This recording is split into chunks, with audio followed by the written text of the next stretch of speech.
Prologue. Facing trauma. One does not have to be a combat soldier or visit a refugee camp in Syria or the Congo to encounter trauma. Trauma happens to us, our friends, our families, and our neighbors. Research by the Centers for Disease Control and Prevention has shown that 1 in 5 Americans was sexually molested as a child. 1 in 4 was beaten by a parent to the point of a mark being left on their body. And 1 in 3 couples engages in physical violence. A quarter of us grew up with alcoholic relatives, and 1 out of 8 witnessed their mother being beaten or hit. 1. As human beings, we belong to an extremely resilient species. Since time immemorial, we have rebounded from our relentless wars, countless disasters, both natural and man-made, and the violence and betrayal in our own lives. But traumatic experiences do leave traces, whether on a large scale, on our histories and cultures, or close to home, on our families, with dark secrets being imperceptibly passed down through generations. They also leave traces on our minds and emotions, on our capacity for joy and intimacy, and even on our biology and immune systems. Trauma affects not only those who are directly exposed to it, but also those around them. Soldiers returning home from combat may frighten their families with their rages and emotional absence. The wives of men who suffer from PTSD tend to become depressed, and the children of depressed mothers are at risk of growing up insecure and anxious. Having been exposed to family violence as a child often makes it difficult to establish stable, trusting relationships as an adult. Trauma, by definition, is unbearable and intolerable. Most rape victims, combat soldiers, and children who have been molested become so upset when they think about what they experienced that they try to push it out of their minds, trying to act as if nothing happened, and move on. It takes tremendous energy to keep functioning while carrying the memory of terror and the shame of utter weakness and vulnerability. While we all want to move beyond trauma, the part of our brain that is devoted to ensuring our survival, deep below our rational brain, is not very good at denial. Long after a traumatic experience is over, it may be reactivated at the slightest hint of danger and mobilize disturbed brain circuits and secrete massive amounts of stress hormones. This precipitates unpleasant emotions, intense physical sensations, and impulsive and aggressive actions. These post-traumatic reactions feel incomprehensible and overwhelming. Feeling out of control, survivors of trauma often begin to fear that they are damaged to the core and beyond redemption. The first time I remember being drawn to study medicine was at a summer camp when I was about 14 years old. My cousin Michael kept me up all night explaining the intricacies of how kidneys work, how they secrete the body's waste materials and then reabsorb the chemicals that keep the system in balance. I was riveted by his account of the miraculous way the body functions. Later, during every stage of my medical training, whether I was studying surgery, cardiology, or pediatrics, it was obvious to me that the key to healing was understanding how the human organism works. When I began my psychiatry rotation, however, I was struck by the contrast between the incredible complexity of the mind and the ways that we human beings are connected and attached to one another, and how little psychiatrists knew about the origins of the problems they were treating. Would it be possible one day to know as much about brains, minds, and love as we do about the other systems that make up our organism? We are obviously still years from attaining that sort of detailed understanding, but the birth of 3 new branches of science has led to an explosion of knowledge about the effects of psychological trauma, abuse, and neglect. Those new disciplines are neuroscience, the study of how the brain supports mental processes; developmental psychopathology, the study of the impact of adverse experiences on the development of mind and brain; and interpersonal neurobiology, the study of how our behavior influences the emotions, biology, and mindsets of those around us. Research from these new disciplines has revealed that trauma produces actual physiological changes, including a recalibration of the brain's alarm system, an increase in stress hormone activity, and alterations in the system that filters relevant information from irrelevant. We now know that trauma compromises the brain area that communicates the physical, embodied feeling of being alive. These changes explain why traumatized individuals become hypervigilant to threat at the expense of spontaneously engaging in their day-to-day lives. They also help us understand why traumatized people so often keep repeating the same problems and have such trouble learning from experience. We now know that their behaviors are not the result of moral failings or signs of lack of willpower or bad character. They are caused by actual changes in the brain. This vast increase in our knowledge about the basic processes that underlie trauma has also opened up new possibilities to palliate or even reverse the damage. We can now develop methods and experiences that utilize the brain's own natural neuroplasticity to help survivors feel fully alive in the present and move on with their lives.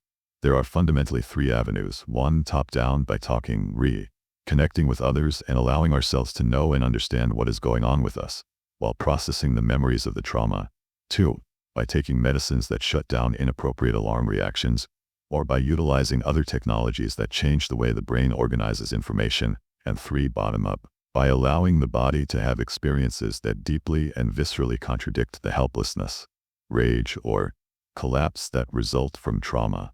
Which one of these is best for any particular survivor is an empirical question. Most people I have worked with require a combination. This has been my life's work. In this effort, I have been supported by my colleagues and students at the Trauma Center, which I founded 30 years ago.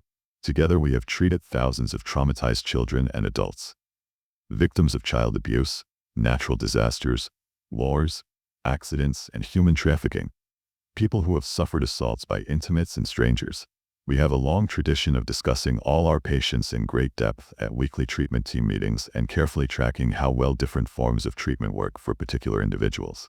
Our principal mission has always been to take care of the children and adults who have come to us for treatment. But from the very beginning, we also have dedicated ourselves to conducting research to explore the effects of traumatic stress on different populations and to determine what treatments work for whom.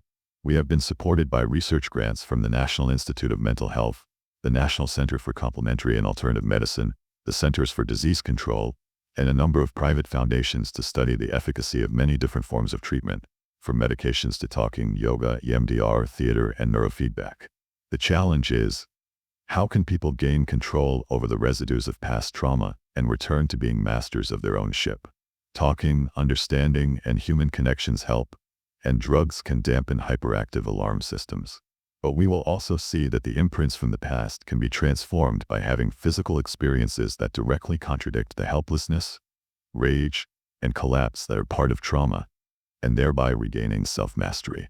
I have no preferred treatment modality, as no single approach fits everybody, but I practice all the forms of treatment that I discuss in this book. Each one of them can produce profound changes, depending on the nature of the particular problem and the makeup of the individual person. I wrote this book to serve as both a guide and an invitation to dedicate ourselves to facing the reality of trauma, to explore how best to treat it, and to commit ourselves, as a society, to using every means we have to prevent it. Part 1. The Rediscovery of Trauma. Chapter 1. Lessons from Vietnam Veterans. I became what I am today at the age of 12, on a frigid overcast day in the winter of 1975. That was a long time ago. But it's wrong what they say about the past. Looking back now, I realize I have been peeking into that deserted alley for the last 26 years. Khaled Hosseini, the kite runner. Some people's lives seem to flow in a narrative. Mine had many stops and starts. That's what trauma does. It interrupts the plot. It just happens, and then life goes on. No one prepares you for it. Jessica Stern, Denial. A Memoir of Terror. Tuesday after the 4th of July weekend, 1978, was my first day as a staff psychiatrist at the Boston Veterans Administration Clinic. As I was hanging a reproduction of my favorite Bruegel painting, The Blind Leading the Blind, on the wall of my new office, I heard a commotion in the reception area down the hall. A moment later, a large, disheveled man in a stained three-piece suit, carrying a copy of Soldier of Fortune magazine under his arm, burst through my door. He was so agitated and so clearly hungover that I wondered how I could possibly help this hulking man. I asked him to take a seat and tell me what I could do for him. His name was Tom. 10 years earlier, he had been in the Marines doing his service in Vietnam. He had spent the holiday weekend holed up in his downtown Boston law office, drinking and looking at old photographs, rather than with his family.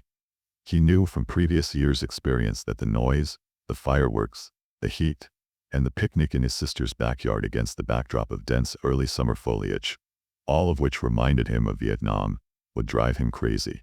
When he got upset, he was afraid to be around his family because he behaved like a monster with his wife and 2 young boys. The noise of his kids made him so agitated that he would storm out of the house to keep himself from hurting them. Only drinking himself into oblivion or riding his Harley-Davidson at dangerously high speeds helped him to calm down. Nighttime offered no relief. His sleep was constantly interrupted by nightmares about an ambush in a rice paddy back in Nam, in which all the members of his platoon were killed or wounded. He also had terrifying flashbacks in which he saw dead Vietnamese children. The nightmares were so horrible that he dreaded falling asleep, and he often stayed up for most of the night, drinking. In the morning, his wife would find him passed out on the living room couch, and she and the boys had to tiptoe around him while she made them breakfast before taking them to school. Filling me in on his background, Tom said that he had graduated from high school in 1965, the valedictorian of his class.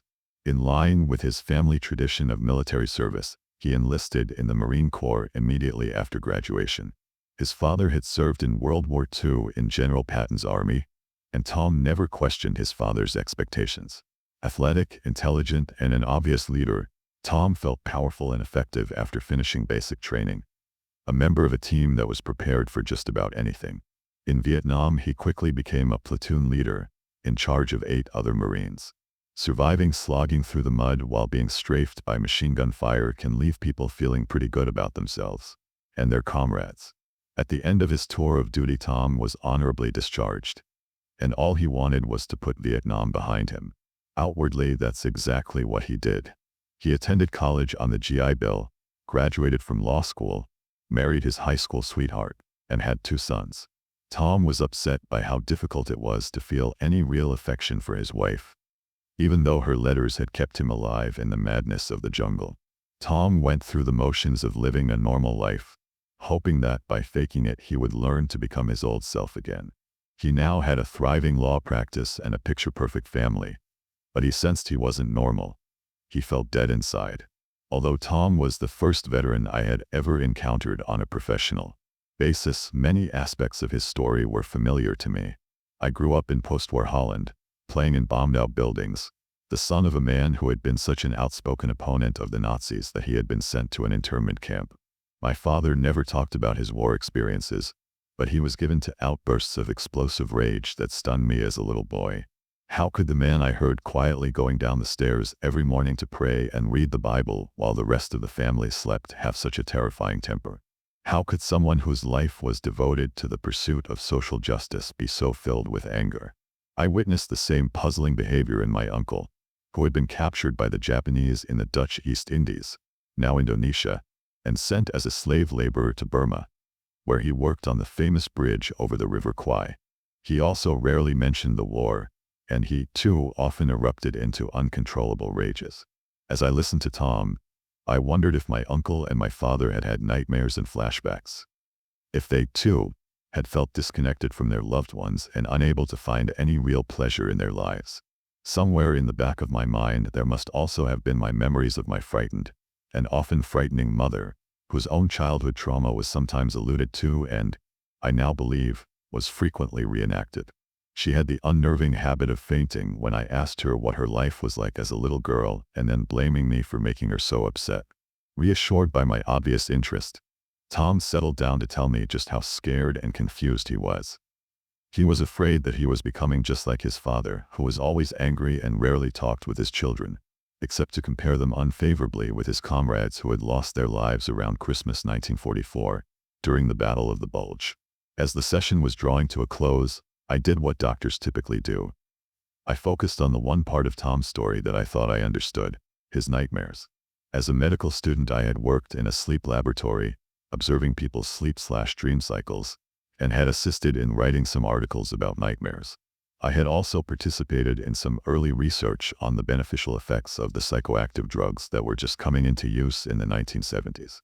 So, while I lacked a true grasp of the scope of Tom's problems, the nightmares were something I could relate to, and as an enthusiastic believer in better living through chemistry, I prescribed a drug that we had found to be effective in reducing the incidence and severity of nightmares.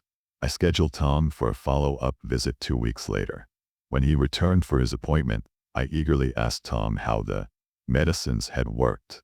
He told me he hadn't taken any of the pills. Trying to conceal my irritation, I asked him why. I realized that if I take the pills and the nightmares go away, he replied, I will have abandoned my friends, and their deaths will have been in vain. I need to be a living memorial to my friends who died in Vietnam. I was stunned. Tom's loyalty to the dead was keeping him from living his own life, just as his father's devotion to his friends had kept him from living. Both father's and son's experiences on the battlefield had rendered the rest of their lives irrelevant. How had that happened, and what could we do about it? That morning I realized I would probably spend the rest of my professional life trying to unravel the mysteries of trauma. How do horrific experiences cause people to become hopelessly stuck in the past? What happens in people's minds and brains that keeps them frozen, trapped in a place they desperately wish to escape? Why did this man's war not come to an end in February 1969, when his parents embraced him at Boston's Logan International Airport after his long flight back from Da Nang? Tom's need to live out his life as a memorial to his comrades taught me that he was suffering from a condition much more complex than simply having bad memories or damaged brain chemistry, or altered fear circuits in the brain. Before the ambush in the rice paddy, Tom had been a devoted and loyal friend, someone who enjoyed life, with many interests and pleasures. In one terrifying moment, trauma had transformed everything. During my time at the VA, I got to know many men who responded similarly. Faced with even minor frustrations, our veterans often flew instantly into extreme rages. The public areas of the clinic were pockmarked with the impacts of their fists on the drywall, and security was kept constantly busy protecting claims agents and receptionists from enraged veterans. Of course, their behavior scared us, but I also was intrigued. At home, my wife and I were coping with similar problems in our toddlers, who regularly threw temper tantrums when told to eat their spinach or to put on warm socks. Why was it, then, that I was utterly unconcerned about my kids' immature behavior but deeply worried by what was going on with the vets? Aside from their size, of course, which gave them the potential to inflict much more harm than my two-footers at home. The reason was that I felt perfectly confident that, with proper care, my kids would gradually learn to deal with frustrations and disappointments, but I was skeptical that I would be able to help my veterans reacquire the skills of self-control and self-regulation that they had lost in the war. Unfortunately, nothing in my psychiatric training had prepared me to deal with any of the challenges that Tom and his fellow veterans presented. I went down to the medical library to look for books on war neurosis, shell shock, battle fatigue, or any other term or diagnosis I could think of that might shed light on my patients. To my surprise, the library at the VA didn't have a single book about any of these conditions. 5 years after the last American soldier left Vietnam, the issue of wartime trauma was still not on anybody's agenda. Finally, in the Countway Library at Harvard Medical School, I discovered The Traumatic Neuroses of War, which had been published in 1941 by a psychiatrist named Abram Kardner. It described Kardner's observations of World War I veterans and had been released in anticipation of the flood of shell-shocked soldiers expected to be casualties of World War 2.1. Kardner reported the same phenomena I was seeing. After the war, his patients were overtaken by a sense of futility. They became withdrawn and detached, even if they had functioned well before. What Kardner called traumatic neuroses. Today we call post-traumatic stress disorder, PTSD. Kardner noted that sufferers from traumatic neuroses develop a chronic vigilance for and sensitivity to threat. His summation especially caught my eye. The nucleus of the neurosis is a physioneurosis. In other words, post-traumatic stress isn't all in one's head, as some people supposed, but has a physiological basis. Kardner understood even then that the symptoms have their origin in the entire body's response to the original trauma. Kardner's description corroborated my own observations, which was reassuring, but it provided me with little guidance on how to help the veterans. The lack of literature on the topic was a handicap, but my great teacher, Elvin Semrad, had taught us to be skeptical about textbooks. We had only one real textbook, he said, our patients. We should trust only what we could learn from them, and from our own experience. This sounds so simple, but even as Semrad pushed us to rely upon self-knowledge, he also warned us how difficult that process really is, since human beings are experts in wishful thinking and obscuring the truth. I remember him saying, "The greatest sources of our suffering are the lies we tell ourselves. Working at the VA, I soon discovered how excruciating it can be to face reality. This was true both for my patients and for myself. We don't really want to know what soldiers go through in combat. We do not really want to know how many children are being molested and abused in our own society, or how many couples, almost a third as it turns out, engage in violence at some point during their relationship. We want to think of families as safe havens in a heartless world, and of our own country as populated by enlightened, civilized people. We prefer to believe that cruelty occurs only in faraway places like Darfur or the Congo. It is hard enough for observers to bear witness to pain. Is it any wonder, then, that the traumatized individuals themselves cannot tolerate remembering it, and that they often resort to using drugs, alcohol, or self-mutilation to block out their unbearable knowledge? Tom and his fellow veterans became my first teachers in my quest to understand how lives are shattered by overwhelming experiences, and in figuring out how to enable them to feel fully alive again. Trauma and the loss of self. The first study I did at the VA started with systematically asking veterans what had happened to them in Vietnam. I wanted to know what had pushed them over the brink, and why some had broken down as a result of that experience while others had been able to go on with their lives. Point 3. Most of the men I interviewed had gone to war feeling well prepared, drawn close by the rigors of basic training and the shared danger. They exchanged pictures of their families and girlfriends. They put up with one another's flaws, and they were prepared to risk their lives for their friends. Most of them confided their dark secrets to a buddy, and some went so far as to share each other's shirts and socks. Many of the men had friendships similar to Tom's with Alex. Tom met Alex, an Italian guy from Malden, Massachusetts, on his first day in country, and they instantly became close friends. They drove their Jeep together, listened to the same music, and read each other's letters from home. They got drunk together and chased the same Vietnamese bar girls. After about 3 months in country, Tom led his squad on a foot patrol through a rice paddy just before sunset. Suddenly, a hail of gunfire spurted from the green wall of the surrounding jungle, hitting the men around him one by one. Tom told me how he had looked on in helpless horror as all the members of his platoon were killed or wounded in a matter of seconds. He would never get one image out of his mind: the back of Alex's head as he lay face down in the rice paddy, his feet in the air. Tom wept as he recalled. He was the only real friend I ever had. Afterward, at night, Tom continued to hear the screams of his men, and to see their bodies falling into the water.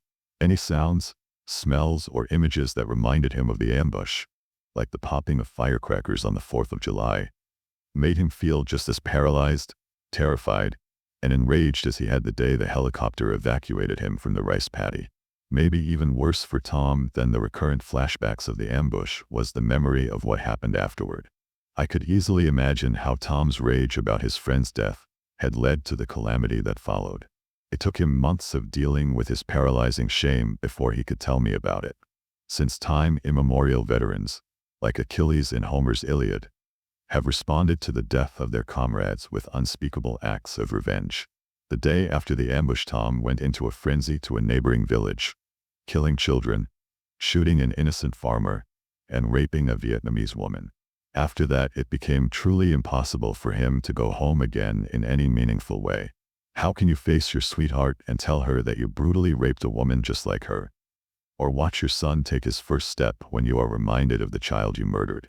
Tom experienced the death of Alex as if part of himself had been forever destroyed, the part that was good and honorable and trustworthy. Trauma, whether it is the result of something done to you or something you yourself have done, almost always makes it difficult to engage in intimate relationships.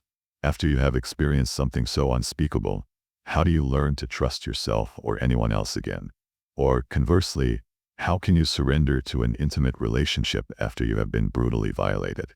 Tom kept showing up faithfully for his appointments, as I had become for him a lifeline, the father he'd never had, and Alex who had survived the ambush. Takes enormous trust and courage to allow yourself to remember. One of the hardest things for traumatized people is to confront their shame about the way they behaved during a traumatic episode, whether it is objectively warranted, as in the commission of atrocities, or not, as in the case of a child who tries to placate her abuser. One of the first people to write about this phenomenon was Sarah Haley, who occupied an office next to mine at the VA clinic. In an article entitled "When the Patient Reports Atrocities," for which became a major impetus for the ultimate creation of the PTSD diagnosis, she discussed the well-nigh intolerable difficulty of talking about and listening to the horrendous acts that are often committed by soldiers in the course of their war experiences. It's hard enough to face the suffering that has been inflicted by others, but deep down many traumatized people are even more haunted by the shame they feel about what they themselves did or did not do under the circumstances. They despise themselves for how terrified, dependent, excited, or enraged they felt. In later years, I encountered a similar phenomenon in victims of child abuse. Most of them suffer from agonizing shame about the actions they took to survive and maintain a connection with the person who abused them. This was particularly true if the abuser was someone close to the child, someone the child depended on, as is so often the case. The result can be confusion about whether one was a victim or a willing participant, which in turn leads to bewilderment about the difference between love and terror, pain and pleasure. We will return to this dilemma throughout this book. Numbing. Maybe the worst of Tom's symptoms was that he felt emotionally numb. He desperately wanted to love his family, but he just couldn't evoke any deep feelings for them. He felt emotionally distant from everybody, as though his heart were frozen and he were living behind a glass wall. That numbness extended to himself as well. He could not really feel anything except for his momentary rages and his shame. He described how he hardly recognized himself when he looked in the mirror to shave. When he heard himself arguing a case in court, he would observe himself from a distance and wonder how this guy, who happened to look and talk like him, was able to make such cogent arguments. When he won a case, he pretended to be gratified, and when he lost, it was as though he had seen it coming and was resigned to the defeat even before it happened. Despite the fact that he was a very effective lawyer, he always felt as though he were floating in space, lacking any sense of purpose or direction. The only thing that occasionally relieved this feeling of aimlessness was intense involvement in a particular case. During the course of our treatment, Tom had to defend a mobster on a murder charge. For the duration of that trial, he was totally absorbed in devising a strategy for winning the case, and there were many occasions on which he stayed up all night to immerse himself in something that actually excited him. It was like being in combat, he said. He felt fully alive and nothing else mattered. The moment Tom won that case, however, he lost his energy and sense of purpose. The nightmares returned, as did his rage attacks, so intensely that he had to move into a motel to ensure that he would not harm his wife or children. But being alone, too, was terrifying because the demons of the war returned in full force. Tom tried to stay busy, working, drinking, and drugging, doing anything to avoid confronting his demons. He kept thumbing through Soldier of Fortune, fantasizing about enlisting as a mercenary in one of the many regional wars then raging in Africa. That spring, he took out his Harley and roared up the Kankamabis Highway in New Hampshire. The vibrations, speed, and danger of that ride helped him pull himself back together, to the point that he was able to leave his motel room and return to his family. The reorganization of perception. Another study I conducted at the VA started out as research about nightmares, but ended up exploring how trauma changes people's perceptions and imagination. Bill, a former medic who had seen heavy action in Vietnam a decade earlier, was the first person enrolled in my nightmare study. After his discharge, he had enrolled in a theological seminary and had been assigned to his first parish in a congregational church in a Boston suburb. He was doing fine until he and his wife had their first child. Soon after the baby's birth, his wife, a nurse, had gone back to work while he remained at home, working on his weekly sermon and other parish duties and taking care of their newborn. On the very first day, he was left alone with the baby. It began to cry, and he found himself suddenly flooded with unbearable images of dying children in Vietnam. Bill had to call his wife to take over childcare and came to the VA in a panic. He described how he kept hearing the sounds of babies crying and seeing images of burned and bloody children's faces. My medical colleagues thought that he must surely be psychotic, because the textbooks of the time said that auditory and visual hallucinations were symptoms of paranoid schizophrenia. The same text that provided this diagnosis also supplied a cause. Bill's psychosis was probably triggered by his feeling displaced in his wife's affections by their new baby. As I arrived at the intake office that day, I saw Bill surrounded by worried doctors who were preparing to inject him with a powerful antipsychotic drug and ship him off to a locked ward. They described his symptoms and asked my opinion. Having worked in a previous job on a ward specializing in the treatment of schizophrenics, I was intrigued. Something about the diagnosis didn't sound right. I asked Bill if I could talk with him, and after hearing his story, I unwittingly paraphrased something Sigmund Freud had said about trauma in 1895. "I think this man is suffering from memories." I told Bill that I would try to help him and, after offering him some medications to control his panic, asked if he would be willing to come back a few days later to participate in my nightmare study. Point 5. He agreed. As part of that study, we gave our participants a Rorschach test. Point 6. Unlike tests that require answers to straightforward questions, responses to the Rorschach are almost impossible to fake. The Rorschach provides us with a unique way to observe how people construct a mental image from what is basically a meaningless stimulus, a blot of ink. Because humans are meaning-making creatures, we have a tendency to create some sort of image or story out of those ink blots, just as we do when we lie in a meadow on a beautiful summer day and see images in the clouds floating high above. What people make out of these blots can tell us a lot about how their minds work. On seeing the second card of the Rorschach test, Bill exclaimed in horror, "This is that child that I saw being blown up in Vietnam. In the middle you see the charred flesh, the wounds, and the blood is spurting out all over." Panting and with sweat beading on his forehead, he was in a panic similar to the one that had initially brought him to the VA clinic. Although I had heard veterans describing their flashbacks, this was the first time I actually witnessed one. In that very moment in my office, Bill was obviously seeing the same images, smelling the same smells, and feeling the same physical sensations he had felt during the original event.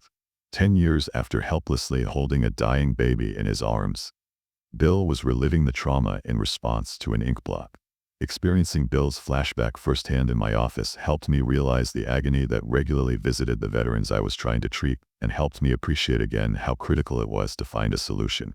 The traumatic event itself, however horrendous, had a beginning, a middle, and an end, but I now saw that flashbacks could be even worse. You never know when you will be assaulted by them again, and you have no way of telling when they will stop. It took me years to learn how to effectively treat flashbacks, and in this process Bill turned out to be one of my most important mentors. When we gave the Rorschach test to 21 additional veterans, the response was consistent. 16 of them, on seeing the second card, reacted as if they were experiencing a wartime trauma. The second Rorschach card is the first card that contains color and often elicits so-called color shock in response. The veterans interpreted this card with descriptions like, "These are the bowels of my friend Jim after a mortar shell ripped him open," and "This is the neck of my friend Danny after his head was blown off by a shell while we were eating lunch." None of them mentioned dancing monks, fluttering butterflies, men on motorcycles, or any of the other ordinary, sometimes whimsical images that most people see. While the majority of the veterans were greatly upset by what they saw, the reactions of the remaining 5 were even more alarming. They simply went blank. "This is nothing," one observed. "Just a bunch of ink." They were right, of course, but the normal human response to ambiguous stimuli is to use our imagination to read something into them. We learned from these Rorschach tests that traumatized people have a tendency to superimpose their trauma on everything around them and have trouble deciphering whatever is going on around them. There appeared to be little in between. We also learned that trauma affects the imagination. The 5 men who saw nothing in the blots had lost the capacity to let their minds play. But so, too, had the other 16 men, for in viewing scenes from the past in those blots they were not displaying the mental flexibility that is the hallmark of imagination. They simply kept replaying an old reel. Imagination is absolutely critical to the quality of our lives. Our imagination enables us to leave our routine everyday existence by fantasizing about travel, food, sex, falling in love, or having the last word. All the things that make life interesting. Imagination gives us the opportunity to envision new possibilities. It is an essential launchpad for making our hopes come true. It fires our creativity, relieves our boredom, alleviates our pain, enhances our pleasure, and enriches our most intimate relationships. When people are compulsively and constantly pulled back into the past, to the last time they felt intense involvement and deep emotions, they suffer from a failure of imagination, a loss of the mental flexibility. Without imagination there is no hope, no chance to envision a better future, no place to go, no goal to reach. The Rorschach tests also taught us that traumatized people look at the world in a fundamentally different way from other people. For most of us, a man coming down the street is just someone taking a walk. A rape victim, however, may see a person who is about to molest her and go into a panic. A stern schoolteacher may be an intimidating presence to an average kid, but for a child whose stepfather beats him up, she may represent a torturer and precipitate a rage attack or a terrified cowering in the corner, stuck in trauma. Our clinic was inundated with veterans seeking psychiatric help. However, because of an acute shortage of qualified doctors, all we could do was put most of them on a waiting list, even as they continued brutalizing themselves and their families. We began seeing a sharp increase in arrests of veterans for violent offenses and drunken brawls, as well as an alarming number of suicides. I received permission to start a group for young Vietnam veterans to serve as a sort of holding tank until real therapy could start. At the opening session for a group of former Marines, the first man to speak flatly declared, "I do not want to talk about the war." I replied that the members could discuss anything they wanted. After half an hour of excruciating silence, one veteran finally started to talk about his helicopter crash. To my amazement, the rest immediately came to life, speaking with great intensity about their traumatic experiences. All of them returned the following week and the week after. In the group, they found resonance and meaning in what had previously been only sensations of terror and emptiness. They felt a renewed sense of the comradeship that had been so vital to their war experience. They insisted that I had to be part of their newfound unit and gave me a Marine captain's uniform for my birthday. In retrospect, that gesture revealed part of the problem. You were either in or out, you either belonged to the unit or you were nobody. After trauma, the world becomes sharply divided between those who know and those who don't. People who have not shared the traumatic experience cannot be trusted, because they can't understand it. Sadly, this often includes spouses, children, and coworkers. Later, I led another group, this time for veterans of Patton's Army. Men now well into their 70s, all old enough to be my father. We met on Monday mornings at 8 o'clock.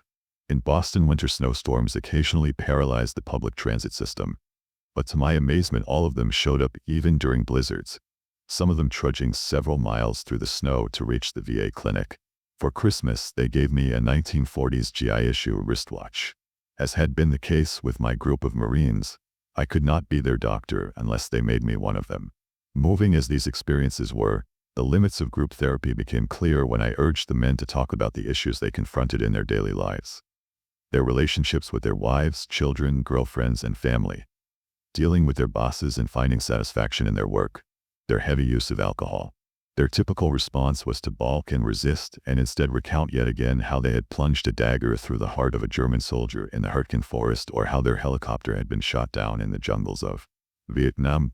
Whether the trauma had occurred 10 years in the past or more than 40, my patients could not bridge the gap between their wartime experiences and their current lives. Somehow, the very event that caused them so much pain had also become their sole source of meaning. They felt fully alive only when they were revisiting their traumatic past. Diagnosing post-traumatic stress.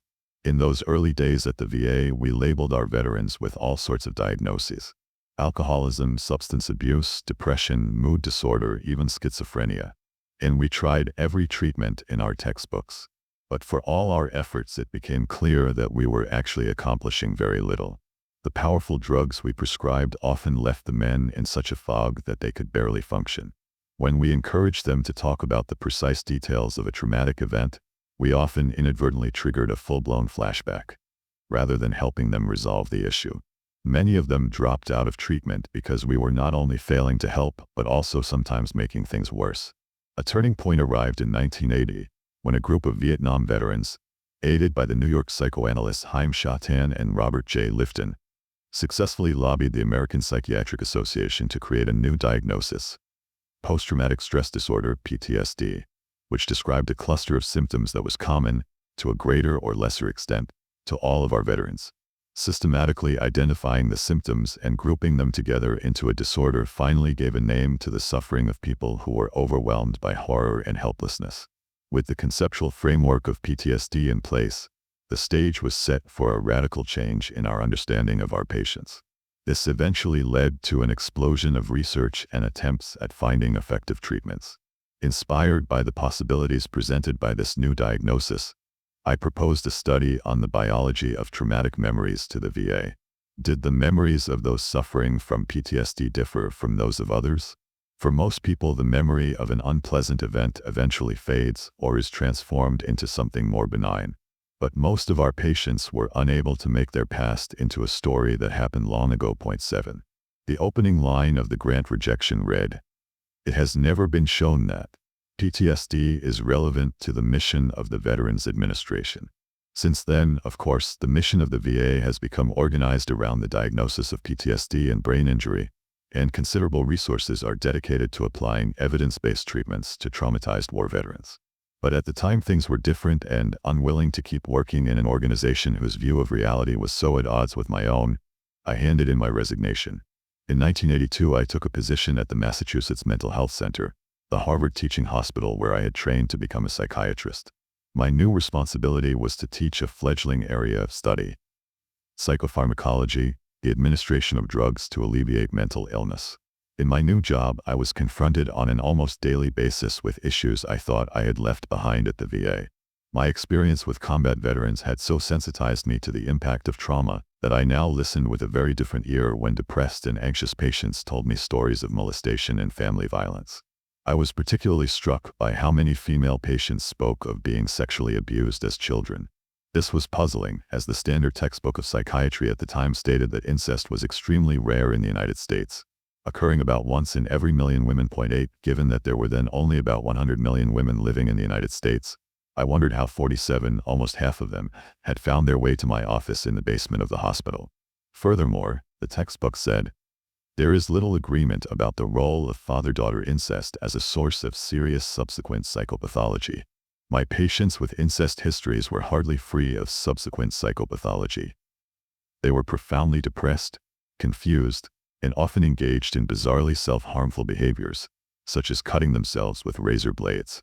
The textbook went on to practically endorse incest, explaining that such incestuous activity diminishes the subject's chance of psychosis and allows for a better adjustment to the external world. 9. In fact, as it turned out, incest had devastating effects on women's well-being. In many ways, these patients were not so different from the veterans I had just left behind at the VA. They also had nightmares and flashbacks. They also alternated between occasional bouts of explosive rage and long periods of being emotionally shut down. Most of them had great difficulty getting along with other people and had trouble maintaining meaningful relationships. As we now know, war is not the only calamity that leaves human lives in ruins. While about a quarter of the soldiers who serve in war zones are expected to develop serious post-traumatic problems, 10. The majority of Americans experience a violent crime at some time during their lives, and more accurate reporting has revealed that 12 million women in the United States have been victims of rape. More than half of all rapes occur in girls below age 15. 11. For many people, the war begins at home. Each year, about 3 million children in the United States are reported as victims of child abuse and neglect. 1 million of these cases are serious and credible enough to force local child protective services or the courts to take action. 12. In other words, for every soldier who serves in a war zone abroad, there are 10 children who are endangered in their own homes. This is particularly tragic, since it is very difficult for growing children to recover when the source of terror and pain is not enemy combatants but their own caretakers. A new understanding. In the 3 decades since I met Tom, we have learned an enormous amount not only about the impact and manifestations of trauma, but also about ways to help traumatized people find their way back. Since the early 1990s, brain imaging tools have started to show us what actually happens inside the brains of traumatized people.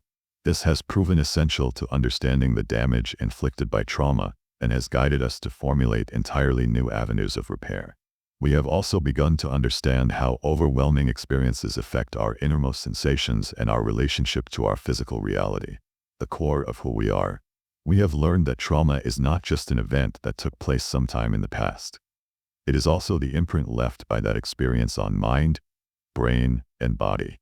This imprint has ongoing consequences for how the human organism manages to survive in the present. Trauma results in a fundamental reorganization of the way mind and brain manage perceptions. It changes not only how we think and what we think about, but also our very capacity to think. We have discovered that helping victims of trauma find the words to describe what has happened to them is profoundly meaningful. But usually it is not enough. The act of telling the story doesn't necessarily alter the automatic physical and hormonal responses of bodies that remain hypervigilant, prepared to be assaulted or violated at any time. For real change to take place, the body needs to learn that the danger has passed and to live in the reality of the present. Our search to understand trauma has led us to think differently not only about the structure of the mind but also about the processes by which it heals. Chapter 2. Revolutions in Understanding Mind and Brain. The greater the doubt, the greater the awakening. The smaller the doubt, the smaller the awakening. No doubt, no awakening. Sisi. Chong, the practice of Zen. You live through that little piece of time that is yours, but that piece of time is not only your own life. It is the summing up of all the other lives that are simultaneous with yours. What you are is an expression of history. Robert Penn Warren, World Enough and Time. In the late 1960s, during a year off between my first and second years of medical school, I became an accidental witness to a profound transition in the medical approach to mental suffering. I had landed a plum job as an attendant on a research ward at the Massachusetts Mental Health Center, where I was in charge of organizing recreational activities for the patients. MMHC had long been considered one of the finest psychiatric hospitals in the country, a jewel in the crown of the Harvard Medical School teaching empire. The goal of the research on my ward was to determine whether psychotherapy or medication was the best way to treat young people who had suffered a first mental breakdown diagnosed as schizophrenia. The talking cure, an offshoot of Freudian psychoanalysis, was still the primary treatment for mental illness at MMHC.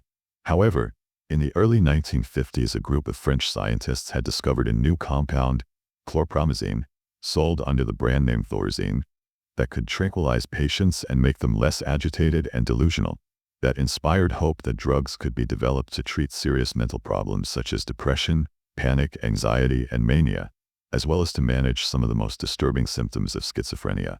As an attendant, I had nothing to do with the research aspect of the ward and was never told what treatment any of the patients was receiving. They were all close to my age, college students from Harvard, MIT, and Boston University. Some had tried to kill themselves. Others cut themselves with knives or razor blades. Several had attacked their roommates or had otherwise terrified their parents or friends with their unpredictable, irrational behavior. My job was to keep them involved in normal activities for college students, such as eating at the local pizza parlor, camping in a nearby state forest, attending Red Sox games, and sailing on the Charles River. Totally new to the field, I sat in rapt attention during ward meetings, trying to decipher the patient's complicated speech and logic. I also had to learn to deal with their irrational outbursts and terrified withdrawal. One morning, I found a patient standing like a statue in her bedroom with one arm raised in a defensive gesture, her face frozen in fear. She remained there, immobile, for at least 12 hours. The doctors gave me the name for her condition, catatonia, but even the textbooks I consulted didn't tell me what could be done about it. We just let it run its course. Trauma before dawn. I spent many nights and weekends on the unit, which exposed me to things the doctors never saw during their brief visits. When patients could not sleep, they often wandered in their tightly wrapped bathrobes into the darkened nursing station to talk. The quiet of the night seemed to help them open up, and they told me stories about having been hit, assaulted, or molested, often by their own parents, sometimes by relatives, classmates, or neighbors. They shared memories of lying in bed at night, helpless and terrified, hearing their mother being beaten by their father or a boyfriend, hearing their parents yell horrible threats at each other, hearing the sounds of furniture breaking.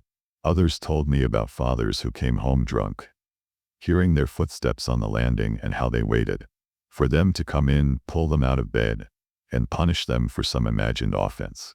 Several of the women recalled lying awake, motionless, waiting for the inevitable, a brother or father coming in to molest them.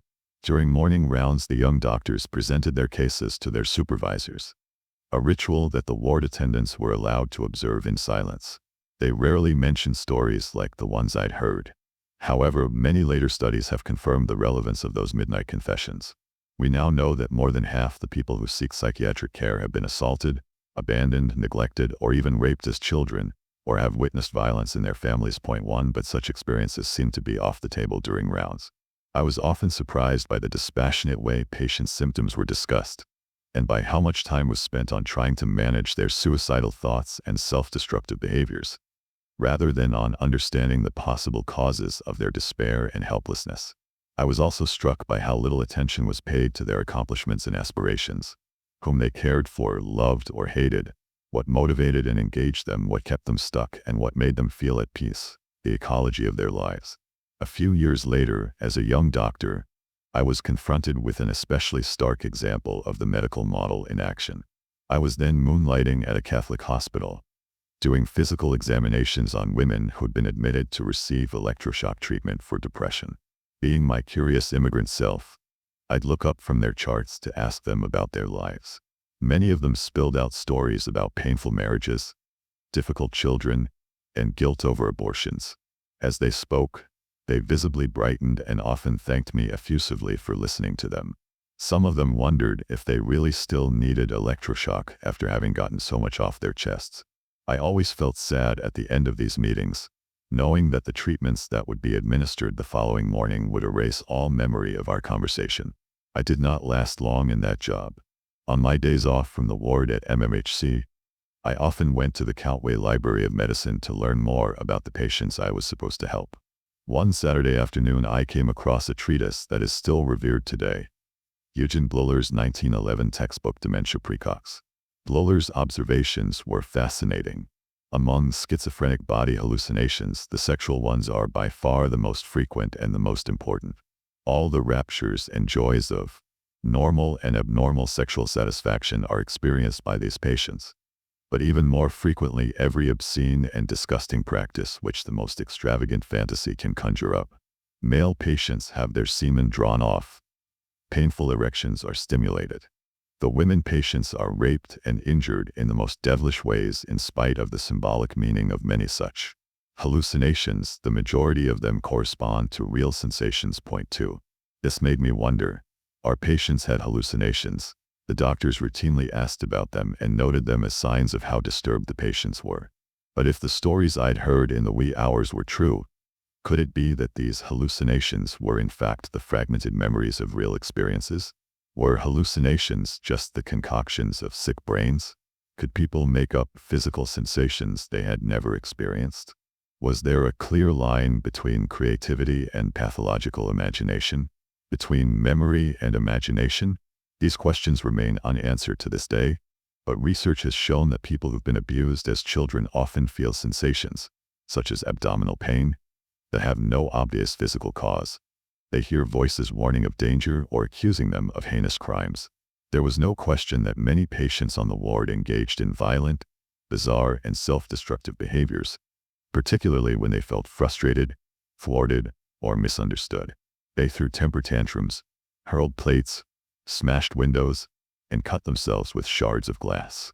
At that time, I had no idea why someone might react to a simple request. Let me clean that goop out of your hair. With rage or terror. I usually followed the lead of the experienced nurses, who signaled when to back off or, if that did not work, to restrain a patient.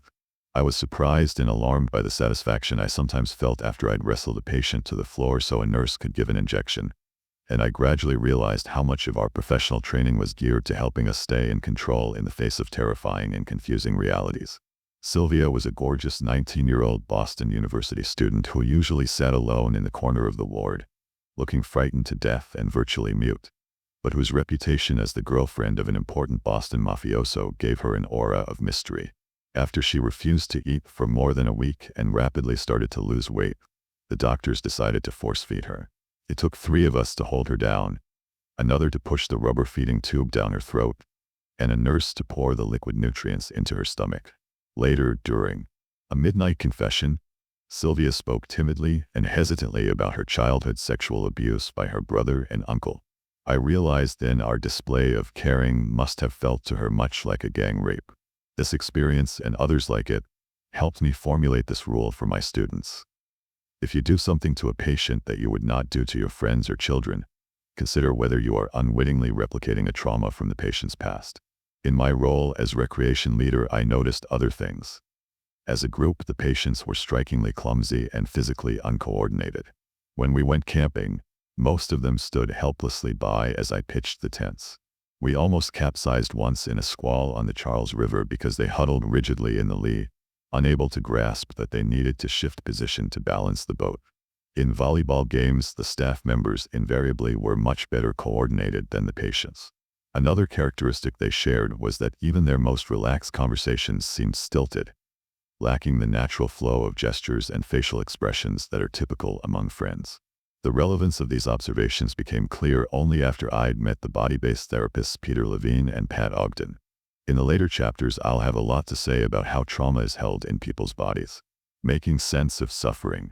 After my year on the research ward, I resumed medical school and then, as a newly minted MD, returned to MMHC to be trained as a psychiatrist, a program to which I was thrilled to be accepted. Many famous psychiatrists had trained there, including Eric Kandel, who later won the Nobel Prize in Physiology and Medicine. Alan Hobson discovered the brain cells responsible for the generation of dreams in a lab in the hospital basement while I trained there, and the first studies on the chemical underpinnings of depression were also conducted at MMHC. But for many of us residents, the greatest draw was the patients. We spent 6 hours each day with them and then met as a group with senior psychiatrists to share our observations, pose our questions, and compete to make the wittiest remarks. Our great teacher, Elvin Semrid, actively discouraged us from reading psychiatry textbooks during our first year. This intellectual starvation diet may account for the fact that most of us later became voracious readers and prolific writers. Semrid did not want our perceptions of reality to become obscured by the pseudo-certainties of psychiatric diagnoses. I remember asking him once, "What would you call this patient? Schizophrenic or schizoaffective?" He paused and stroked his chin, apparently in deep thought. "I think I'd call him Michael McIntyre," he replied. Semrid taught us that most human suffering is related to love and loss, and that the job of therapists is to help people acknowledge, experience, and bear the reality of life, with all its pleasures and heartbreak. The greatest sources of our suffering are the lies we tell ourselves, he'd say, urging us to be honest with ourselves about every facet of our experience. He often said that people can never get better without knowing what they know and feeling what they feel. I remember being surprised to hear this distinguished old Harvard professor confess how comforted he was to feel his wife's bum against him as he fell asleep at night. By disclosing such simple human needs in himself, he helped us recognize how basic they were to our lives. Failure to attend to them results in a stunted existence, no matter how lofty our thoughts and worldly accomplishments.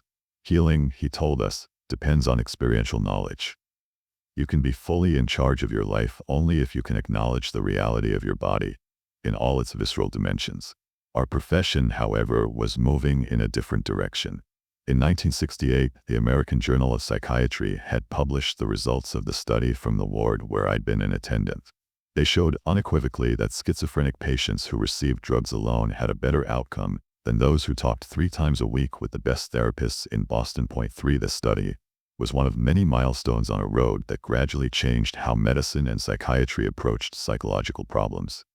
From infinitely variable expressions of intolerable feelings and relationships to a brain disease model of discrete disorders, the way medicine approaches human suffering has always been determined by the technology available at any given time.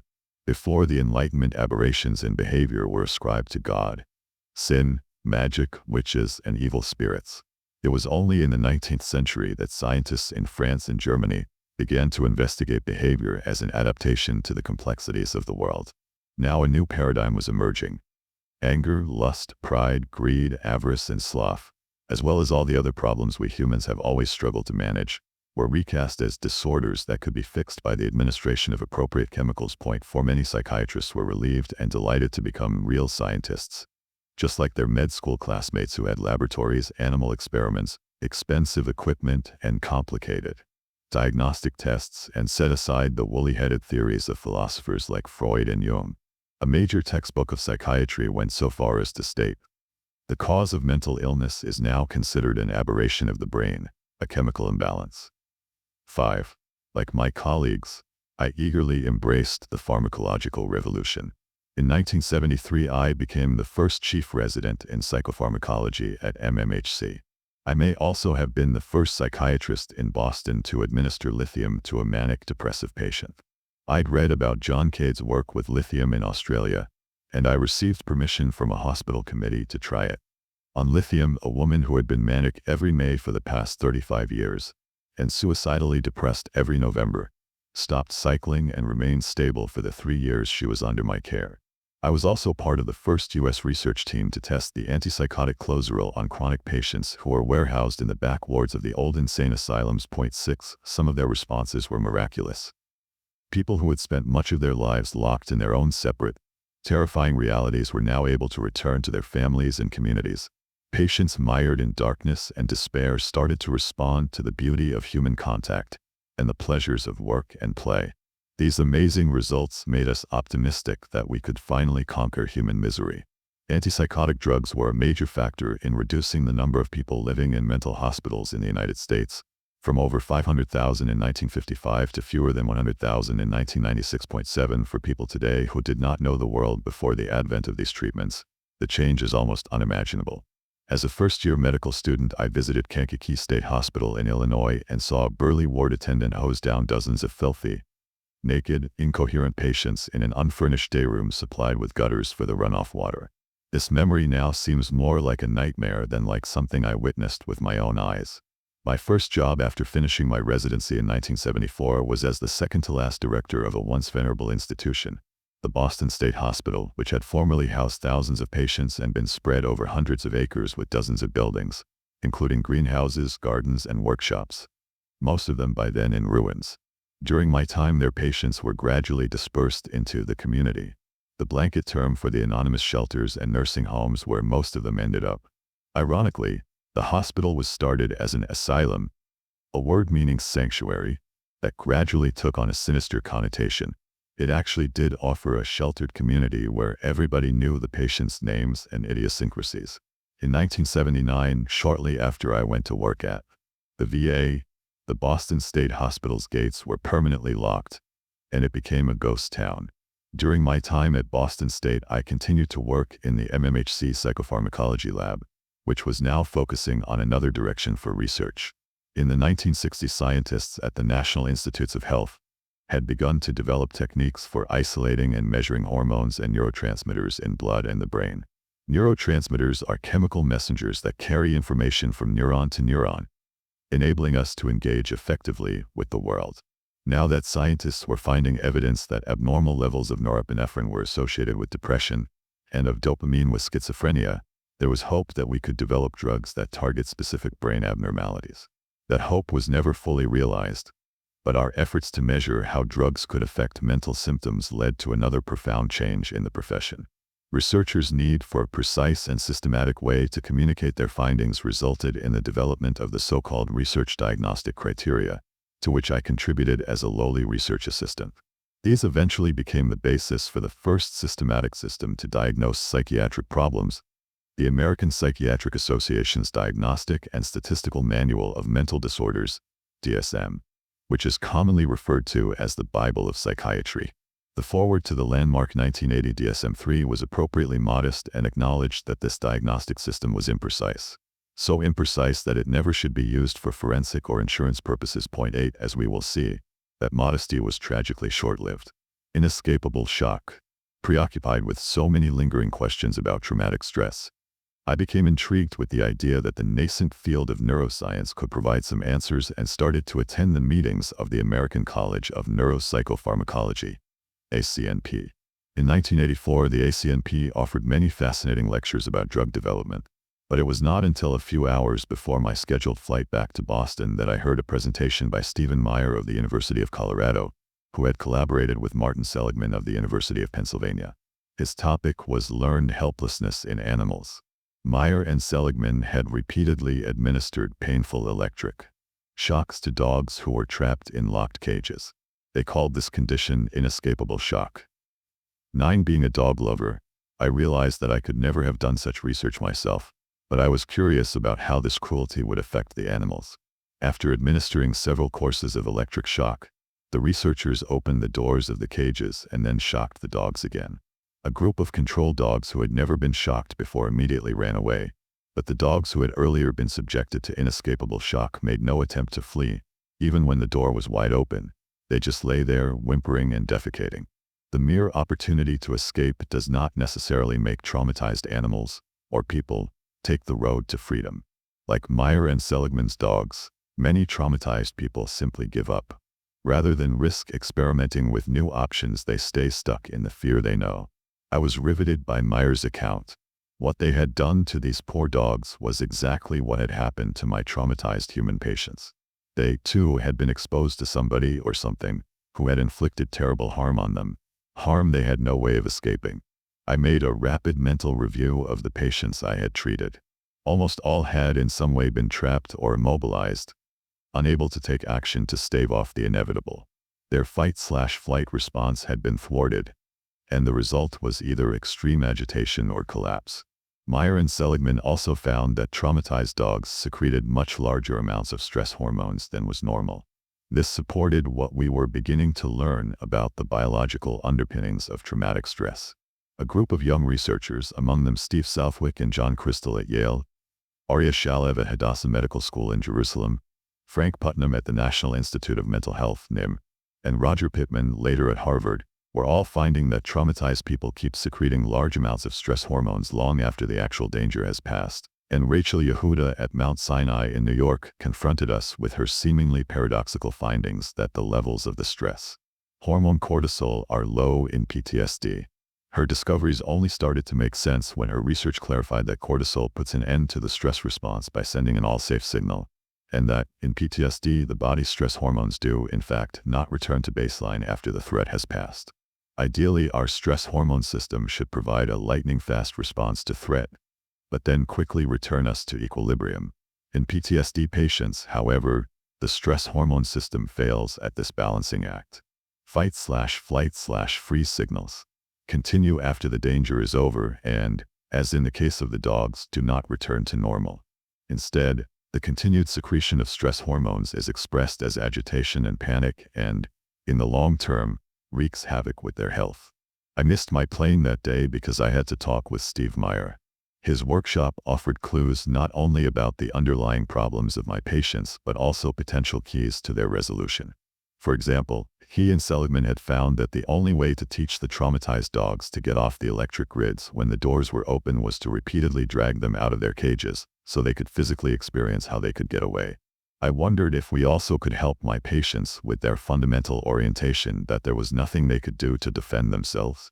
Did my patients also need to have physical experiences to restore a visceral sense of control? What if they could be taught to physically move to escape a potentially threatening situation that was similar to the trauma in which they had been trapped and immobilized? As I will discuss in the treatment part 5 of this book, that was one of the conclusions I eventually reached. Further animal studies involving mice, rats, cats, monkeys, and elephants brought more intriguing data. Point 10, for example. When researchers played a loud, intrusive sound, mice that had been raised in a warm nest with plenty of food scurried home immediately. But another group, raised in a noisy nest with scarce food supplies, also ran for home, even after spending time in more pleasant surroundings. Point 11. Scared animals return home, regardless of whether home is safe or frightening. I thought about my patients with abusive families who kept going back to be hurt again. Are traumatized people condemned to seek refuge in what is familiar? If so, why, and is it possible to help them become attached to places and activities that are safe and pleasurable? 12. Addicted to trauma. The pain of pleasure and the pleasure of pain. One of the things that struck my colleague Mark Greenberg and me when we ran therapy groups for Vietnam combat veterans was how, despite their feelings of horror and grief, many of them seemed to come to life when they talked about their helicopter crashes and their dying comrades. Former New York Times correspondent Chris Hedges, who covered a number of brutal conflicts, entitled his book War is a Force That Gives Us Meaning. Point 13. Many traumatized people seem to seek out experiences that would repel most of us. 14. And patients often complain about a vague sense of emptiness and boredom when they are not angry, under duress, or involved in some dangerous activity. My patient Julia was brutally raped at gunpoint in a hotel room at age 16. Shortly thereafter, she got involved with a violent pimp who prostituted her. He regularly beat her up. She was repeatedly jailed for prostitution, but she always went back to her pimp. Finally, her grandparents intervened and paid for an intense rehab program. After she successfully completed inpatient treatment, she started working as a receptionist and taking courses at a local college. In her sociology class, she wrote a term paper about the liberating possibilities of prostitution, for which she read the memoirs of several famous prostitutes. She gradually dropped all her other courses. A brief relationship with a classmate quickly went sour. He bored her to tears, she said, and she was repelled by his boxer shorts. She then picked up an addict on the subway who first beat her up and then started to stalk her. She finally became motivated to return to treatment when she was once again severely beaten. Freud had a term for such traumatic reenactments: the compulsion to repeat. He and many of his followers believed that reenactments were an unconscious attempt to get control over a painful situation, and that they eventually could lead to mastery and resolution. There is no evidence for that theory. Repetition leads only to further pain and self-hatred. In fact, even reliving the trauma repeatedly in therapy may reinforce preoccupation and fixation. Mark Greenberg and I decided to learn more about attractors, the things that draw us, motivate us, and make us feel alive. Normally, attractors are meant to make us feel better. So, why are so many people attracted to dangerous or painful situations? We eventually found a study that explained how activities that cause fear or pain can later become thrilling experiences. Point 15. In the 1970s, Richard Solomon of the University of Pennsylvania had shown that the body learns to adjust to all sorts of stimuli. We may get hooked on recreational drugs because they right away make us feel so good. But activities like sauna bathing, marathon running, or parachute jumping, which initially cause discomfort and even terror, can ultimately become very enjoyable. This gradual adjustment signals that a new chemical balance has been established within the body, so that marathon runners, say, get a sense of well-being and exhilaration from pushing their bodies to the limit. At this point, just as with drug addiction, we start to crave the activity and experience withdrawal when it's not available. In the long run, people become more preoccupied with the pain of withdrawal than the activity itself. This theory could explain why some people hire someone to beat them, or burn themselves with cigarettes, or why they are only attracted to people who hurt them. Fear and aversion, in some perverse way, can be transformed into pleasure. Solomon hypothesized that endorphins, the morphine-like chemicals that the brain secretes in response to stress, play a role in the paradoxical addictions he described. I thought of his theory again when my library habit led me to a paper titled Pain in Men Wounded in Battle, published in 1946. Having observed that 75% of severely wounded soldiers on the Italian front did not request morphine, a surgeon by the name of Henry K. Beecher speculated that strong emotions can block pain. 16. Were Beecher's observations relevant to people with PTSD? Mark Greenberg, Roger Pittman Scott, and I decided to ask 8 Vietnam combat veterans if they would be willing to take a standard pain test while they watched scenes from a number of movies. The first clip we showed was from Oliver Stone's graphically violent Platoon, 1986. And while it ran, we measured how long the veterans could keep their right hands in a bucket of ice water. We then repeated this process with a peaceful and long-forgotten movie clip. 7 of the 8 veterans kept their hands in the painfully cold water 30% longer during Platoon. We then calculated that the amount of analgesia produced by watching 15 minutes of a combat movie was equivalent to that produced by being injected with 8 milligrams of morphine, about the same dose a person would receive in an emergency room for crushing chest pain. We concluded that Beecher's speculation that strong emotions can block pain was the result of the release of morphine-like substances manufactured in the brain. This suggested that for many traumatized people, re-exposure to stress might provide a similar relief from anxiety. 17. It was an interesting experiment, but it did not fully explain why Julia kept going back to her violent pimp. Soothing the brain. The 1985 ACNP meeting was, if possible, even more thought-provoking than the previous year's session. King's College professor Jeffrey Gray gave a talk about the amygdala, a cluster of brain cells that determines whether a sound, image, or body sensation is perceived as a threat. Gray's data showed that the sensitivity of the amygdala depended, at least in part, on the amount of the neurotransmitter serotonin in that part of the brain.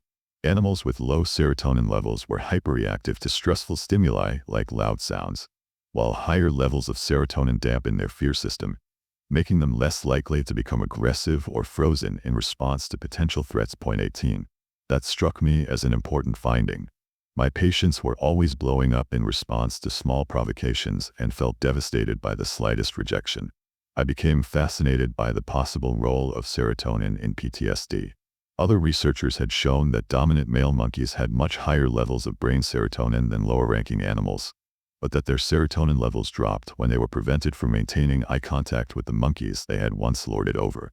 In contrast, low-ranking monkeys who were given serotonin supplements emerged from the pack to assume leadership. Point 19. The social environment interacts with brain chemistry.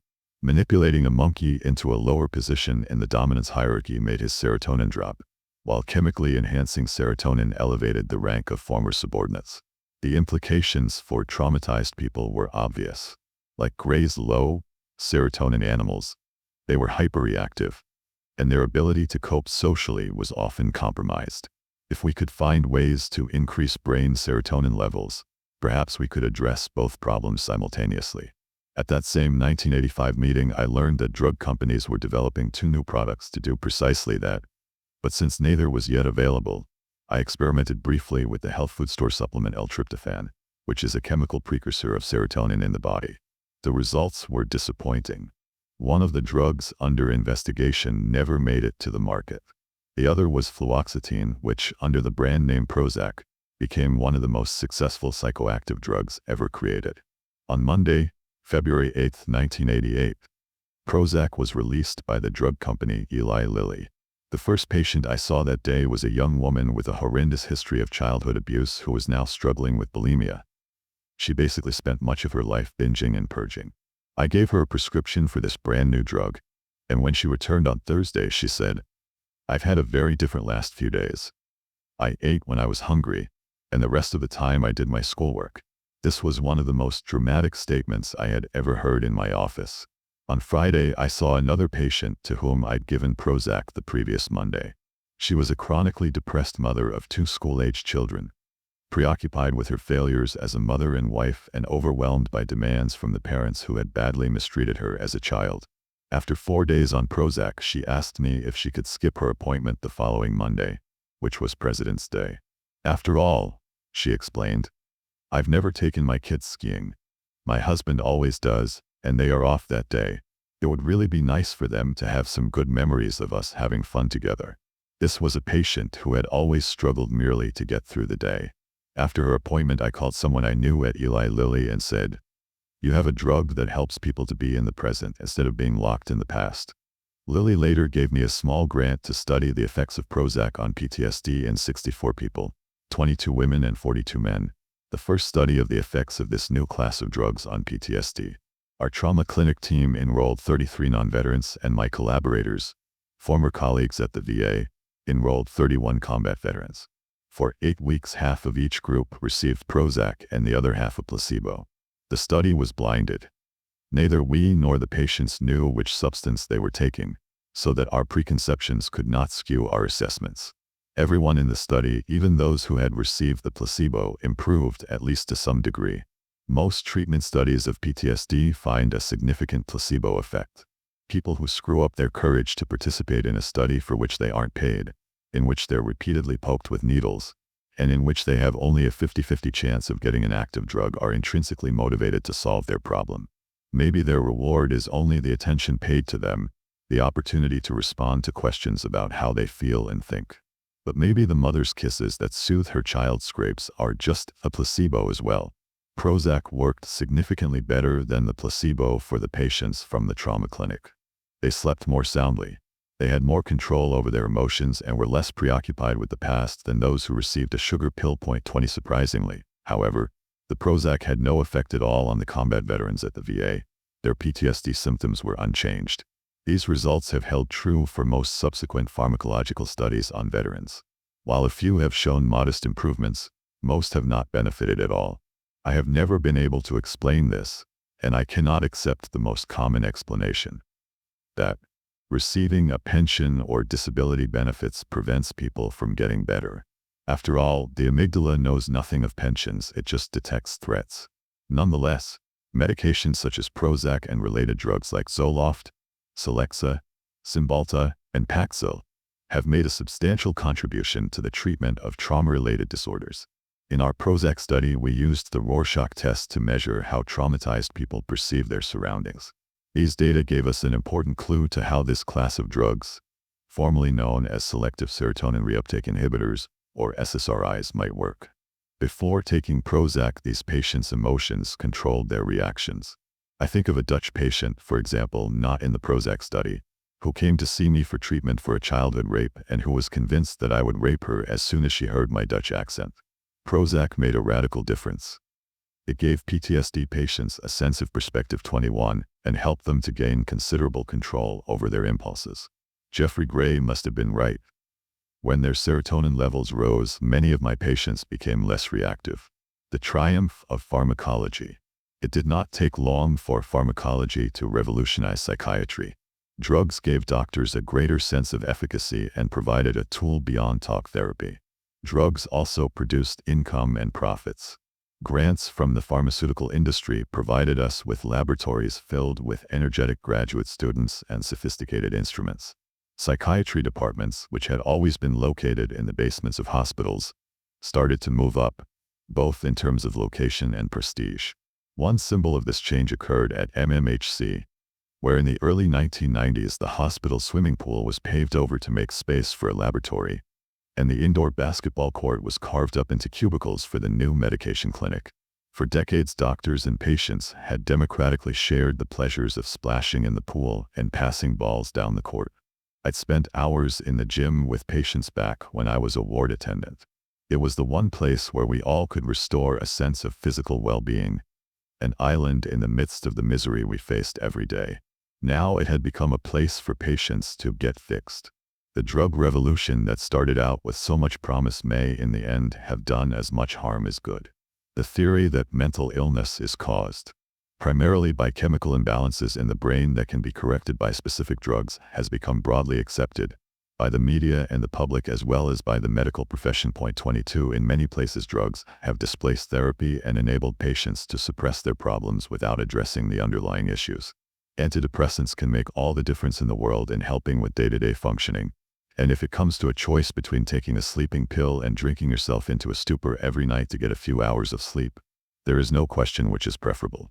For people who are exhausted from trying to make it on their own through yoga classes, workout routines, or simply toughing it out, medications often can bring life-saving relief.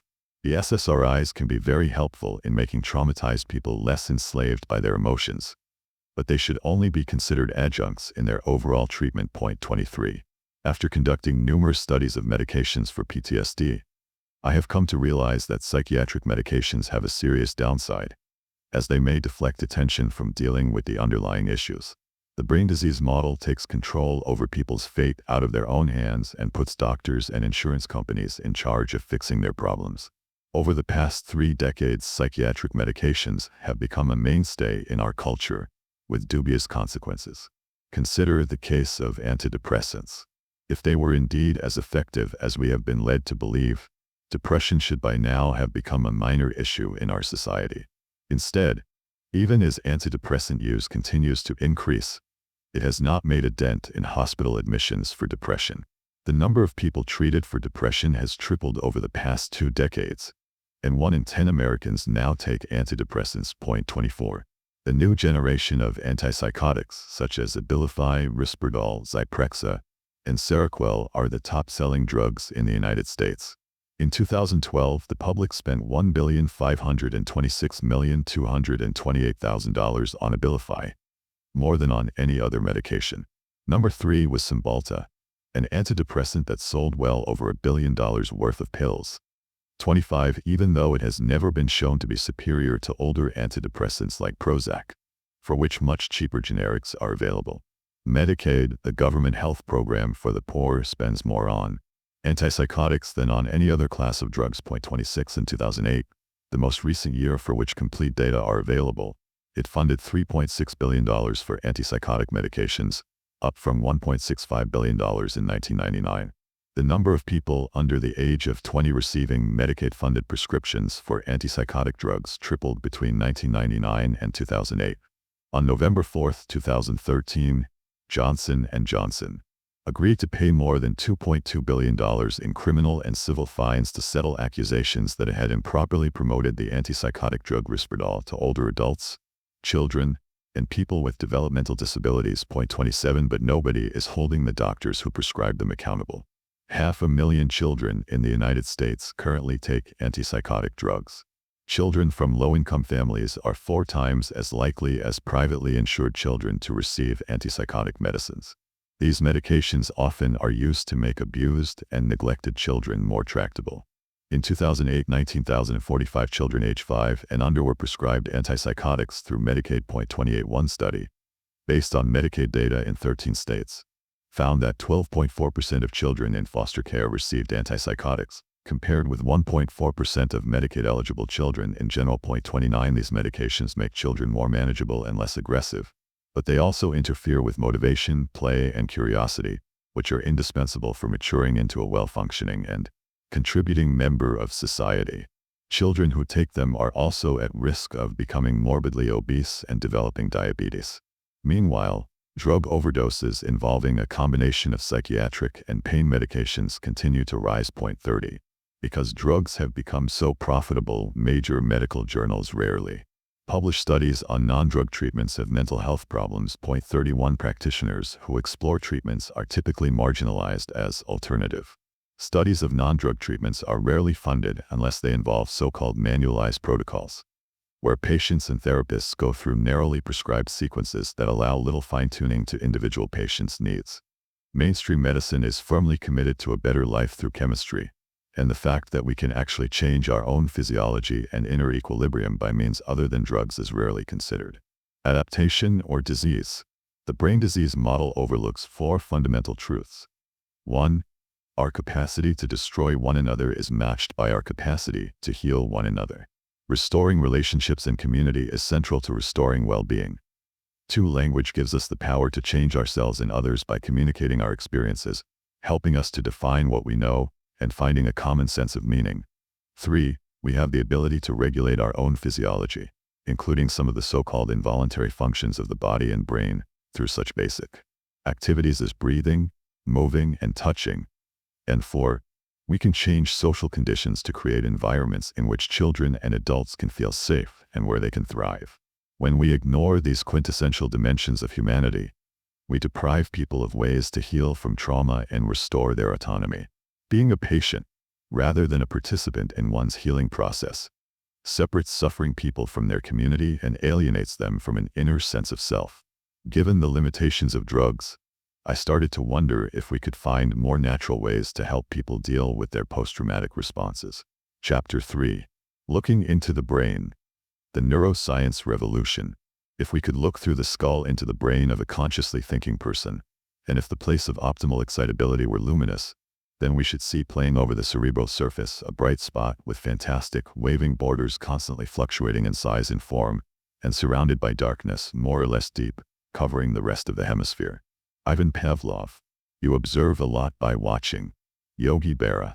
In the early 1990s, novel brain imaging techniques opened up undreamed-of capacities to gain a sophisticated understanding about the way the brain processes information.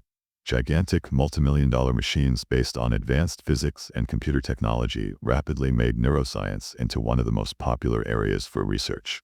Positron emission tomography, PET, and, later, functional magnetic resonance imaging, fMRI, enabled scientists to visualize how different parts of the brain are activated when people are engaged in certain tasks, or when they remember events from the past. For the first time, we could watch the brain as it processes memories, sensations, and emotions and begin to map the circuits of mind and consciousness. The earlier technology of measuring brain chemicals like serotonin or norepinephrine had enabled scientists to look at what fueled neural activity, which is a bit like trying to understand a car's engine by studying gasoline. Neuroimaging made it possible to see inside the engine. By doing so, it has also transformed our understanding of trauma. Harvard Medical School was and is at the forefront of the neuroscience revolution, and in 1994 a young psychiatrist, Scott Rauch, was appointed as the first director of the Massachusetts General Hospital Neuroimaging Laboratory. After considering the most relevant questions that this new technology could answer and reading some articles I had written, Scott asked me whether I thought we could study what happens in the brains of people who have flashbacks. I had just finished a study on how trauma is remembered, to be discussed in Chapter 12, in which participants repeatedly told me how upsetting it was to be suddenly hijacked by images, feelings, and sounds from the past. When several said they wished they knew what trick their brains were playing on them during these flashbacks, I asked 8 of them if they would be willing to return to the clinic and lie still inside a scanner, an entirely new experience that I described in detail, while we recreated a scene from the painful events that haunted them. To my surprise, all 8 agreed, many of them expressing their hope that what we learned from their suffering could help other people. My research assistant, Rita Fissler, who was working with us prior to entering Harvard Medical School, sat down with every participant and carefully constructed a script that recreated their trauma moment to moment. We deliberately tried to collect just isolated fragments of their experience, particular images, sounds, and feelings, rather than the entire story, because that is how trauma is experienced. Rita also asked the participants to describe a scene where they felt safe and in control. One person described her morning routine. Another, sitting on the porch of a farmhouse in Vermont overlooking the hills. We would use this script for a second scan to provide a baseline measurement. After the participants checked the scripts for accuracy, reading silently, which is less overwhelming than hearing or speaking, Rita made a voice recording that would be played back to them while they were in the scanner. A typical script. You are 6 years old and getting ready for bed. You hear your mother and father yelling at each other. You are frightened and your stomach is in a knot. You and your younger brother and sister are huddled at the top of the stairs. You look over the banister and see your father holding your mother's arms while she struggles to free herself. Your mother is crying, spitting and hissing like an animal. Your face is flushed and you feel hot all over. When your mother frees herself, she runs to the dining room and breaks a very expensive Chinese vase. You yell at your parents to stop, but they ignore you. Your mom runs upstairs and you hear her breaking the TV. Your little brother and sister try to get her to hide in the closet. Your heart pounds and you are trembling. At this first session, we explained the purpose of the radioactive oxygen the participants would be breathing. As any part of the brain became more or less metabolically active, its rate of oxygen consumption would immediately change, which would be picked up by the scanner. We would monitor their blood pressure and heart rate throughout the procedure so that these physiological signs could be compared with brain activity. Several days later, the participants came to the imaging lab. Marcia, a 40-year-old schoolteacher from a suburb outside of Boston, was the first volunteer to be scanned. Her script took her back to the day 13 years earlier, when she picked up her 5-year-old daughter, Melissa, from day camp. As they drove off, Marcia heard a persistent beeping, indicating that Melissa's seatbelt was not properly fastened. When Marcia reached over to adjust the belt, she ran a red light. Another car smashed into hers from the right, instantly killing her daughter. In the ambulance on the way to the emergency room, the 7-month-old fetus Marcia was carrying also died. Overnight, Marcia had changed from a cheerful woman who was the life of the party into a haunted and depressed person filled with self-blame. She moved from classroom teaching into school administration because working directly with children had become intolerable. As for many parents who have lost children, their happy laughter had become a powerful trigger. Even hiding behind her paperwork, she could barely make it through the day. In a futile attempt to keep her feelings at bay, she coped by working day and night. I was standing outside the scanner as Marcia underwent the procedure and could follow her physiological reactions on a monitor. The moment we turned on the tape recorder, her heart started to race and her blood pressure jumped. Simply hearing the script activated the same physiological responses that had occurred during the accident 13 years earlier. After the recorded script concluded and Marcia's heart rate and blood pressure returned to normal, we played her second script, getting out of bed and brushing her teeth. This time her heart rate and blood pressure did not change. As she emerged from the scanner, Marcia looked defeated, drawn out, and frozen. Her breathing was shallow. Her eyes were opened wide, and her shoulders were hunched, the very image of vulnerability and defenselessness. We tried to comfort her, but I wondered if whatever we discovered would be worth the price of her distress. Picturing the brain on trauma. Bright spots in A, the limbic brain, and B, the visual cortex, show heightened activation. In drawing C, the brain's speech center shows markedly decreased activation. After all 8 participants completed the procedure, Scott Rauch went to work with his mathematicians and statisticians to create composite images that compared the arousal created by a flashback with the brain in neutral. After a few weeks, he sent me the results, which you see above. I taped the scans up on the refrigerator in my kitchen, and for the next few months I stared at them every evening. It occurred to me that this was how early astronomers must have felt when they peered through a telescope at a new constellation. There were some puzzling dots and colors on the scan, but the biggest area of brain activation, a large red spot in the right lower center of the brain, which is the limbic area or emotional brain, came as no surprise. It was already well known that intense emotions activate the limbic system, in particular an area within it called the amygdala. We depend on the amygdala to warn us of impending danger and to activate the body's stress response. Our study clearly showed that when traumatized people are presented with images, sounds, or thoughts related to their particular experience, the amygdala reacts with alarm, even as in Marcia's case 13 years after the event. Activation of this fear center triggers the cascade of stress hormones and nerve impulses that drive up blood pressure, heart rate, and oxygen intake, preparing the body for fight or flight. 1 The monitors attached to Marcia's arms recorded this physiological state of frantic arousal, even though she never totally lost track of the fact that she was resting quietly in the scanner. Speechless horror. Our most surprising finding was a white spot in the left frontal lobe of the cortex, in a region called Broca's area. In this case, the change in color meant that there was a significant decrease in that part of the brain. Broca's area is one of the speech centers of the brain, which is often affected in stroke patients when the blood supply to that region is cut off. Without a functioning Broca's area, you cannot put your thoughts and feelings into words. Our scans showed that Broca's area went offline whenever a flashback was triggered. In other words, we had visual proof that the effects of trauma are not necessarily different from, and can overlap with, the effects of physical lesions like strokes. All trauma is preverbal. Shakespeare captures this state of speechless terror in Macbeth. After the murdered king's body is discovered, "Oh horror, horror, horror! Tongue nor heart cannot conceive nor name thee. Confusion now hath made his masterpiece." Under extreme conditions, people may scream obscenities, call for their mothers, howl in terror, or simply shut down. Victims of assaults and accidents sit mute and frozen in emergency rooms. Traumatized children lose their tongues and refuse to speak. Photographs of combat soldiers show hollow-eyed men staring mutely into a void. Even years later, traumatized people often have enormous difficulty telling other people what has happened to them. Their bodies re-experience terror, rage, and helplessness, as well as the impulse to fight or flee. But these feelings are almost impossible to articulate. Trauma by nature drives us to the edge of comprehension, cutting us off from language based on common experience or an imaginable past. This doesn't mean that people can't talk about a tragedy that has befallen them.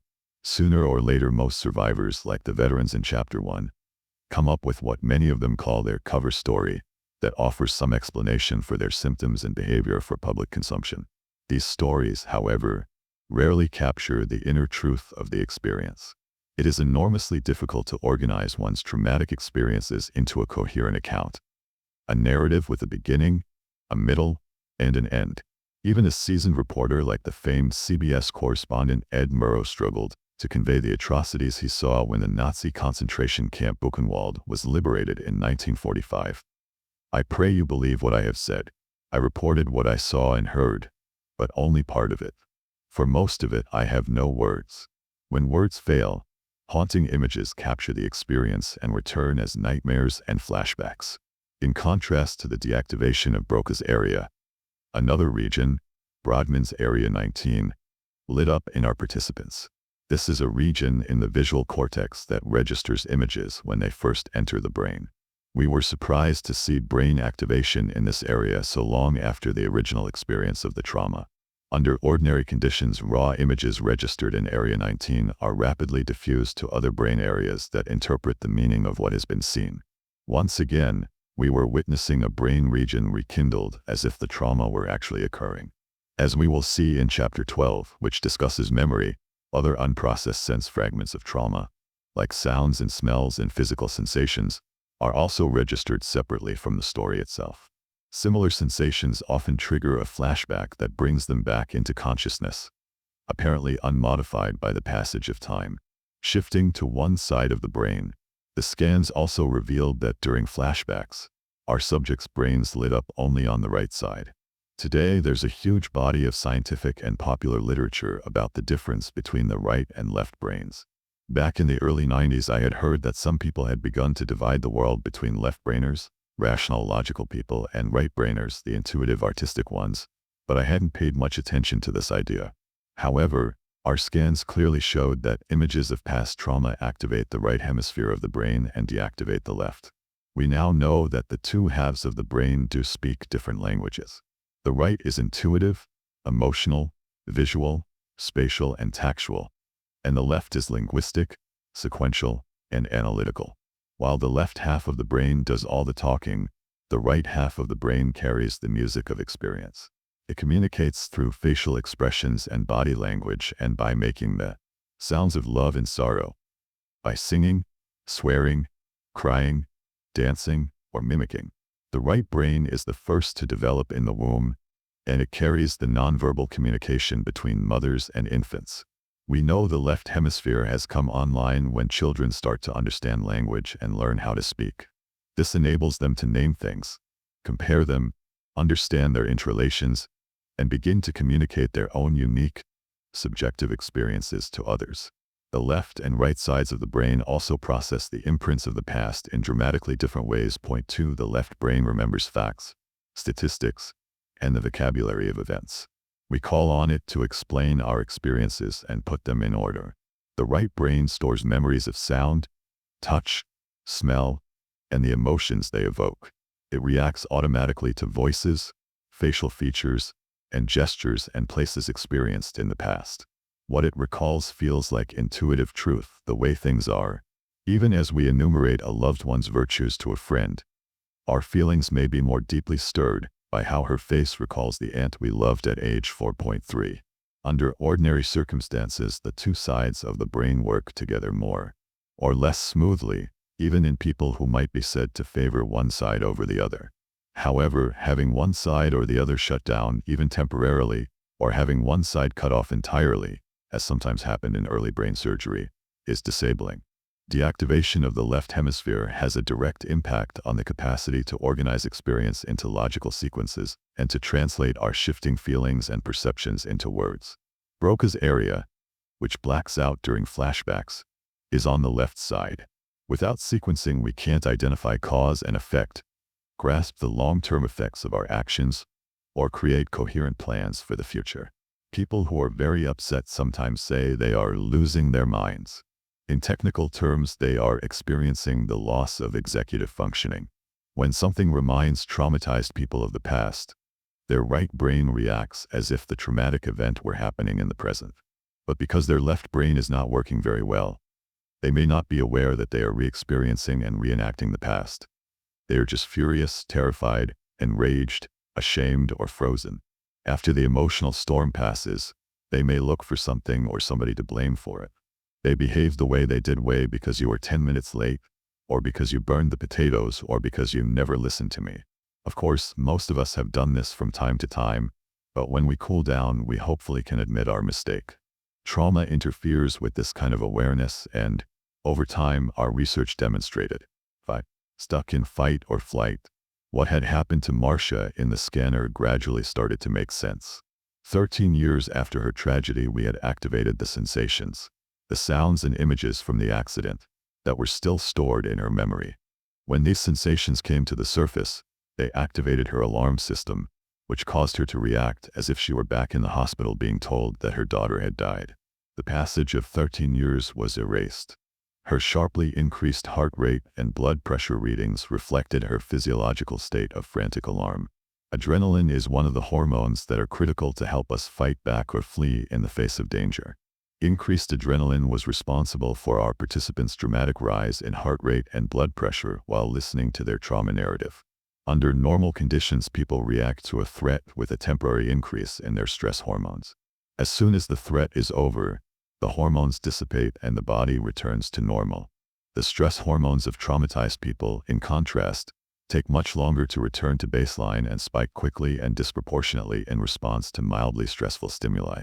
The insidious effects of constantly elevated stress hormones include memory and attention problems, irritability, and sleep disorders. They also contribute to many long-term health issues, depending on which body system is most vulnerable in a particular individual. We now know that there is another possible response to threat, which our scans aren't yet capable of measuring. Some people simply go into denial. Their bodies register the threat, but their conscious minds go on as if nothing has happened. However, even though the mind may learn to ignore the messages from the emotional brain, the alarm signals don't stop. The emotional brain keeps working, and stress hormones keep sending signals to the muscles to tense for action or immobilize in collapse. The physical effects on the organs go on unabated until they demand notice when they are expressed as illness.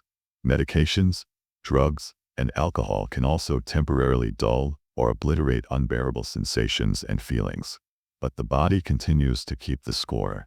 We can interpret what happened to Marcia in the scanner from several different perspectives, each of which has implications for treatment. We can focus on the neurochemical and physiological disruptions that were so evident and make a case that she is suffering from a biochemical imbalance that is reactivated whenever she is reminded of her daughter's death. We might then search for a drug or a combination of drugs that would damp down the reaction or, in the best case, restore her chemical equilibrium. Based on the results of our scans, some of my colleagues at MGH began investigating drugs that might make people less responsive to the effects of elevated adrenaline. We can also make a strong case that Marcia is hypersensitized to her memories of the past and that the best treatment would be some form of desensitization point for after repeatedly rehearsing the details of the trauma with a therapist, her biological responses might become muted, so that she could realize and remember that that was then and this is now, rather than reliving the experience over and over. For 100 years or more, every textbook of psychology and psychotherapy has advised that some method of talking about distressing feelings can resolve them. However, as we've seen, the experience of trauma itself gets in the way of being able to do that.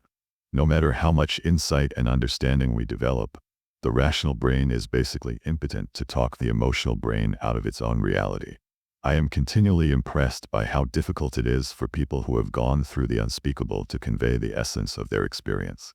It is so much easier for them to talk about what has been done to them, to tell a story of victimization and revenge, than to notice, feel, and put into words the reality of their internal experience. Our scans had revealed how their dread persisted and could be triggered by multiple aspects of daily experience. They had not integrated their experience into the ongoing stream of their life.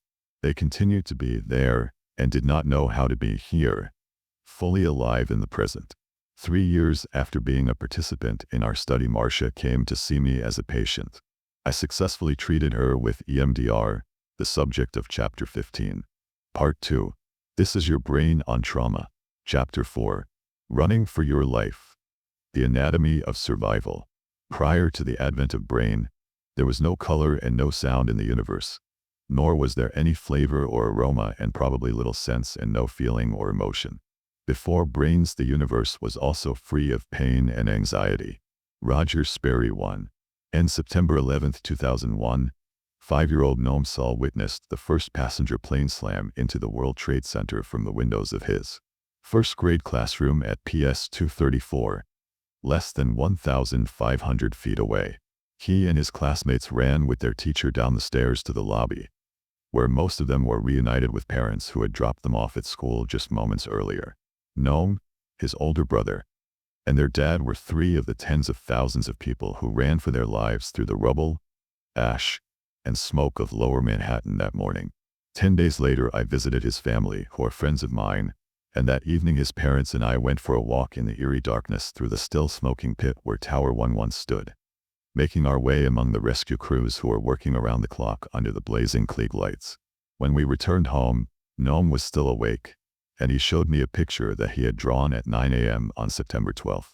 The drawing depicted what he had seen the day before: an airplane slamming into the tower, a ball of fire, firefighters, and people jumping from the tower's windows. But at the bottom of the picture he had drawn something else, a black circle at the foot of the buildings. I had no idea what it was, so I asked him. A trampoline, he replied. What was a trampoline doing there? Gnome explained. So that the next time when people have to jump they will be safe. I was stunned. This 5-year-old boy, a witness to unspeakable mayhem and disaster just 24 hours before he made that drawing, had used his imagination to process what he had seen and begin to go on with his life. Gnome was fortunate. His entire family was unharmed. He had grown up surrounded by love, and he was able to grasp that the tragedy they had witnessed had come to an end. During disasters, young children usually take their cues from their parents.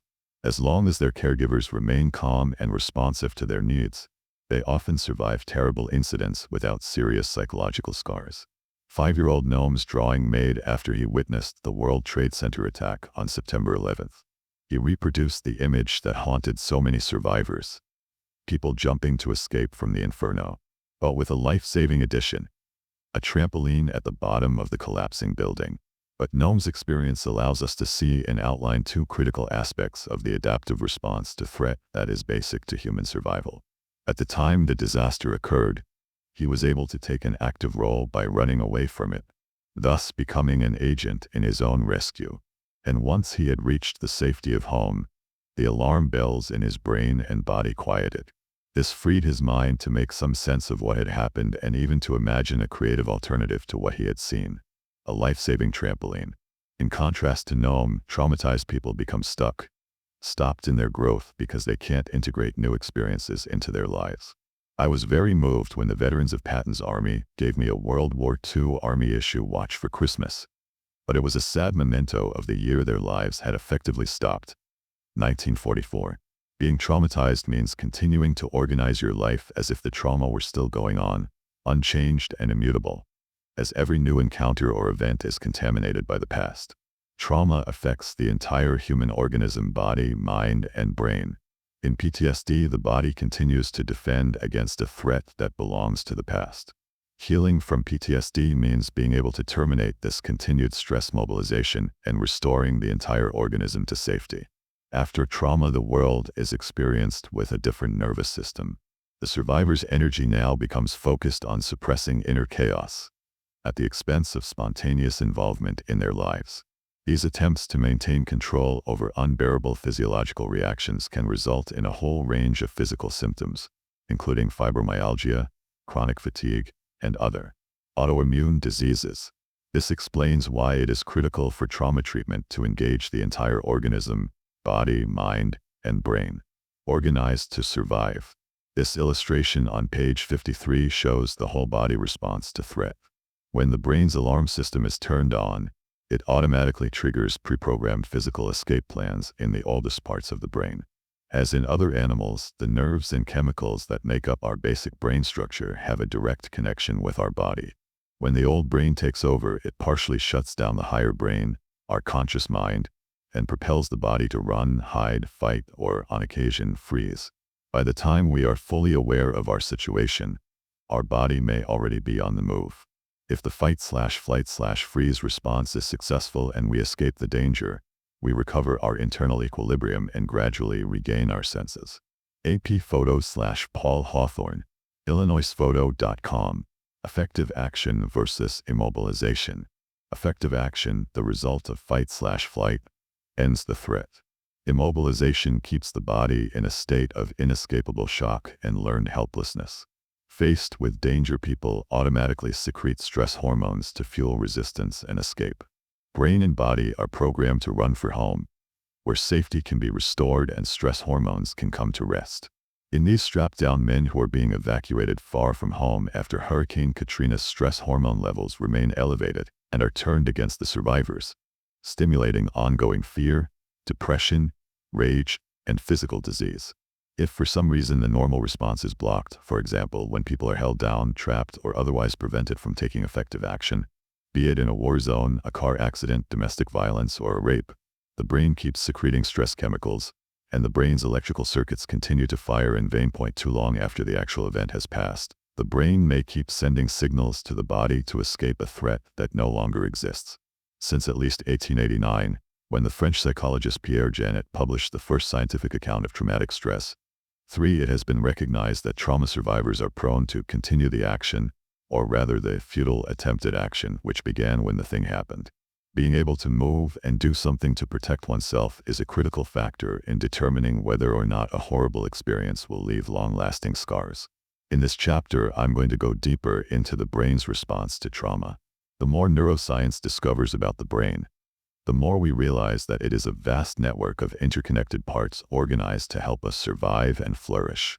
Knowing how these parts work together is essential to understanding how trauma affects every part of the human organism and can serve as an indispensable guide to resolving traumatic stress.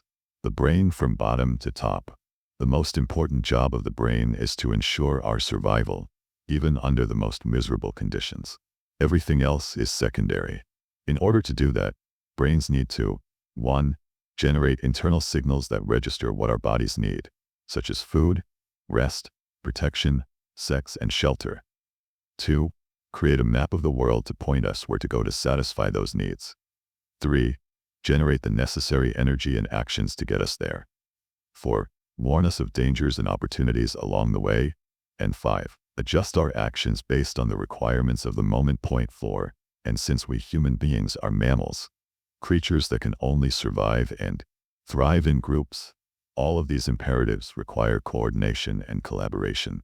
Psychological problems occur when our internal signals don't work, when our maps don't lead us where we need to go, when we are too paralyzed to move, when our actions do not correspond to our needs, or when our relationships break down. Every brain structure that I discuss has a role to play in these essential functions, and as we will see, trauma can interfere with every one of them. Our rational, cognitive brain is actually the youngest part of the brain and occupies only about 30% of the area inside our skull. The rational brain is primarily concerned with the world outside us, understanding how things and people work and figuring out how to accomplish our goals, manage our time, and sequence our actions. Beneath the rational brain lie two evolutionarily older, and to some degree separate, brains, which are in charge of everything else. The moment-by-moment registration and management of our body's physiology and the identification of comfort, safety, threat, hunger, fatigue, desire, longing, excitement, pleasure, and pain. The brain is built from the bottom up. It develops level by level within every child in the womb, just as it did in the course of evolution. The most primitive part, the part that is already online when we are born, is the ancient animal brain, often called the reptilian brain. It is located in the brainstem just above the place where our spinal cord enters the skull. The reptilian brain is responsible for all the things that newborn babies can do: eat, sleep, wake, cry, breathe, feel temperature, hunger, wetness, and pain, and rid the body of toxins by urinating and defecating. The brainstem and the hypothalamus, which sits directly above it, together control the energy levels of the body. They coordinate the functioning of the heart and lungs, and also the endocrine and immune systems, ensuring that these basic life-sustaining systems are maintained within the relatively stable internal balance known as homeostasis. Breathing, eating, sleeping, pooping, and peeing are so fundamental that their significance is easily neglected when we're considering the complexities of mind and behavior. However, if your sleep is disturbed or your bowels don't work, or if you always feel hungry, or if being touched makes you want to scream, as is often the case with traumatized children and adults, the entire organism is thrown into disequilibrium. It is amazing how many psychological problems involve difficulties with sleep, appetite, touch, digestion, and arousal. Any effective treatment for trauma has to address these basic housekeeping functions of the body. Right above the reptilian brain is the limbic system. It's also known as the mammalian brain, because all animals that live in groups and nurture their young possess one. Development of this part of the brain truly takes off after a baby is born. It is the seat of the emotions, the monitor of danger, the judge of what is pleasurable or scary, the arbiter of what is or is not important for survival purposes. It is also a central command post for coping with the challenges of living within our complex social networks. The limbic system is shaped in response to experience, in partnership with the infant's own genetic makeup and inborn temperament. As all parents of more than one child quickly notice, babies differ from birth in the intensity and nature of their reactions to similar events. Whatever happens to a baby contributes to the emotional and perceptual map of the world that its developing brain creates. As my colleague Bruce Perry explains it, the brain is formed in a use-dependent manner. 5. This is another way of describing neuroplasticity, the relatively recent discovery that neurons that fire together wire together. When a circuit fires repeatedly, it can become a default setting, the response most likely to occur. If you feel safe and loved, your brain becomes specialized in exploration, play, and cooperation. If you are frightened and unwanted, it specializes in managing feelings of fear and abandonment. As infants and toddlers, we learn about the world by moving, grabbing, and crawling, and by discovering what happens when we cry, smile, or protest. We are constantly experimenting with our surroundings. How do our interactions change the way our bodies feel? Attend any 2-year-old's birthday party and notice how little Kimberly will engage you, play with you, flirt with you, without any need for language. These early explorations shape the limbic structures devoted to emotions and memory, but these structures can also be significantly modified by later experiences. For the better by a close friendship or a beautiful first love, for example, or for the worse by a violent assault, relentless bullying, or neglect. Taken together, the reptilian brain and limbic system make up what I'll call the emotional brain. Throughout this book, point 6, the emotional brain is at the heart of the central nervous system, and its key task is to look out for your welfare. If it detects danger or a special opportunity, such as a promising partner, it alerts you by releasing a squirt of hormones. The resulting visceral sensations, ranging from mild queasiness to the grip of panic in your chest, will interfere with whatever your mind is currently focused on and get you moving, physically and mentally, in a different direction. Even at their most subtle, these sensations have a huge influence on the small and large decisions we make throughout our lives. What we choose to eat, where we like to sleep and with whom, what music we prefer, whether we like to garden or sing in a choir, and whom we befriend and whom we detest. The emotional brain's cellular organization and biochemistry are simpler than those of the neocortex, our rational brain, and it assesses incoming information in a more global way. As a result, it jumps to conclusions based on rough similarities, in contrast with the rational brain, which is organized to sort through a complex set of options. The textbook example is leaping back in terror when you see a snake, only to realize that it's just a coiled rope. The emotional brain initiates pre-programmed escape plans, like the fight or flight responses. These muscular and physiological reactions are automatic, set in motion without any thought or planning on our part, leaving our conscious, rational capacities to catch up later, often well after the threat is over. Finally, we reach the top layer of the brain, the neocortex. We share this outer layer with other mammals, but it is much thicker in us humans. In the second year of life, the frontal lobes, which make up the bulk of our neocortex, begin to develop at a rapid pace. The ancient philosophers called 7 years the age of reason. For us, first grade is the prelude of things to come, a life organized around frontal lobe capacities. Sitting still, keeping sphincters in check, being able to use words rather than acting out, understanding abstract and symbolic ideas, planning for tomorrow, and being in tune with teachers and classmates. The frontal lobes are responsible for the qualities that make us unique within the animal kingdom. Point 7, they enable us to use language and abstract thought. They give us our ability to absorb and integrate vast amounts of information and attach meaning to it. Despite our excitement about the linguistic feats of chimpanzees and rhesus monkeys, only human beings command the words and symbols necessary to create the communal, spiritual, and historical contexts that shape our lives. The frontal lobes allow us to plan and reflect, to imagine and play out future scenarios. They help us to predict what will happen if we take one action, like applying for a new job, or neglect another, not paying the rent. They make choice possible and underlie our astonishing creativity. Generations of frontal lobes, working in close collaboration, have created culture, which got us from dugout canoes, horse-drawn carriages, and letters to jet planes, hybrid cars, and email. They also gave us Gnome's life-saving trampoline. Mirroring each other. Interpersonal neurobiology. Crucial for understanding trauma, the frontal lobes are also the seat of empathy. Our ability to feel into someone else, One of the truly sensational discoveries of modern neuroscience took place in 1994, when in a lucky accident a group of Italian scientists identified specialized cells in the cortex that came to be known as mirror neurons. Point 8. The researchers had attached electrodes to individual neurons in a monkey's premotor area, then set up a computer to monitor precisely which neurons fired when the monkey picked up a peanut or grasped a banana. At one point, an experimenter was putting food pellets into a box when he looked up at the computer. The monkey's brain cells were firing at the exact location where the motor command neurons were located. But the monkey wasn't eating or moving. He was watching the researcher, and his brain was vicariously mirroring the researcher's actions. Numerous other experiments followed around the world, and it soon became clear that mirror neurons explained many previously unexplainable aspects of the mind, such as empathy, imitation, synchrony, and even the development of language.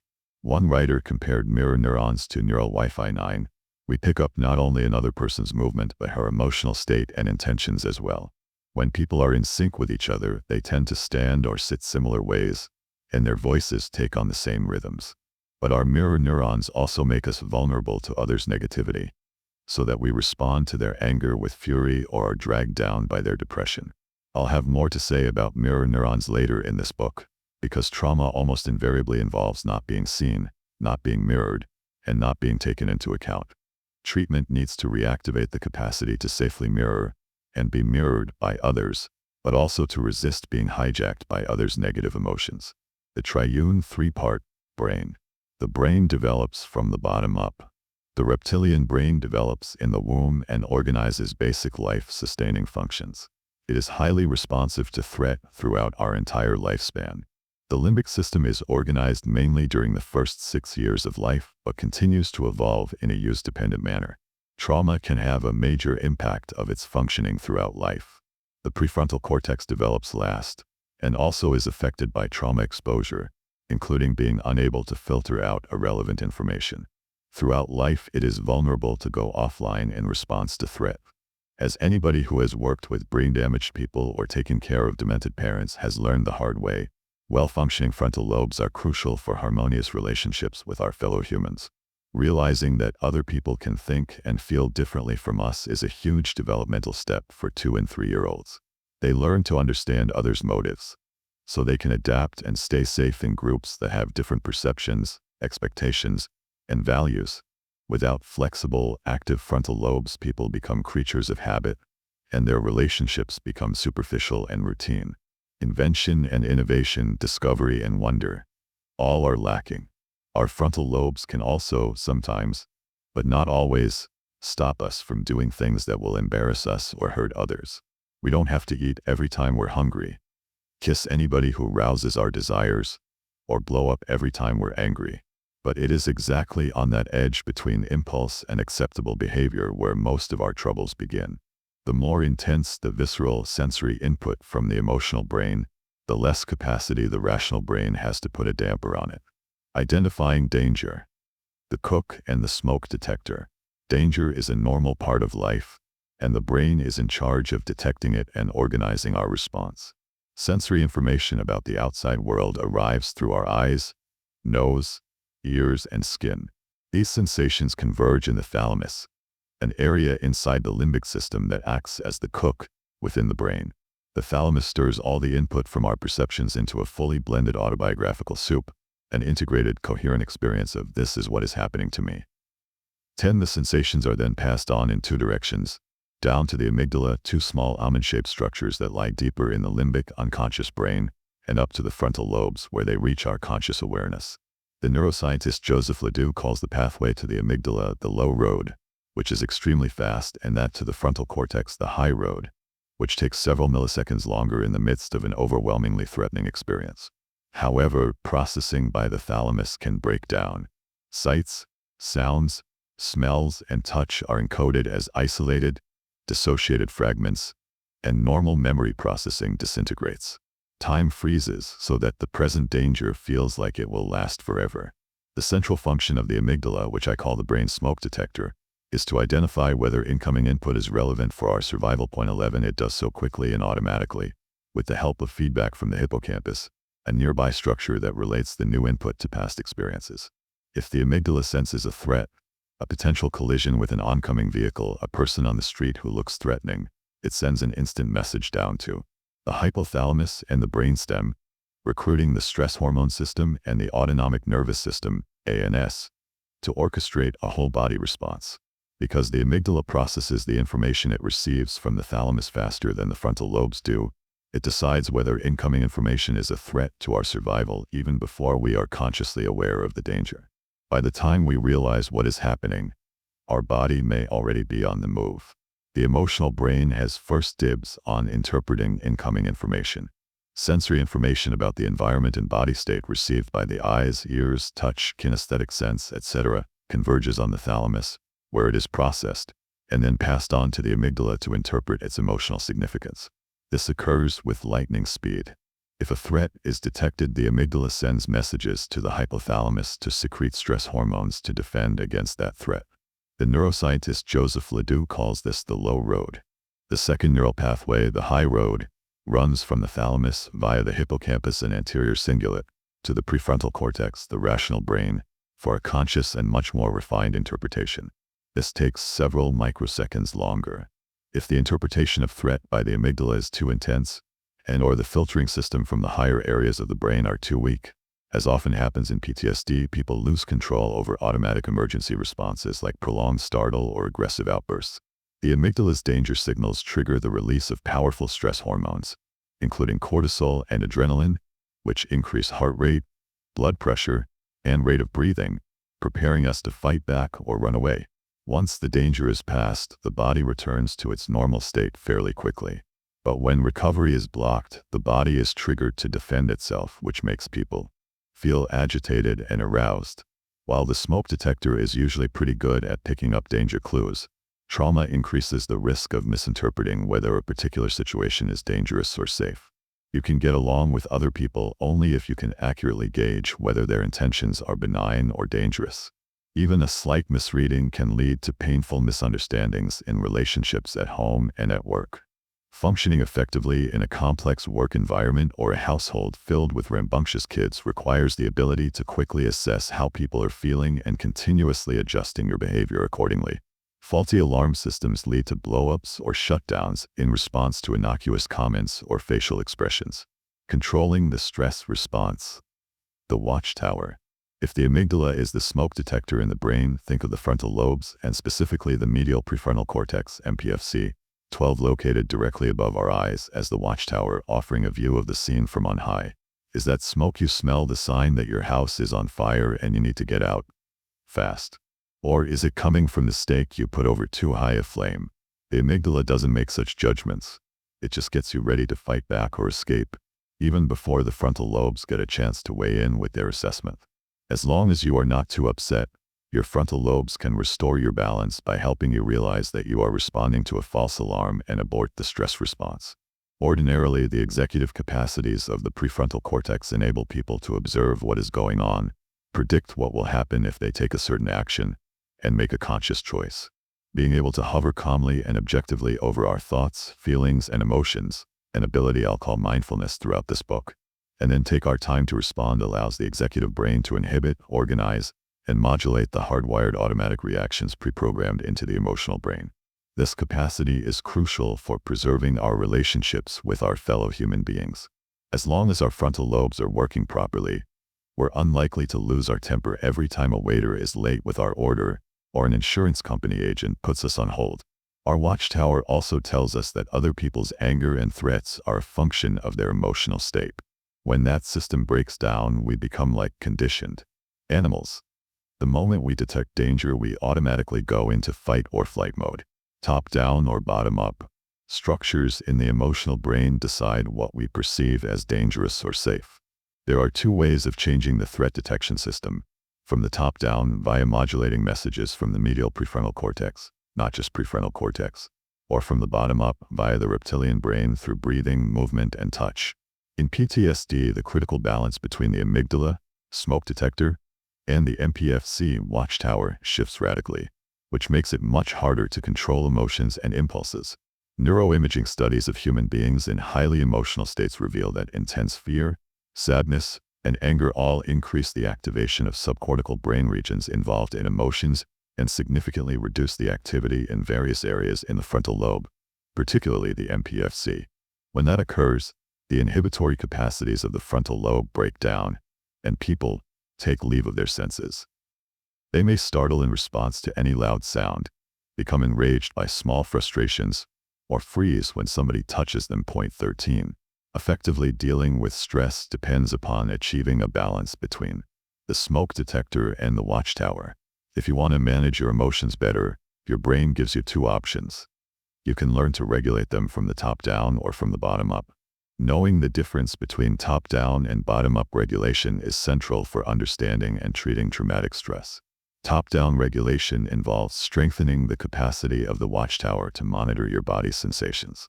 Mindfulness meditation and yoga can help with this.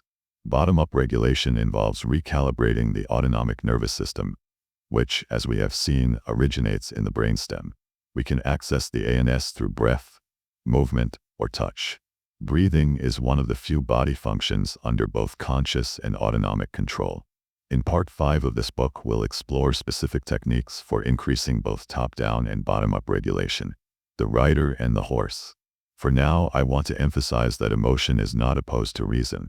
Our emotions assign value to experiences and thus are the foundation of reason. Our self-experience is the product of the balance between our rational and our emotional brains. When these two systems are in balance, we feel like ourselves. However, when our survival is at stake, these systems can function relatively independently. If, say, you are driving along, chatting with a friend, and a truck suddenly looms in the corner of your eye, you instantly stop talking, slam on the brakes, and turn your steering wheel to get out of harm's way. If your instinctive actions have saved you from a collision, you may resume where you left off. Whether you are able to do so depends largely on how quickly your visceral reactions subside to the threat. The neuroscientist Paul MacLean, who developed the three-part description of the brain that I've used here, compared the relationship between the rational brain and the emotional brain to that between a more or less competent rider and his unruly horse. Point 14. As long as the weather is calm and the path is smooth, the rider can feel in excellent control. But unexpected sounds or threats from other animals can make the horse bolt, forcing the rider to hold on for dear life. Likewise, when people feel that their survival is at stake or they are seized by rages, longings, fear, or sexual desires, they stop listening to the voice of reason, and it makes little sense to argue with them. Whenever the limbic system decides that something is a question of life or death, the pathways between the frontal lobes and the limbic system become extremely tenuous. Psychologists usually try to help people use insight and understanding to manage their behavior. However, neuroscience research shows that very few psychological problems are the result of defects in understanding. Most originate in pressures from deeper regions in the brain that drive our perception and attention. When the alarm bell of the emotional brain keeps signaling that you are in danger, no amount of insight will silence it. I am reminded of the comedy in which a 7-time recidivist in an anger management program extols the virtue of the techniques he's learned. They are great and work terrific, as long as you are not really angry. When our emotional and rational brains are in conflict, as when we're enraged with someone we love, frightened by someone we depend on, or lust after someone who is off limits, a tug-of-war ensues. This war is largely played out in the theater of visceral experience. Your gut, your heart, your lungs, and will lead to both physical discomfort and psychological misery. Chapter 6 will discuss how the brain and viscera interact in safety and danger, which is key to understanding the many physical manifestations of trauma. I'd like to end this chapter by examining 2 more brain scans that illustrate some of the core features of traumatic stress. Timeless reliving, re-experiencing images, sounds, and emotions, and dissociation. Stan and Uda's brains on trauma. On a fine September morning in 1999, Stan and Ute Lawrence, a professional couple in their 40s, set out from their home in London, Ontario, to attend a business meeting in Detroit. Halfway through the journey, they ran into a wall of dense fog that reduced visibility to 0 in a split second. Stan immediately slammed on the brakes, coming to a standstill sideways on the highway, just missing a huge truck. An 18-wheeler went flying over the trunk of their car. Vans and cars slammed into them and into each other. People who got out of their cars were hit as they ran for their lives. The ear-splitting crashes went on and on. With each jolt from behind, they felt this would be the one that killed them. Stan and Ute were trapped in car number 13 of an 87-car pileup. The worst road disaster in Canadian history. Point 15. Then came the eerie silence. Stan struggled to open the doors and windows, but the 18-wheeler that had crushed their trunk was wedged against the car. Suddenly, someone was pounding on their roof. A girl was screaming, "Get me out of here. I'm on fire." Helplessly, they saw her die as the car she'd been in was consumed by flames. The next thing they knew, a truck driver was standing on the hood of their car with a fire extinguisher. He smashed the windshield to free them, and Stan climbed through the opening. Turning around to help his wife, he saw Ute sitting frozen in her seat. Stan and the truck driver lifted her out, and an ambulance took them to an emergency room. Aside from a few cuts, they were found to be physically unscathed. At home that night, neither Stan nor Ute wanted to go to sleep. They felt that if they let go, they would die. They were irritable, jumpy, and on edge. That night, and for many to come, they drank copious quantities of wine to numb their fear. They could not stop the images that were haunting them or the questions that went on and on. What if they'd left earlier? What if they hadn't stopped for gas? After 3 months of this, they sought help from Dr. Ruth Lanius, a psychiatrist at the University of Western Ontario.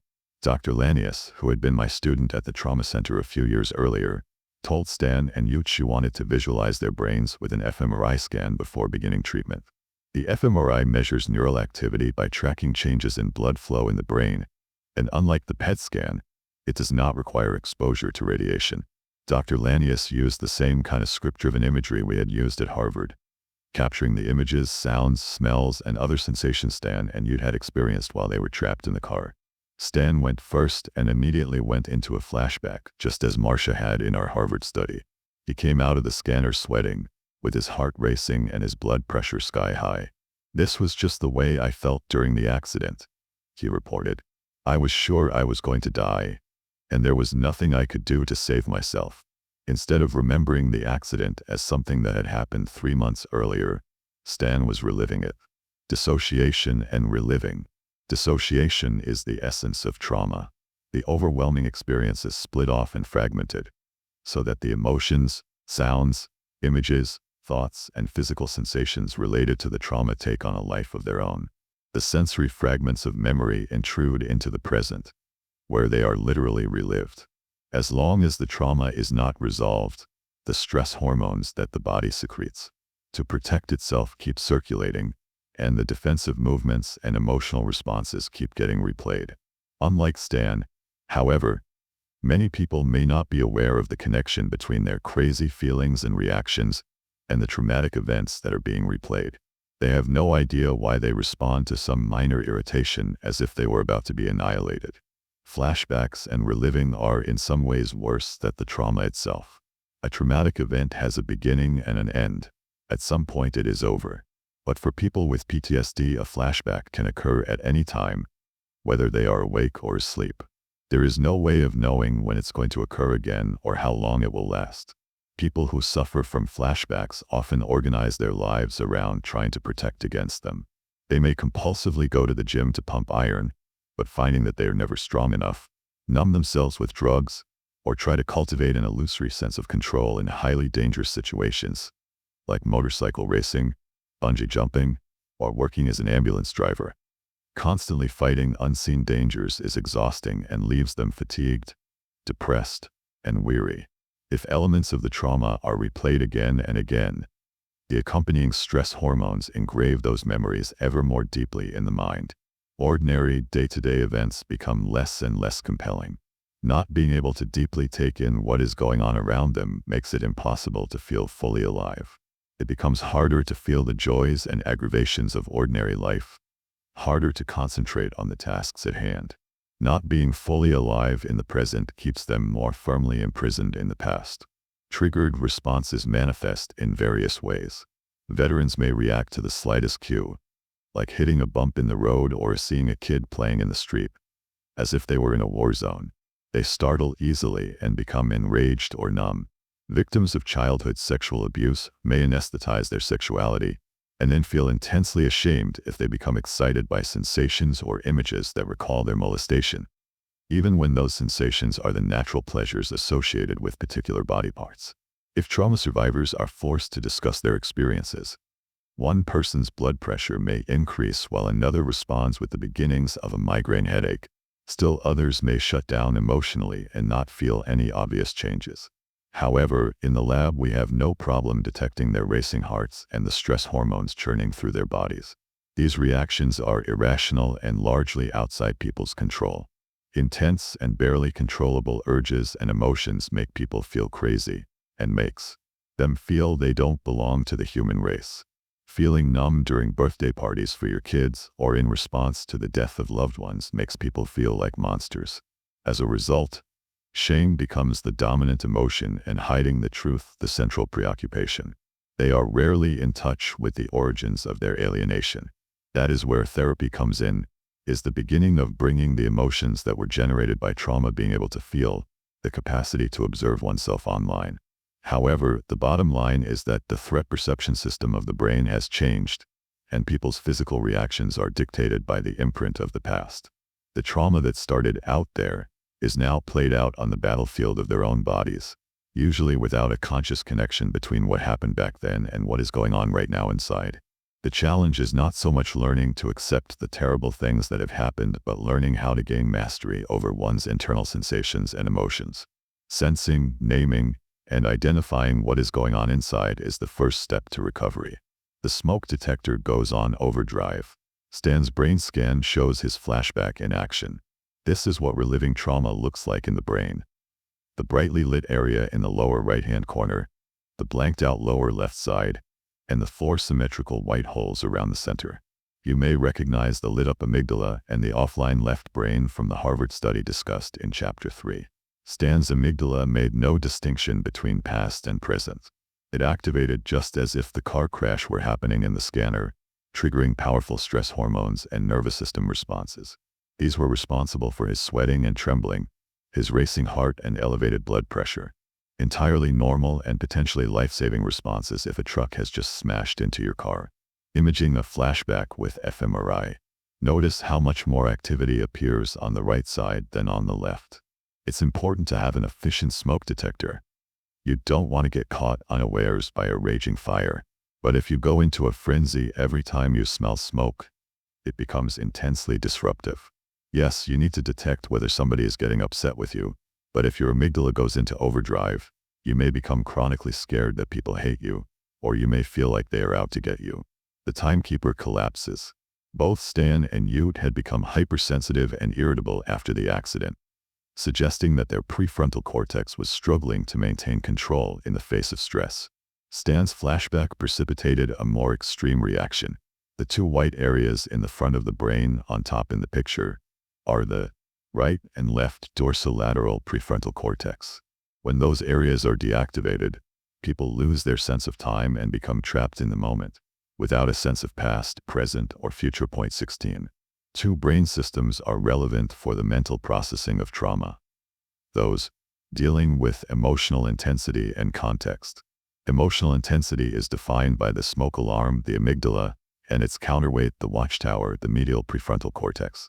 The context and meaning of an experience are determined by the system that includes the dorsolateral prefrontal cortex, DLPFC, and the hippocampus. The DLPFC is located to the side in the front brain, while the MPFC is in the center. The structures along the midline of the brain are devoted to your inner experience of yourself. Those on the side are more concerned with your relationship with your surroundings. The DLPFC tells us how our present experience relates to the past and how it may affect the future. You can think of it as the timekeeper of the brain. Knowing that whatever is happening is finite and will sooner or later come to an end makes most experiences tolerable. The opposite is also true.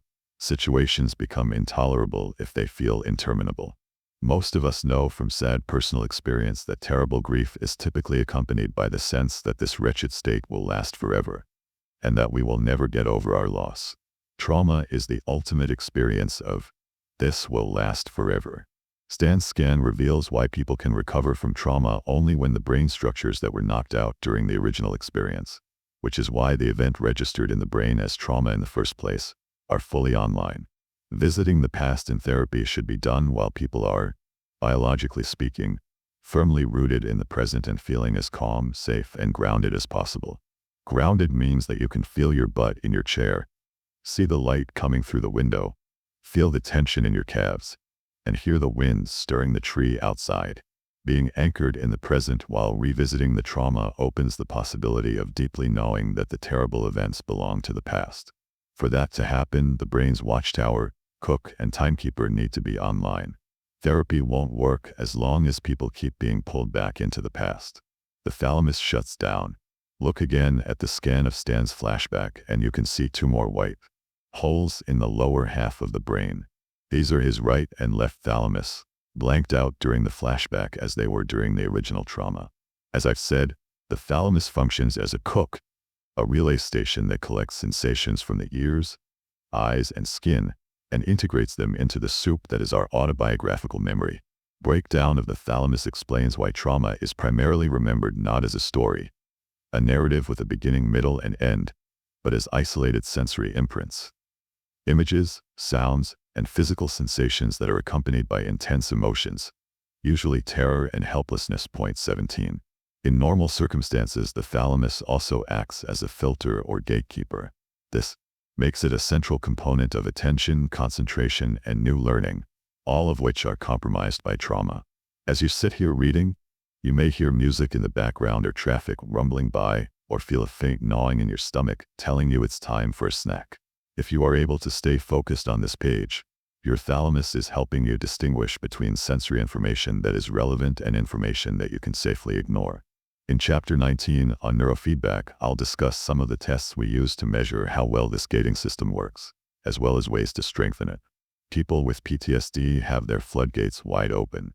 Lacking a filter, they are on constant sensory overload. In order to cope, they try to shut themselves down and develop tunnel vision and hyperfocus. If they can't shut down naturally, they may enlist drugs or alcohol to block out the world. The tragedy is that the price of closing down includes filtering out sources of pleasure and joy, as well. Depersonalization. Split off from the self. Let's now look at Uda's experience in the scanner. Not all people react to trauma in exactly the same way, but in this case the difference is particularly dramatic, since Ud was sitting right next to Stan in the wrecked car. She responded to her trauma script by going numb. Her mind went blank, and nearly every area of her brain showed markedly decreased activity. Her heart rate and blood pressure didn't elevate. When asked how she'd felt during the scan, she replied, "I felt just like I felt at the time of the accident. I felt nothing." Blanking out, dissociation, in response to being reminded of past trauma. In this case, almost every area of the brain has decreased activation, interfering with thinking, focus, and orientation. The medical term for Uda's response is depersonalization. Point 18. Anyone who deals with traumatized men, women, or children is sooner or later confronted with blank stares and absent minds, the outward manifestation of the biological freeze reaction. Depersonalization is one symptom of the massive dissociation created by trauma. Stan's flashbacks came from his thwarted efforts to escape the crash. Cued by the script, all his dissociated, fragmented sensations and emotions roared back into the present.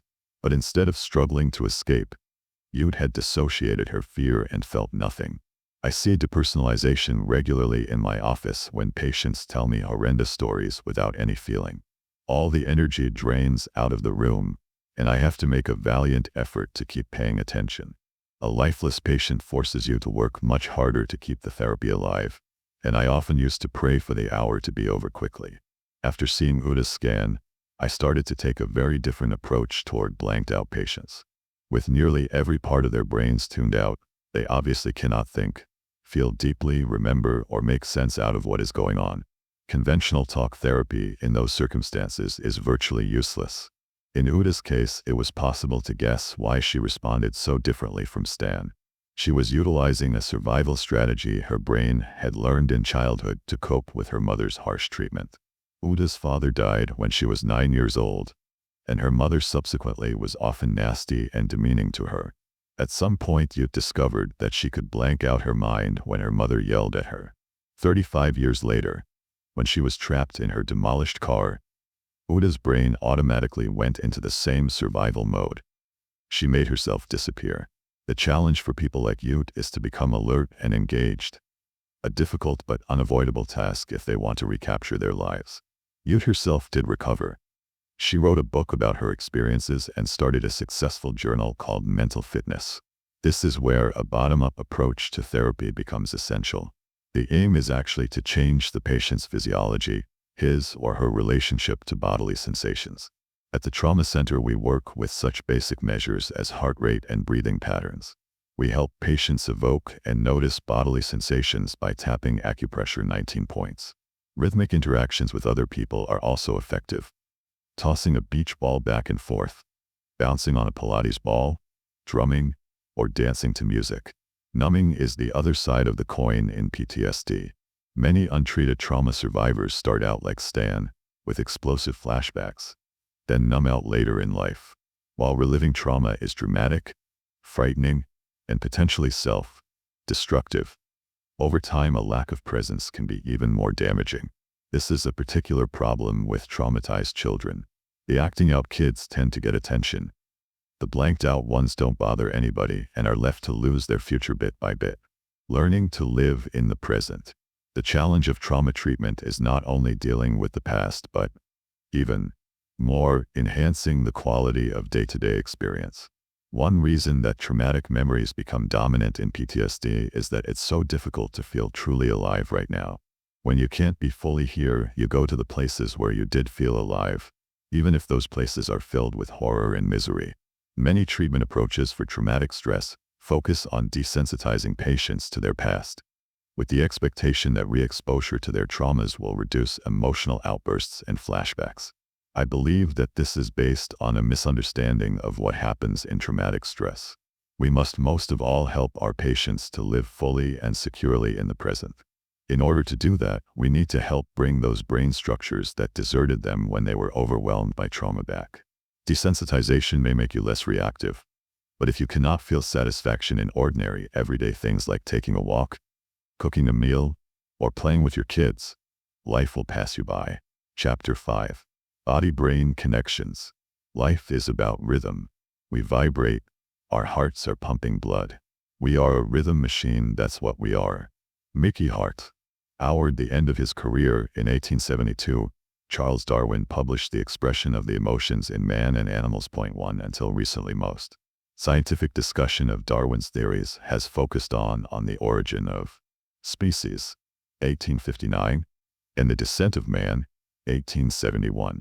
But The Expression of the Emotions turns out to be an extraordinary exploration of the foundations of emotional life, filled with observations and anecdotes drawn from decades of inquiry, as well as close-to-home stories of Darwin's children and household pets. It's also a landmark in book illustration, one of the first books ever to include photographs. Photography was still a relatively new technology and, like most scientists, Darwin wanted to make use of the latest techniques to make his points. It's still in print today, readily available in a recent edition with a terrific introduction and commentaries by Paul Ekman, a modern pioneer in the study of emotions. Darwin starts his discussion by noting the physical organization common to all mammals, including human beings, the lungs, kidneys, brains, digestive organs, and sexual organs that sustain and continue life. Although many scientists today would accuse him of anthropomorphism, Darwin stands with animal lovers when he proclaims, "Man and the higher animals also have instincts in common. All have the same senses, intuition, sensation, passions, affections, and emotions, even the more complex ones such as jealousy, suspicion, emulation, gratitude, and magnanimity." 2. He observes that we humans share some of the physical signs of animal emotion. Feeling the hair on the back of your neck stand up when you're frightened or baring your teeth when you're enraged can only be understood as vestiges of a long evolutionary process. When a man sneers or snarls at another, is the corner of the canine or eye tooth raised on the side facing the man whom he addresses? Charles Darwin, 1872. For Darwin, mammalian emotions are fundamentally rooted in biology.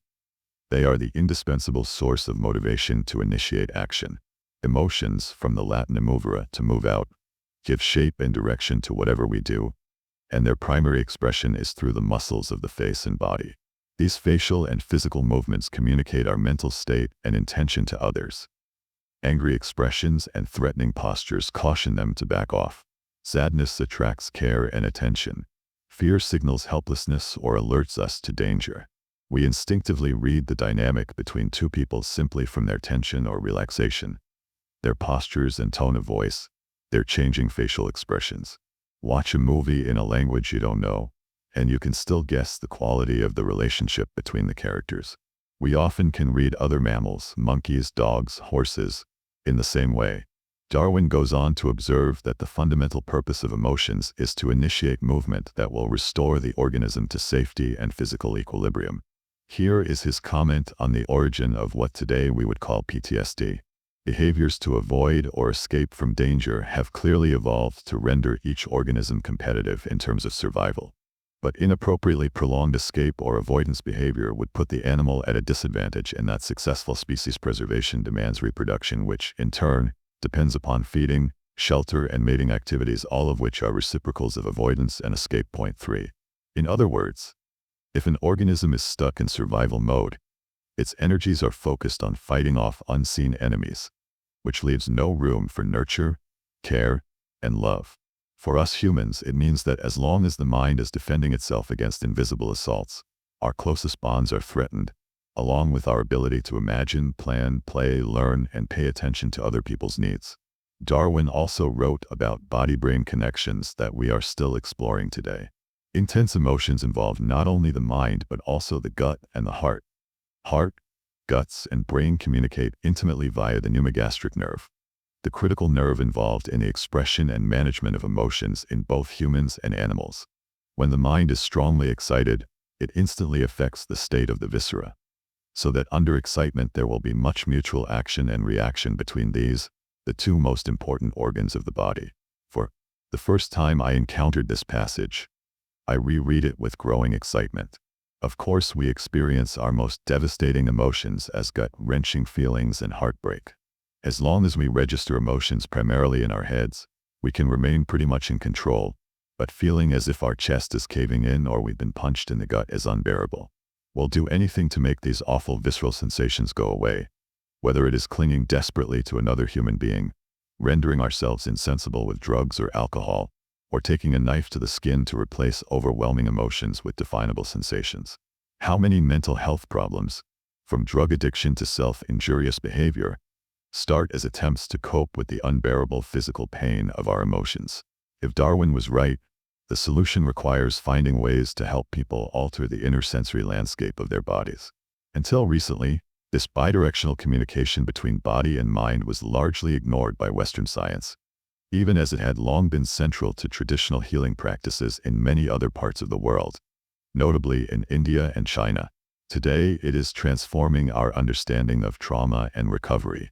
A window into the nervous system, all of the little signs we instinctively register during a conversation, the muscle shifts and tensions in the other person's face, eye movements and pupil dilation, pitch and speed of the voice, as well as the fluctuations in our own inner landscape, salivation, swallowing, breathing, and heart rate, are linked by a single regulatory system. Point 5. All are a product of the synchrony between the two branches of the autonomic nervous system, ANS, the sympathetic, which acts as the body's accelerator, and the parasympathetic, which serves as its brake. Point 6. These are the reciprocals Darwin spoke of, and working together they play an important role in managing the body's energy flow, one preparing for its expenditure, the other for its conservation.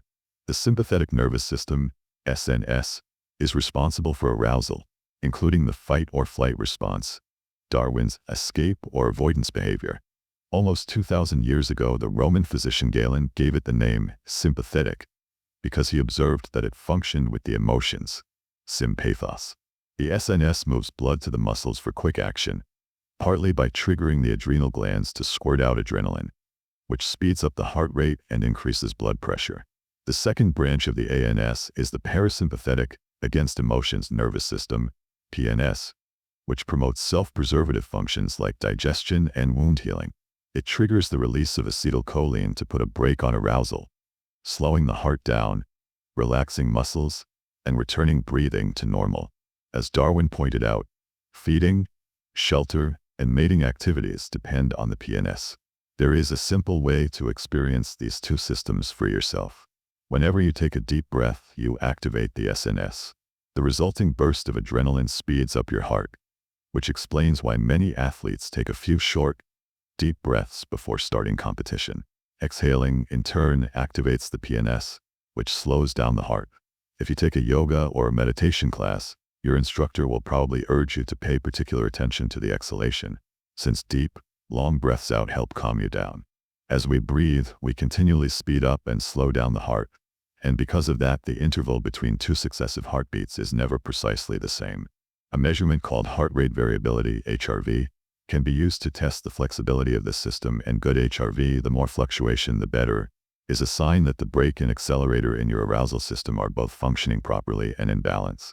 We had a breakthrough when we acquired an instrument to measure HRV, and I will explain in Chapter 16 how we can use HRV to help treat PTSD. The Neuro Love Code 7.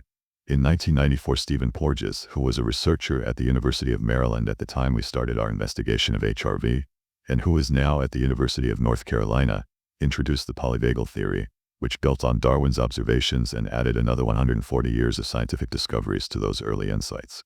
Polyvagal refers to the many branches of the vagus nerve, Darwin's pneumogastric nerve, which connects numerous organs, including the brain, lungs, heart, stomach, and intestines.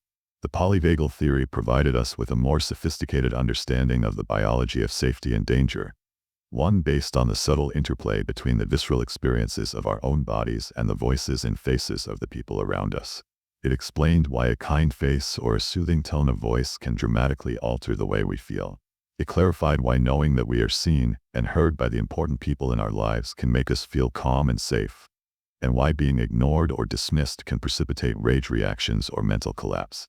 It helped us understand why focused attunement with another person can shift us out of disorganized and fearful states. Point 8.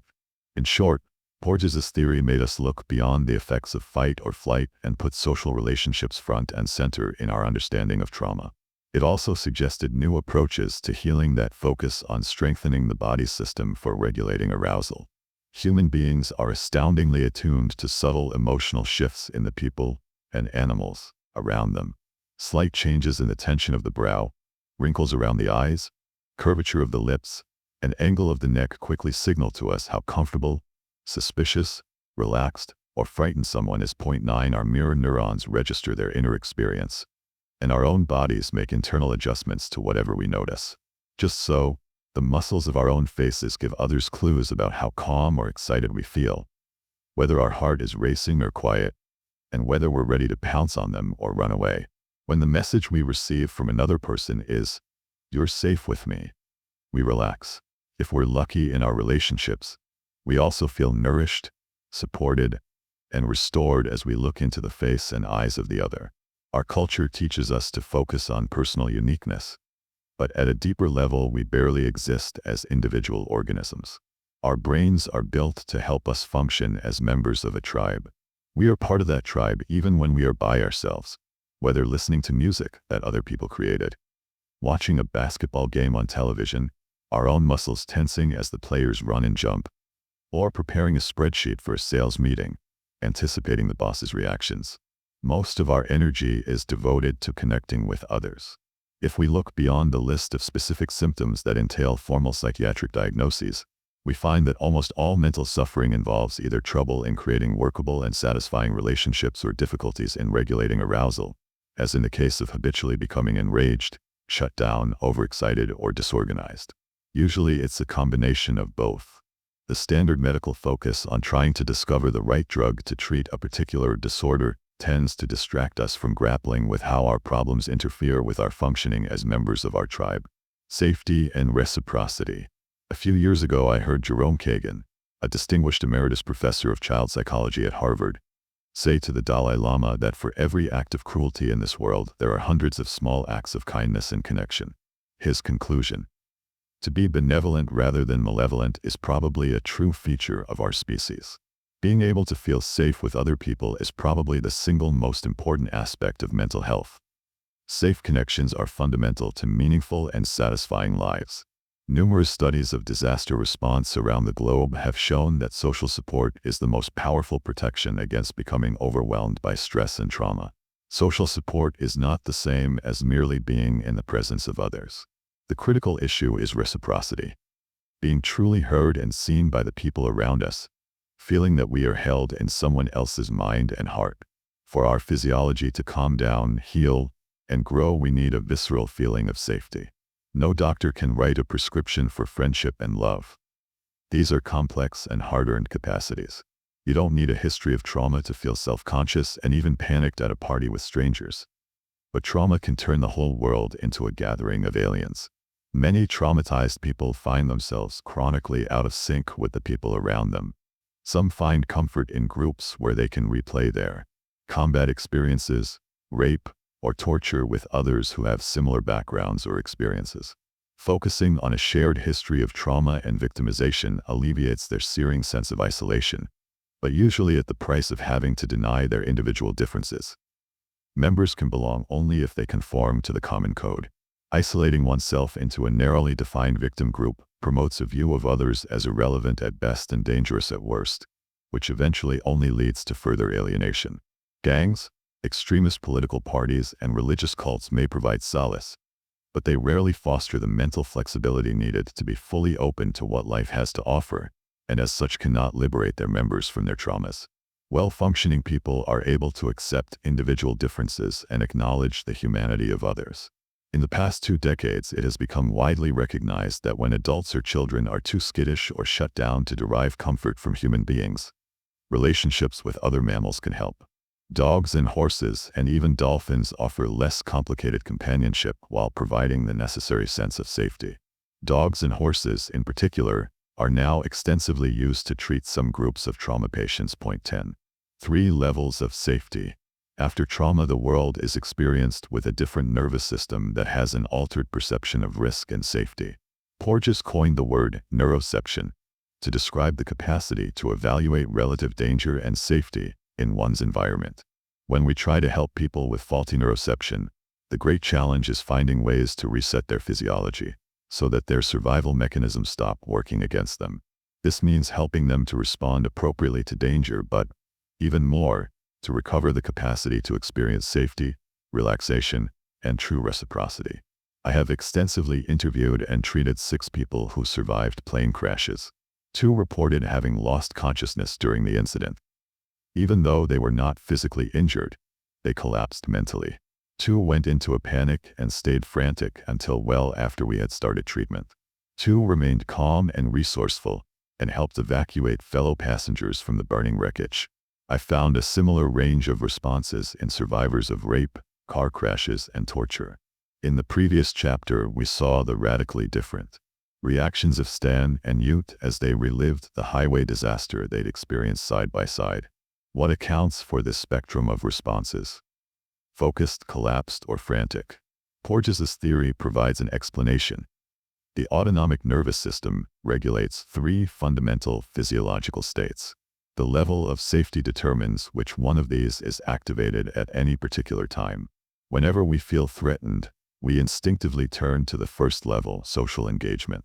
We call out for help, support, and comfort from the people around us.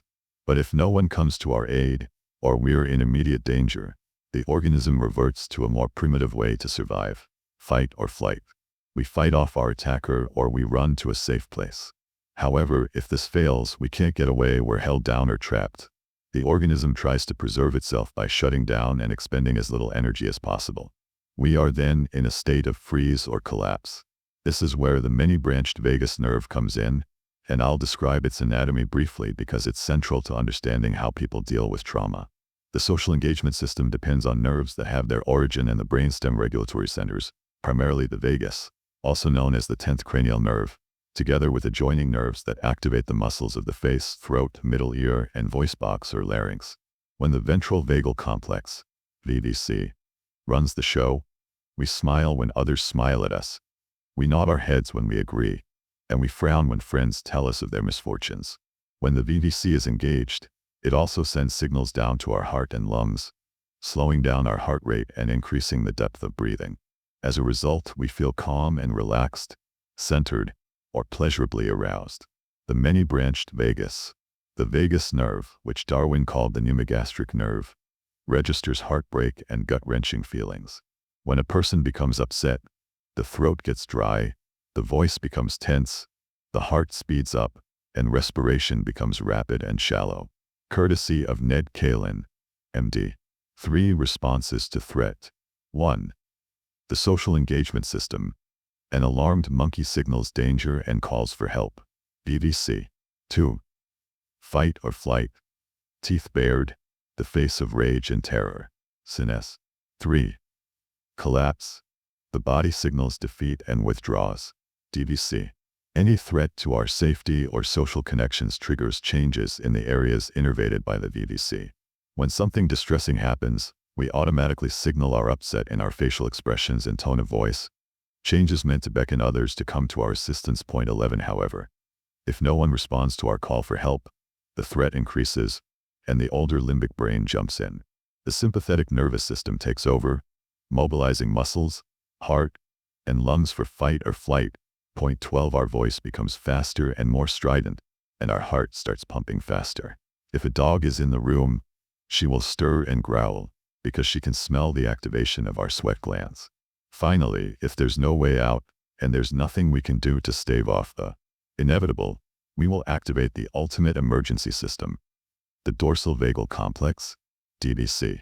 This system reaches down below the diaphragm to the stomach, kidneys, and intestines and drastically reduces metabolism throughout the body. Heart rate plunges, we feel our heart drop, we can't breathe, and our gut stops working or empties, literally scaring the shit out of us. This is the point at which we disengage, collapse, and freeze. Fight or flight versus collapse.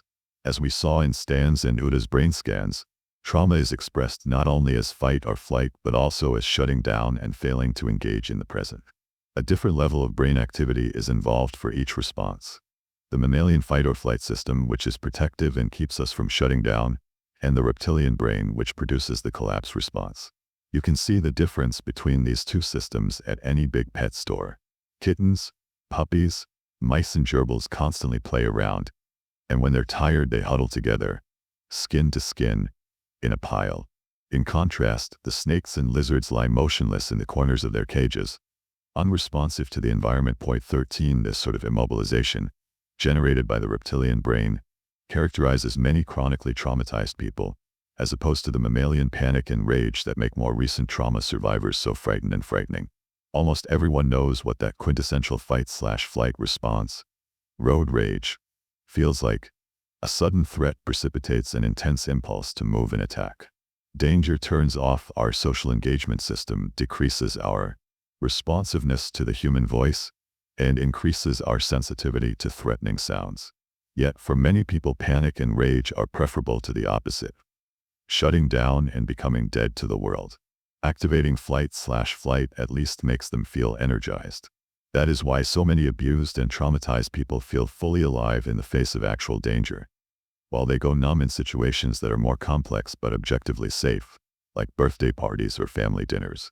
When fighting or running does not take care of the threat, we activate the last resort, the reptilian brain, the ultimate emergency system.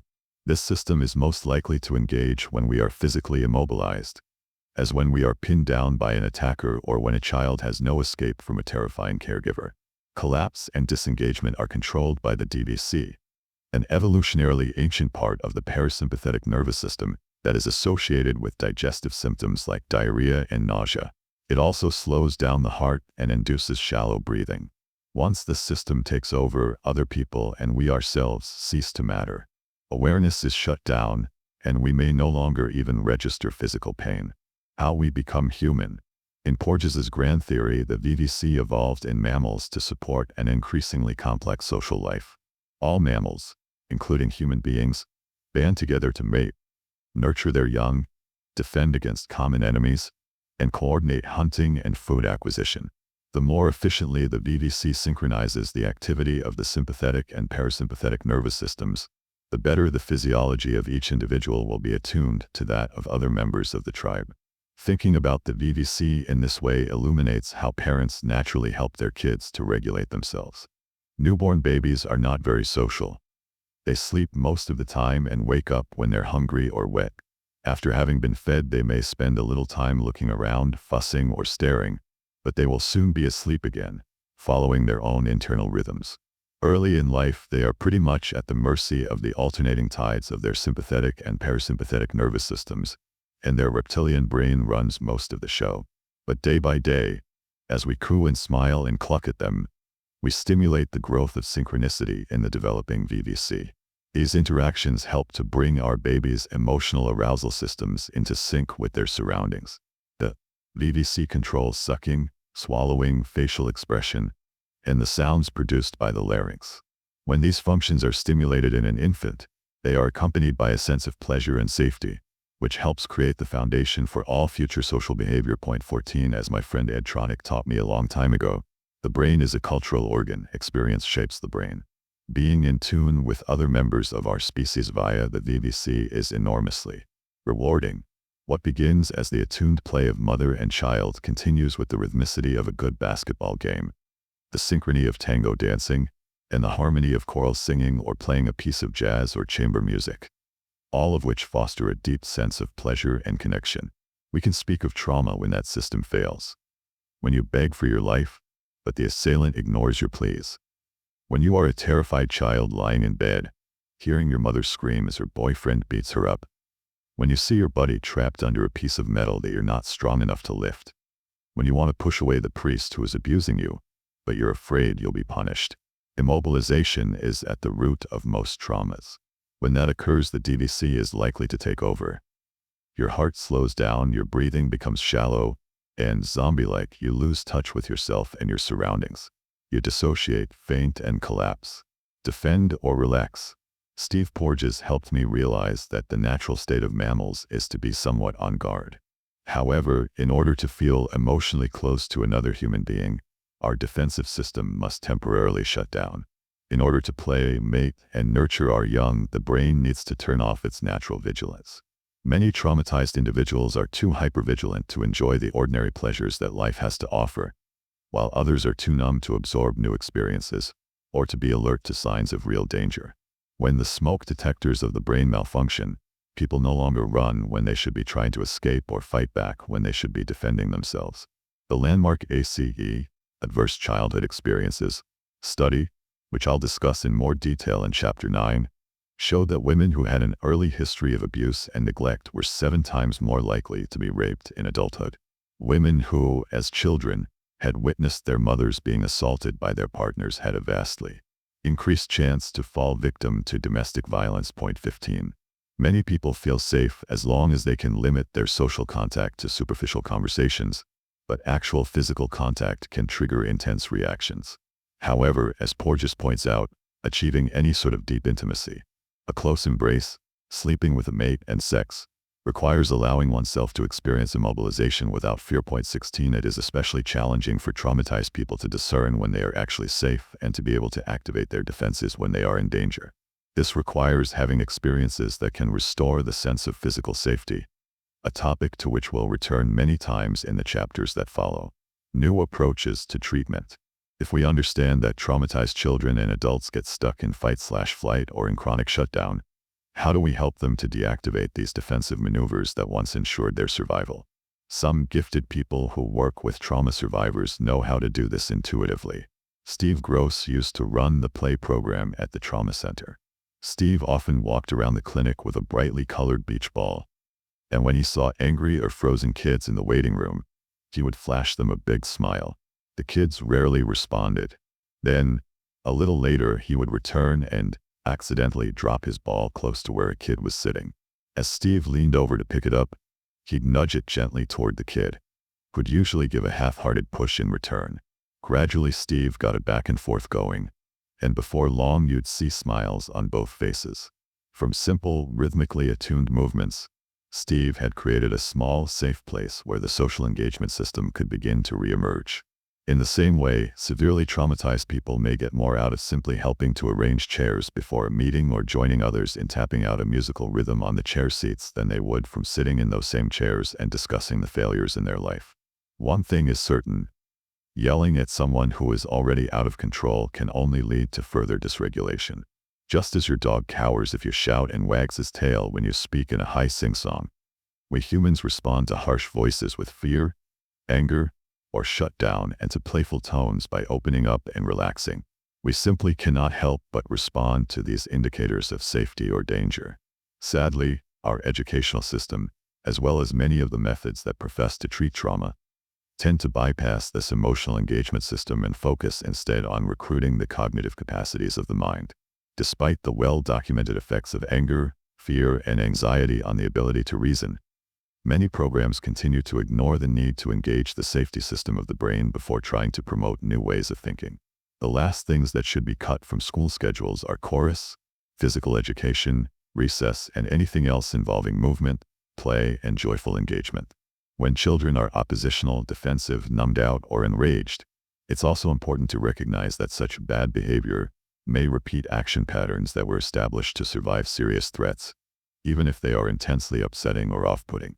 Porges's work has had a profound effect on how my trauma center colleagues and I organize the treatment of abused children and traumatized adults. It's true that we would probably have developed a therapeutic yoga program for women at some point, given that yoga had proved so successful in helping them calm down and get in touch with their dissociated bodies. We would also have been likely to experiment with a theater program in the Boston inner-city schools, with a karate program for rape survivors called Impact Model Mugging, and with play techniques and body modalities like sensory stimulation that have now been used with survivors around the world. All of these and more will be explored in Part 5. But the polyvagal theory helped us understand and explain why all these disparate, unconventional techniques worked so well. It enabled us to become more conscious of combining top-down approaches to activate social engagement with bottom-up methods to calm the physical tensions in the body. We were more open to the value of other age-old, non-pharmacological approaches to health that have long been practiced outside Western medicine, ranging from breath exercises, pranayama, and chanting to martial arts like qigong to drumming and group singing and dancing. All rely on interpersonal rhythms, visceral awareness, and vocal and facial communication, which help shift people out of fight/flight states, reorganize their perception of danger, and increase their capacity to manage relationships. The body keeps the score. 17 If the memory of trauma is encoded in the viscera, in heartbreaking and gut-wrenching emotions, in autoimmune disorders and skeletal/muscular problems, and if mind/brain/visceral communication is the royal road to emotion regulation, this demands a radical shift in our therapeutic assumptions. Chapter 6. Losing your body. Losing yourself. Be patient toward all that is unsolved in your heart and try to love the questions themselves. Live the questions now. Perhaps you will, gradually, without noticing it, live along some distant day into the answer. Rainer Maria Rilke, Letters to a Young Poet. Harry walked into my office with her shoulders slumped, her chin nearly touching her chest. Even before we spoke a word, her body was telling me that she was afraid to face the world. I also noticed that her long sleeves only partially covered the scabs on her forearms. After sitting down, she told me in a high-pitched monotone that she couldn't stop herself from picking at the skin on her arms and chest until she bled. As far back as Sherry could remember, her mother had run a foster home, and their house was often packed with as many as 15 strange, disruptive, frightened, and frightening kids who disappeared as suddenly as they arrived. Sherry had grown up taking care of these transient children, feeling that there was no room for her and her needs. "I know I wasn't wanted," she told me. "I'm not sure when I first realized that, but I've thought about things that my mother said to me, and the signs were always there. She'd tell me, 'You know, I don't think you belong in this family. I think they gave us the wrong baby.' And she'd say it with a smile on her face. But, of course, people often pretend to joke when they say something serious. Over the years, our research team has repeatedly found that chronic emotional abuse and neglect can be just as devastating as physical abuse and sexual molestation. Point 1 Sherry turned out to be a living example of these findings. Not being seen, not being known, and having nowhere to turn to feel safe is devastating at any age, but it is particularly destructive for young children. who were still trying to find their place in the world. Sherry had graduated from college, but she now worked in a joyless clerical job, lived alone with her cats, and had no close friends. When I asked her about men, she told me that her only relationship had been with a man who'd kidnapped her while she was on a college vacation in Florida. He'd held her captive and raped her repeatedly for 5 consecutive days. She remembered having been curled up, terrified and frozen for most of that time, until she realized she could try to get away. She escaped by simply walking out while he was in the bathroom. When she called her mother to collect for help, her mother refused to take the call. Sherry finally managed to get home with assistance from a domestic violence shelter. Sherry told me that she'd started to pick at her skin because it gave her some relief from feeling numb. The physical sensations made her feel more alive, but also deeply ashamed. She knew she was addicted to these actions, but could not stop them. She'd consulted many mental health professionals before me, and had been questioned repeatedly about her suicidal behavior.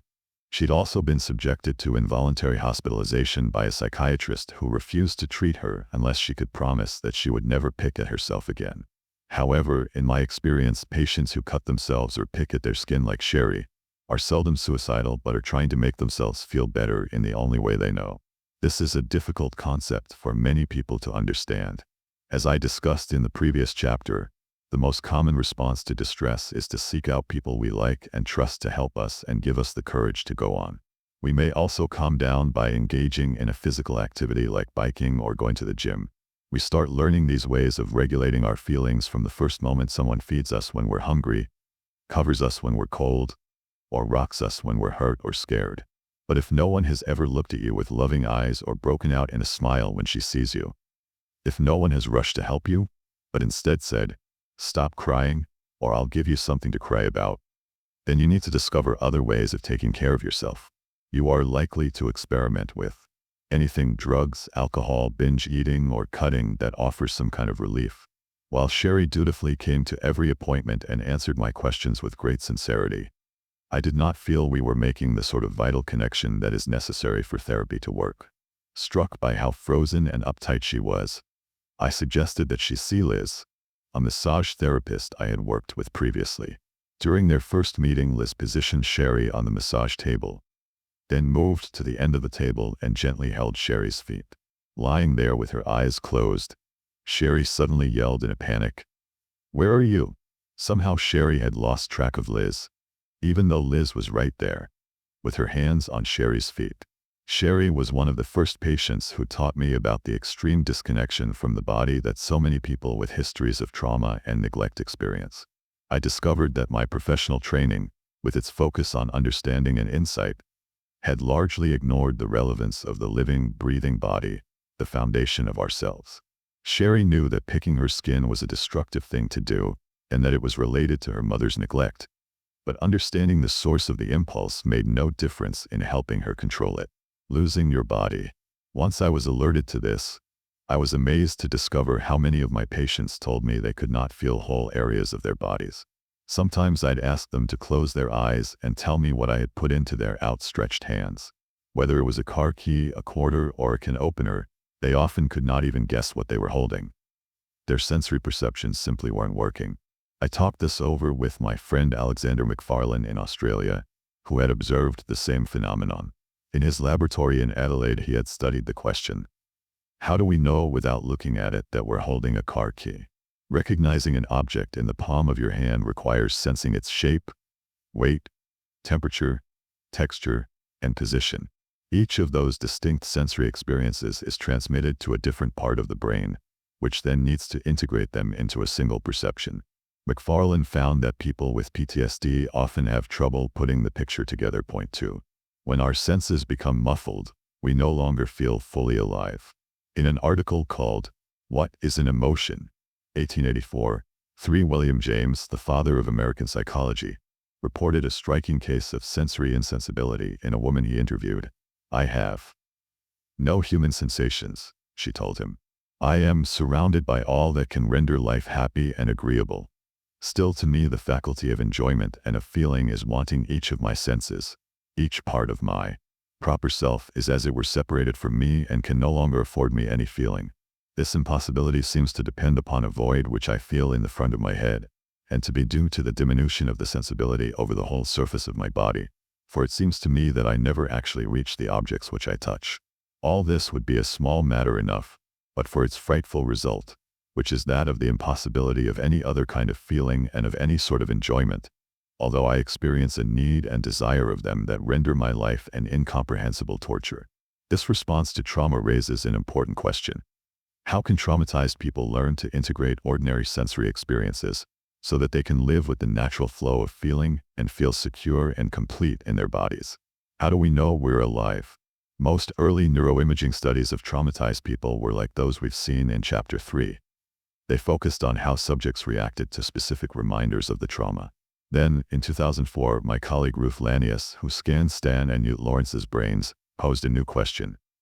What happens in the brains of trauma survivors when they are not thinking about the past? Her studies on the idling brain, the default state network, DSN, opened up a whole new chapter in understanding how trauma affects self-awareness, specifically sensory self-awareness. Point 4. Dr. Lanius recruited a group of 16 normal Canadians to lie in a brain scanner while thinking about nothing in particular. This is not easy for anyone to do. As long as we are awake, our brains are churning. But she asked them to focus their attention on their breathing and try to empty their minds as much as possible. She then repeated the same experiment with 18 people who had histories of severe chronic childhood abuse. What is your brain doing when you have nothing in particular on your mind? Turns out that you pay attention to yourself. The default state activates the brain areas that work together to create your sense of self. When Ruth looked at the scans of her normal subjects, she found activation of DSN regions that previous researchers had described. I like to call this the mohawk of self-awareness, the midline structures of the brain, starting out right above our eyes, running through the center of the brain all the way to the back. All these midline structures are involved in our sense of self. The largest bright region at the back of the brain is the posterior cingulate, which gives us a physical sense of where we are, our internal GPS. It is strongly connected to the medial prefrontal cortex, MPFC, the watchtower I discussed in Chapter 4. This connection doesn't show up on the scan because the fMRI can't measure it. It is also connected with brain areas that register sensations coming from the rest of the body. The insula, which relays messages from the viscera to the emotional centers. The parietal lobes, which integrates sensory information, and the anterior cingulate, which coordinates emotions and thinking. All of these areas contribute to consciousness. Locating the self, the mohawk of self-awareness. Starting from the front of the brain at right. This consists of the orbital prefrontal cortex, the medial prefrontal cortex, the anterior cingulate, the posterior cingulate, and the insula. In individuals with histories of chronic trauma, the same regions show sharply decreased activity, making it difficult to register internal states and assessing the personal relevance of incoming information. The contrast with the scans of the 18 chronic PTSD patients with severe early life trauma was startling. There was almost no activation of any of the self-sensing areas of the brain. The MPFC, the anterior cingulate, the parietal cortex, and the insula did not light up at all. The only area that showed a slight activation was the posterior cingulate, which is responsible for basic orientation in space. There could be only one explanation for such results. In response to the trauma itself, and in coping with the dread that persisted long afterward, these patients had learned to shut down the brain areas that transmit the visceral feelings and emotions that accompany and define terror. Yet in everyday life, those same brain areas are responsible for registering the entire range of emotions and sensations that form the foundation of our self-awareness, our sense of who we are. What we witnessed here was a tragic adaptation. In an effort to shut off terrifying sensations, they also deadened their capacity to feel fully alive. The disappearance of medial prefrontal activation could explain why so many traumatized people lose their sense of purpose and direction. I used to be surprised by how often my patients asked me for advice about the most ordinary things, and then by how rarely they followed it. Now I understood that their relationship with their own inner reality was impaired. How could they make decisions or put any plan into action if they couldn't define what they wanted, or, to be more precise, what the sensations in their bodies, the basis of all emotions, were trying to tell them? The lack of self-awareness in victims of chronic childhood trauma is sometimes so profound that they cannot recognize themselves in a mirror. Brain scans show that this is not the result of mere inattention. The structures in charge of self-recognition may be knocked out along with the structures related to self-experience. When Ruth Lanius showed me her study, a phrase from my classical high school education came back to me. The mathematician Archimedes, teaching about the lever, is supposed to have said, "Give me a place to stand and I will move the world." Or, as the great 20th century body therapist Moshe Feldenkrais put it, "You can't do what you want till you know what you're doing." The implications are clear. To feel present, you have to know where you are and be aware of what is going on with you. If the self-sensing system breaks down, we need to find ways to reactivate it. The self-sensing system. It was fascinating to see how much Sherry benefited from her massage therapy. She felt more relaxed and adventurous in her day-to-day life, and she was also more relaxed and open with me. She became truly involved in her therapy and was genuinely curious about her behavior, thoughts, and feelings. She stopped picking at her skin, and when summer came, she started to spend evenings sitting outside on her stoop, chatting with her neighbors. She even joined a church choir, a wonderful experience of group synchrony. It was at about this time that I met Antonio Damasio at a small think tank that Dan Shatter, the chair of the psychology department at Harvard, had organized.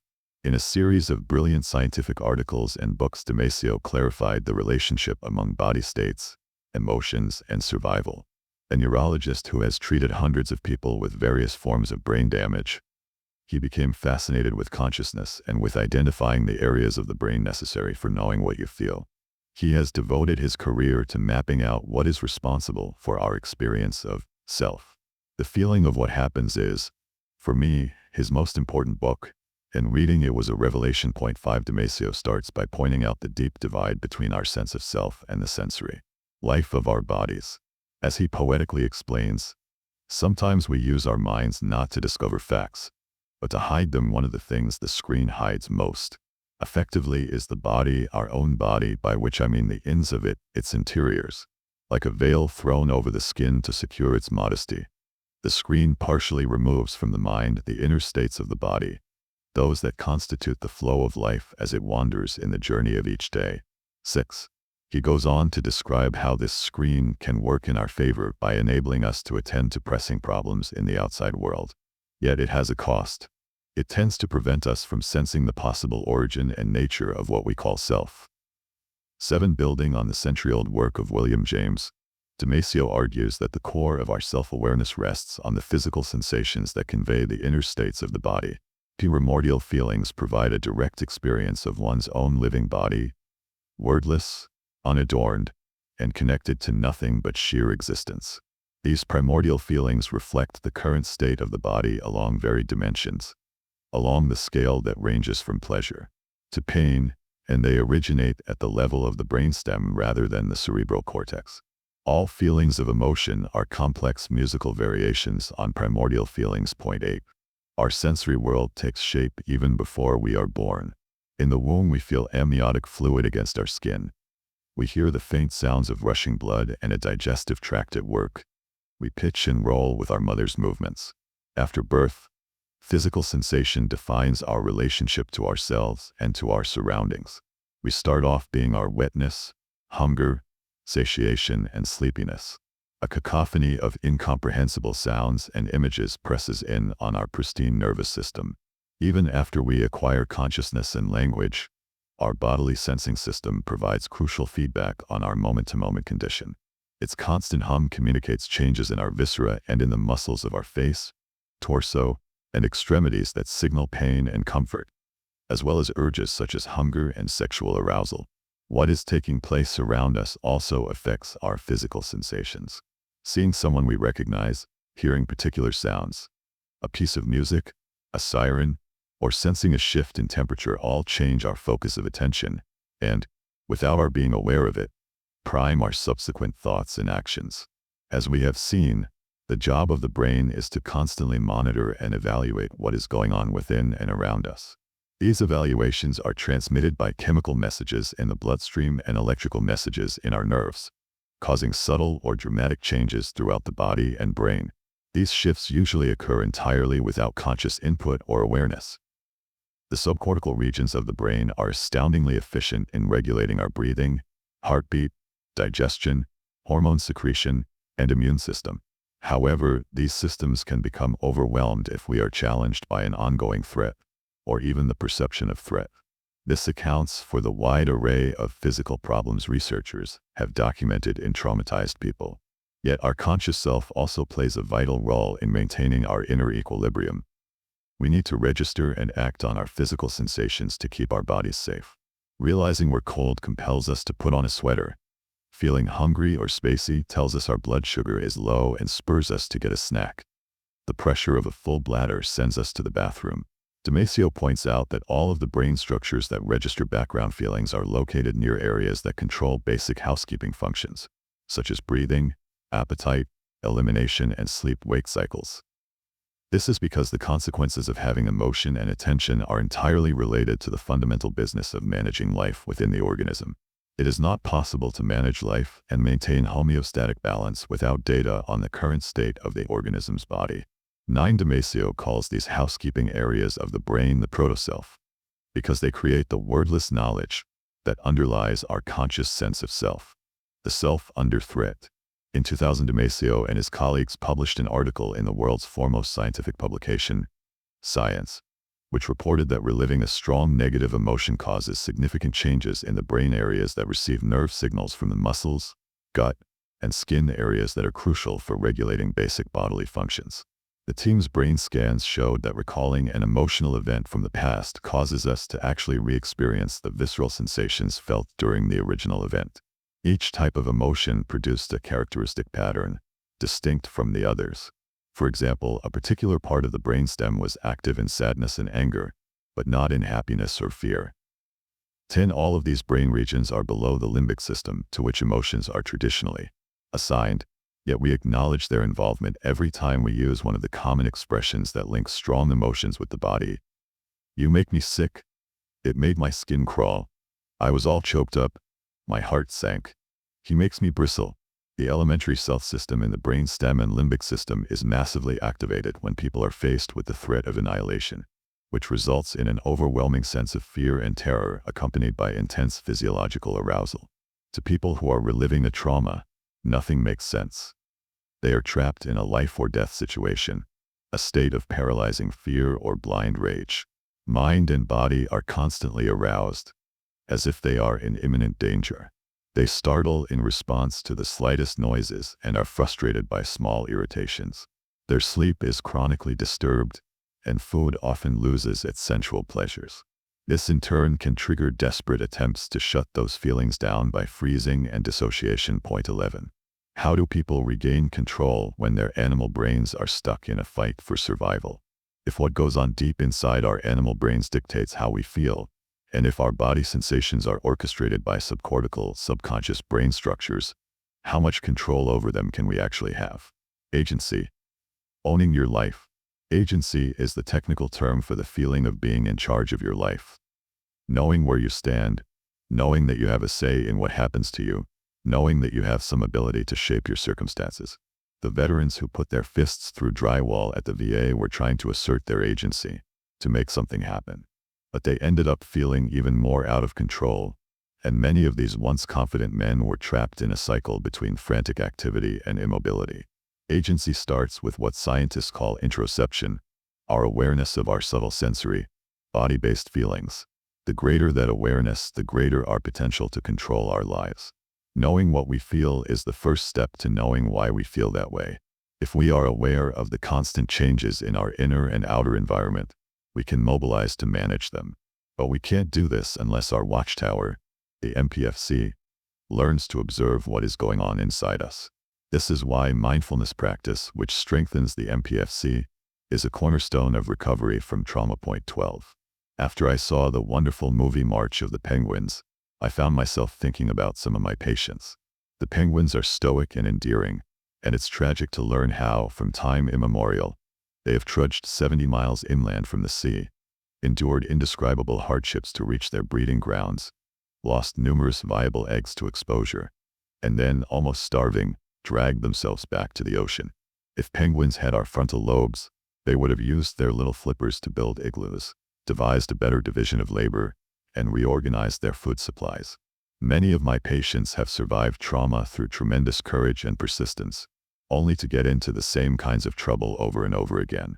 Trauma has shut down their inner compass and robbed them of the imagination they need to create something better. The neuroscience of selfhood and agency validates the kinds of somatic therapies that my friends Peter Levine 13 and Pat Ogden 14 have developed. I'll discuss these and other sensorimotor approaches in more detail in Part 5.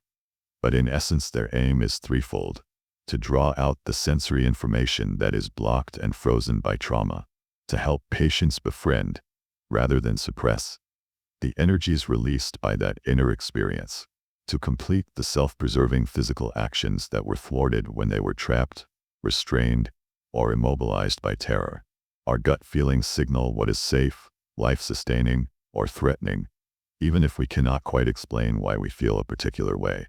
Our sensory interiority continuously sends us subtle messages about the needs of our organism. Gut feelings also help us to evaluate what is going on around us.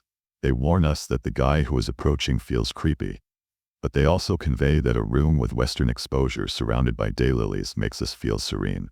If you have a comfortable connection with your inner sensations, if you can trust them to give you accurate information, you will feel in charge of your body, your feelings, and yourself. However, traumatized people chronically feel unsafe inside their bodies. The past is alive in the form of gnawing interior discomfort. Their bodies are constantly bombarded by visceral warning signs, and, in an attempt to control these processes, they often become expert at ignoring their gut feelings and in numbing awareness of what is played out inside. They learn to hide from their selves.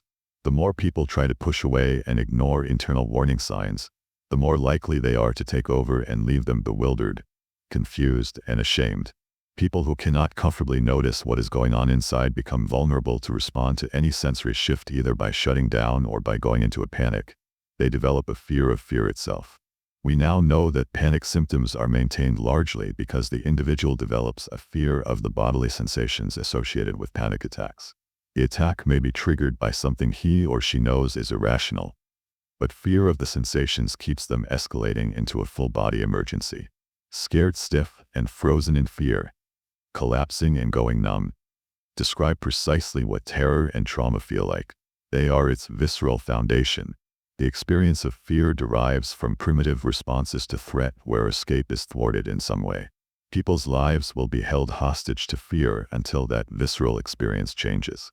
The price for ignoring or distorting the body's messages is being unable to detect what is truly dangerous or harmful for you and, just as bad, what is safe or nourishing. Self-regulation depends on having a friendly relationship with your body. Without it, you have to rely on external regulation, from medication, drugs like alcohol, constant reassurance, or compulsive compliance with the wishes of others. Many of my patients respond to stress not by noticing and naming it, but by developing migraine headaches or asthma attacks. 15 Sandy, a middle-aged visiting nurse, told me she'd felt terrified and lonely as a child, unseen by her alcoholic parents. She dealt with this by becoming deferential to everybody she depended on, including me, her therapist. Whenever her husband made an insensitive remark, she would come down with an asthma attack. By the time she noticed that she couldn't breathe, it was too late for an inhaler to be effective, and she had to be taken to the emergency room. Suppressing our inner cries for help does not stop our stress hormones from mobilizing the body. Even though Sandy had learned to ignore her relationship problems and block out her physical distress signals, they showed up in symptoms that demanded her attention. Her therapy focused on identifying the link between her physical sensations and her emotions, and I also encouraged her to enroll in a kickboxing program. She had no emergency room visits during the 3 years she was my patient. Somatic symptoms for which no clear physical basis can be found are ubiquitous in traumatized children and adults. They can include chronic back and neck pain, fibromyalgia, migraines, digestive problems, spastic colon/irritable bowel syndrome, chronic fatigue, and some forms of asthma. 16 Traumatized children have 50 times the rate of asthma as their non-traumatized peers. 17 Studies have shown that many children and adults with fatal asthma attacks were not aware of having breathing problems before the attacks. Alexithymia. No words for feelings.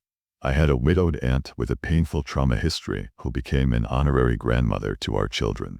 She came on frequent visits that were marked by much doing, making curtains, rearranging kitchen shelves, sewing children's clothes, and very little talking.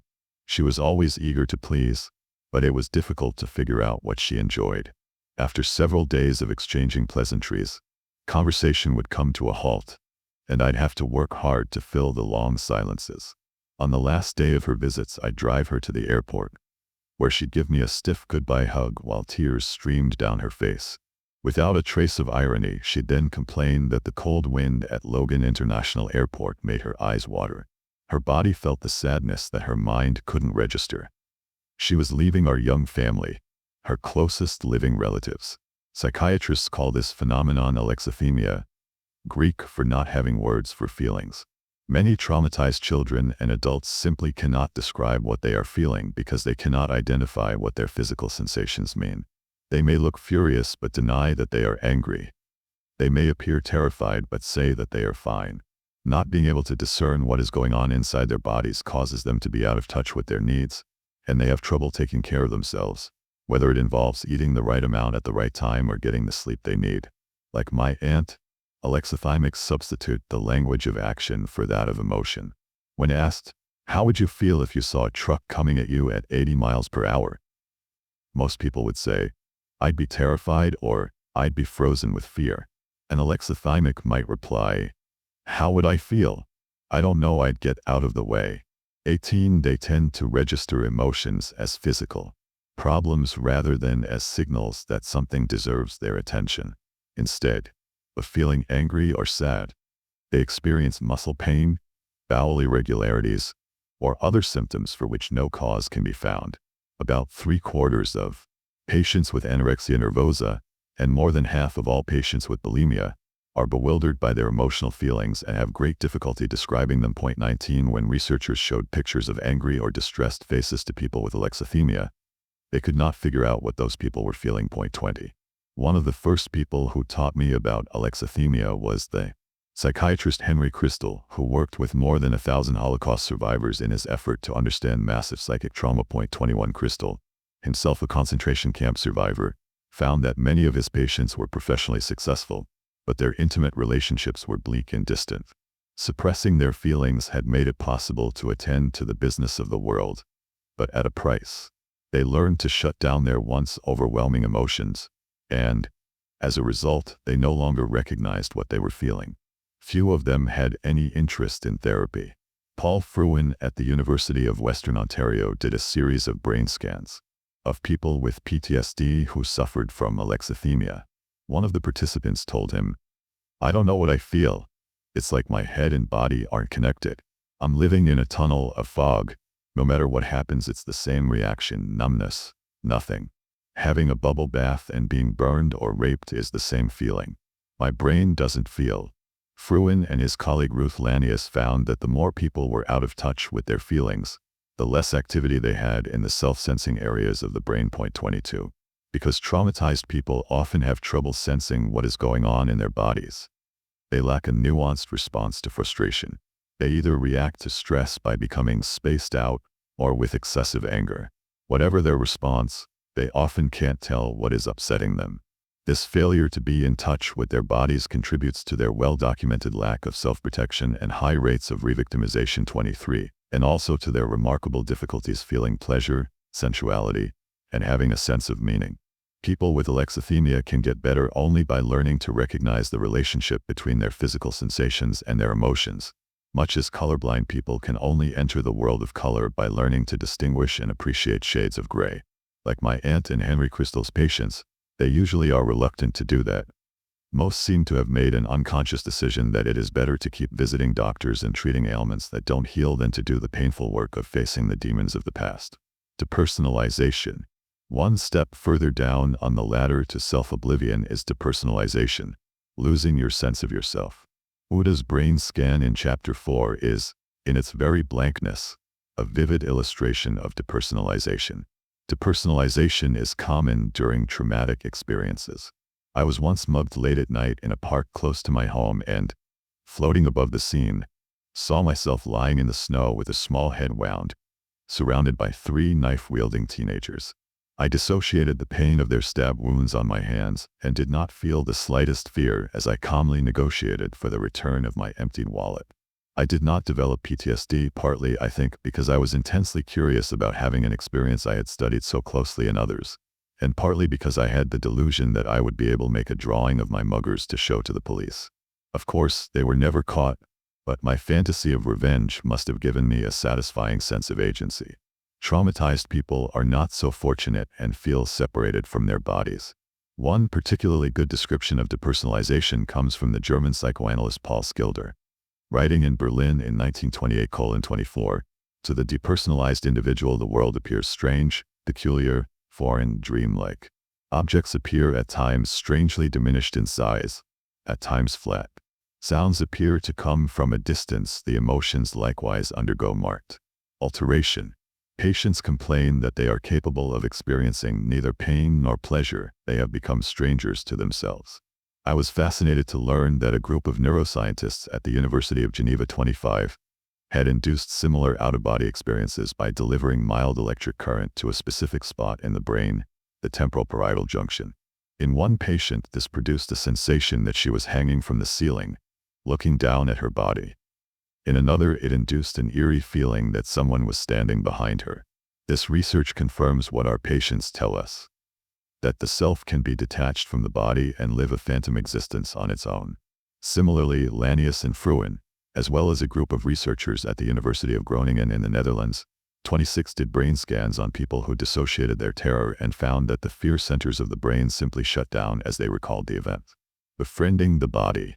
Trauma victims cannot recover until they become familiar with and befriend the sensations in their bodies.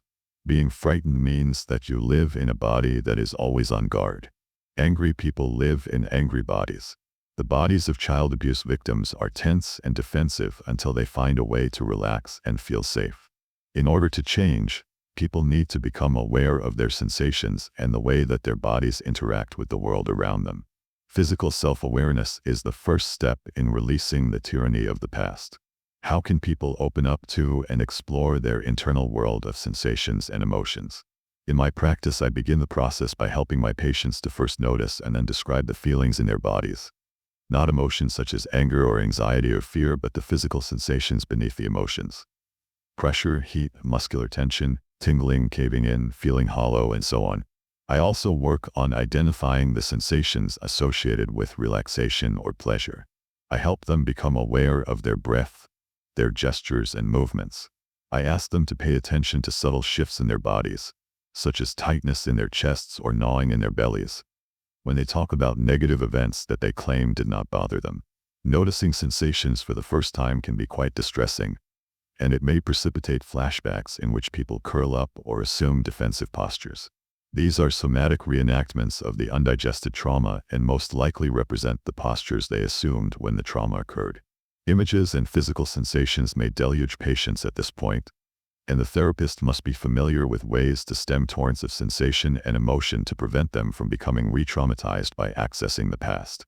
School teachers, nurses, and police officers are often very skilled at soothing terror reactions because many of them are confronted almost daily with out-of-control or painfully disorganized people. All too often, however, drugs such as Abilify, Zyprexa, and Seroquel are prescribed instead of teaching people the skills to deal with such distressing physical reactions. Of course, medications only blunt sensations and do nothing to resolve them or transform them from toxic agents into allies. The most natural way for human beings to calm themselves when they are upset is by clinging to another person. This means that patients who have been physically or sexually violated face a dilemma. They desperately crave touch while simultaneously being terrified of body contact.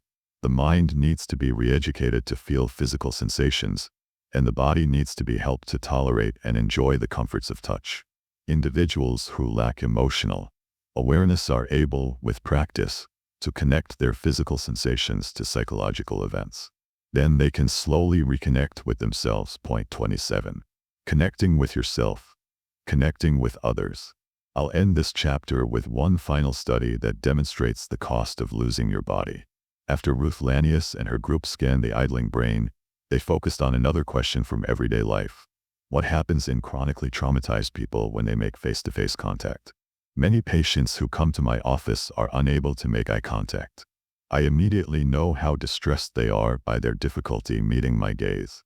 It always turns out that they feel disgusting and that they can't stand having me see how despicable they are.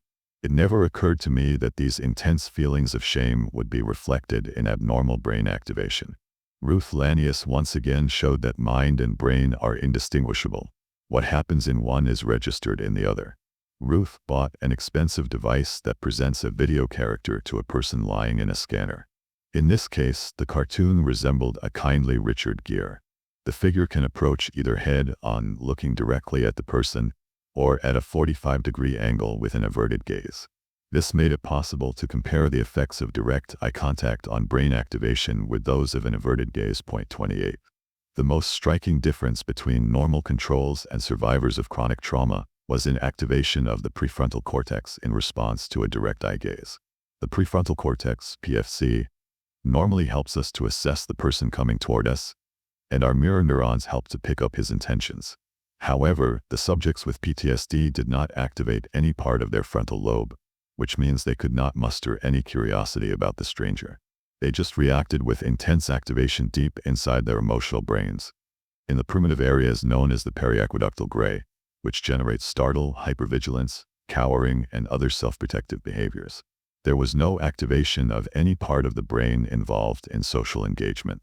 In response to being looked at, they simply went into survival mode. What does this mean for their ability to make friends and get along with others? What does it mean for their therapy? Can people with PTSD trust a therapist with their deepest fears?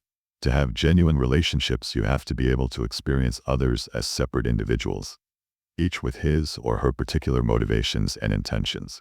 While you need to be able to stand up for yourself, you also need to recognize that other people have their own agendas. Trauma can make all that hazy and gray. Part 3. The Minds of Children. Chapter 7. Getting on the same wavelength. Attachment and attunement. The roots of resilience are to be found in the sense of being understood by and existing in the mind and heart of a loving, attuned, and self-possessed other. Diana Fosha. The Children's Clinic at the Massachusetts Mental Health Center was filled with disturbed and disturbing kids. They were wild creatures who could not sit still and who hit and bit other children and sometimes even the staff. They would run up to you and cling to you one moment and run away, terrified, the next. Some masturbated compulsively. Others lashed out at objects, pets, and themselves. They were at once starving for affection and angry and defiant. The girls in particular could be painfully compliant. Whether oppositional or clingy, none of them seemed able to explore or play in ways typical for children their age. Some of them had hardly developed a sense of self. They couldn't even recognize themselves in a mirror. At the time, I knew very little about children, apart from what my 2 preschoolers were teaching me. But I was fortunate in my colleague Nina Fish-Murray, who had studied with Jean Piaget in Geneva, in addition to raising 5 children of her own. Piaget based his theories of child development on meticulous, direct observation of children themselves, starting with his own infants, and Nina brought this spirit to the incipient trauma center at MMHC. Nina was married to the former chairman of the Harvard Psychology Department, Henry Murray, one of the pioneers of personality theory, and she actively encouraged any junior faculty members who shared her interests.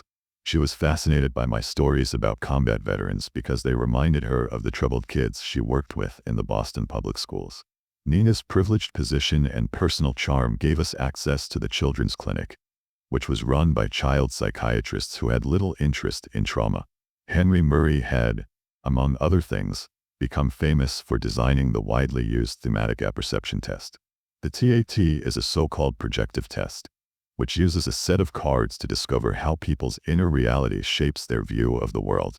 Unlike the Rorschach cards we used with the veterans, the TAT cards depict realistic but ambiguous and somewhat troubling scenes. A man and a woman gloomily staring away from each other. A boy looking at a broken violin. Subjects are asked to tell stories about what is going on in the photo, what has happened previously, and what happens next. In most cases, their interpretations quickly reveal the themes that preoccupy them. Nina and I decided to create a set of test cards specifically for children, based on pictures we cut out of magazines in the clinic waiting room. Our first study compared 12 6 to 11-year-olds at the children's clinic with a group of children from a nearby school who matched them as closely as possible in age, race, intelligence, and family constellation. Point 1. What differentiated our patients was the abuse they had suffered within their families. They included a boy who was severely bruised from repeated beatings by his mother, a girl whose father had molested her at the age of 4, 2 boys who had been repeatedly tied to a chair and whipped, and a girl who, at the age of 5, had seen her mother, a prostitute, raped, dismembered, burned, and put into the trunk of a car. The mother's pimp was suspected of sexually abusing the girl. The children in our control group also lived in poverty in a depressed area of Boston where they regularly witnessed shocking violence. While the study was being conducted, one boy at their school threw gasoline at a classmate and set him on fire. Another boy was caught in crossfire while walking to school with his father and a friend. He was wounded in the groin, and his friend was killed. Given their exposure to such a high baseline level of violence, would their responses to the cards differ from those of the hospitalized children? One of our cards depicted a family scene. 2 smiling kids watching dad repair a car. Every child who looked at it commented on the danger to the man lying underneath the vehicle. While the control children told stories with benign endings, the car would get fixed and maybe dad and the kids would drive to McDonald's. The traumatized kids came up with gruesome tales. One girl said that the little girl in the picture was about to smash in her father's skull with a hammer. A 9-year-old boy who had been severely physically abused told an elaborate story about how the boy in the picture kicked away the jack, so that the car mangled his father's body and his blood spurted all over the garage. As they told us these stories, our patients got very excited and disorganized. We had to take considerable time out at the water cooler and going for walks before we could show them the next card. It was little wonder that almost all of them had been diagnosed with ADHD, and most were on Ritalin, though the drug certainly didn't seem to dampen their arousal in this situation. The abused kids gave similar responses to a seemingly innocuous picture of a pregnant woman silhouetted against a window. When we showed it to the 7-year-old girl who'd been sexually abused at age 4, she talked about penises and vaginas and repeatedly asked Nina questions like, "How many people have you humped?" Like several of the other sexually abused girls in the study, she became so agitated that we had to stop. A 7-year-old girl from the control group picked up the wistful mood of the picture. Her story was about a widowed lady sadly looking out the window, missing her husband. But in the end, the lady found a loving man to be a good father to her baby. In card after card we saw that, despite their alertness to trouble, the children who had not been abused still trusted in an essentially benign universe. They could imagine ways out of bad situations. They seemed to feel protected and safe within their own families. They also felt loved by at least one of their parents, which seemed to make a substantial difference in their eagerness to engage in schoolwork and to learn. The responses of the clinic children were alarming. The most innocent images stirred up intense feelings of danger, aggression, sexual arousal, and terror. We had not selected these photos because they had some hidden meaning that sensitive people could uncover. They were ordinary images of everyday life. We could only conclude that, for abused children, the whole world is filled with triggers. As long as they can imagine only disastrous outcomes to relatively benign situations, anybody walking into a room, any stranger, any image on a screen or on a billboard might be perceived as a harbinger of catastrophe. In this light, the bizarre behavior of the kids at the children's clinic made perfect sense. Point 2. To my amazement, staff discussions on the unit rarely mentioned the horrific real-life experiences of the children and the impact of those traumas on their feelings, thinking, and self-regulation. Instead, their medical records were filled with diagnostic labels: conduct disorder or oppositional defiant disorder for the angry and rebellious kids, or bipolar disorder. ADHD was a comorbid diagnosis for almost all. Was the underlying trauma being obscured by this blizzard of diagnoses? Now we faced 2 big challenges. One was to learn whether the different worldview of normal children could account for their resilience and, on a deeper level, how each child actually creates her map of the world. The other, equally crucial question was, is it possible to help the minds and brains of brutalized children to redraw their inner maps and incorporate a sense of trust and confidence in the future? Men without mothers. The scientific study of the vital relationship between infants and their mothers was started by upper-class Englishmen who were torn from their families as young boys to be sent off to boarding schools, where they were raised in regimented same-sex settings. The first time I visited the famed Tavistock Clinic in London, I noticed a collection of black and white photographs of these great 20th century psychiatrists hanging on the wall going up the main staircase. John Bowlby, Wilfred Bion, Harry Guntrip, Ronald Fairbairn, and Donald Winnicott. Each of them, in his own way, had explored how our early experiences become prototypes for all our later connections with others, and how our most intimate sense of self is created in our minute-to-minute exchanges with our caregivers. Scientists study what puzzles them most, so that they often become experts in subjects that others take for granted. Or, as the attachment researcher Beatrice Beebe once told me, most research is me-search. These men who studied the role of mothers in children's lives had themselves been sent off to school at a vulnerable age, sometime between 6 and 10, long before they should have faced the world alone. Bowlby himself told me that just such boarding school experiences probably inspired George Orwell's novel 1984, which brilliantly expresses how human beings may be induced to sacrifice everything they hold dear and true, including their sense of self, for the sake of being loved and approved of by someone in a position of authority. Since Bowlby was close friends with the Mays, I had a chance to talk with him about his work whenever he visited Harvard. He was born into an aristocratic family. His father was surgeon to the king's household, and he trained in psychology, medicine, and psychoanalysis at the temples of the British establishment. After attending Cambridge University, he worked with delinquent boys in London's East End, a notoriously rough and crime-ridden neighborhood that was largely destroyed during the Blitz. During and after his service in World War II, he observed the effects of wartime evacuations and group nurseries that separated young children from their families. He also studied the effect of hospitalization, showing that even brief separations, parents back then were not allowed to visit overnight, compounded the children's suffering. By the late 1940s, Bowlby had become persona non grata in the British psychoanalytic community, as a result of his radical claim that children's disturbed behavior was a response to actual life experiences, to neglect, brutality, and separation, rather than the product of infantile sexual fantasies. Undaunted, he devoted the rest of his life to developing what came to be called attachment theory. Point 3. Secure base. As we enter this world, we scream to announce our presence. Someone immediately engages with us, bathes us, swaddles us, and fills our stomachs. And, best of all, our mother may put us on her belly or breast for delicious skin-to-skin contact. We are profoundly social creatures. Our lives consist of finding our place within the community of human beings.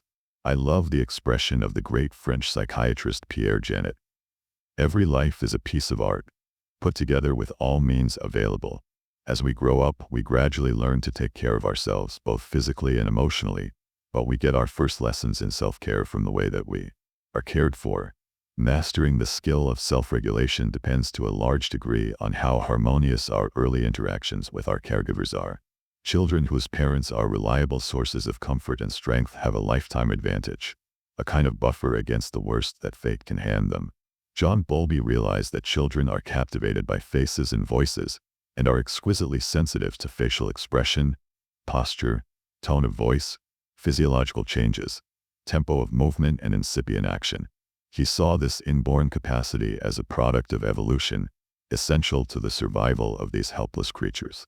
Children are also programmed to choose one particular adult, or at most a few, with whom their natural communication system develops.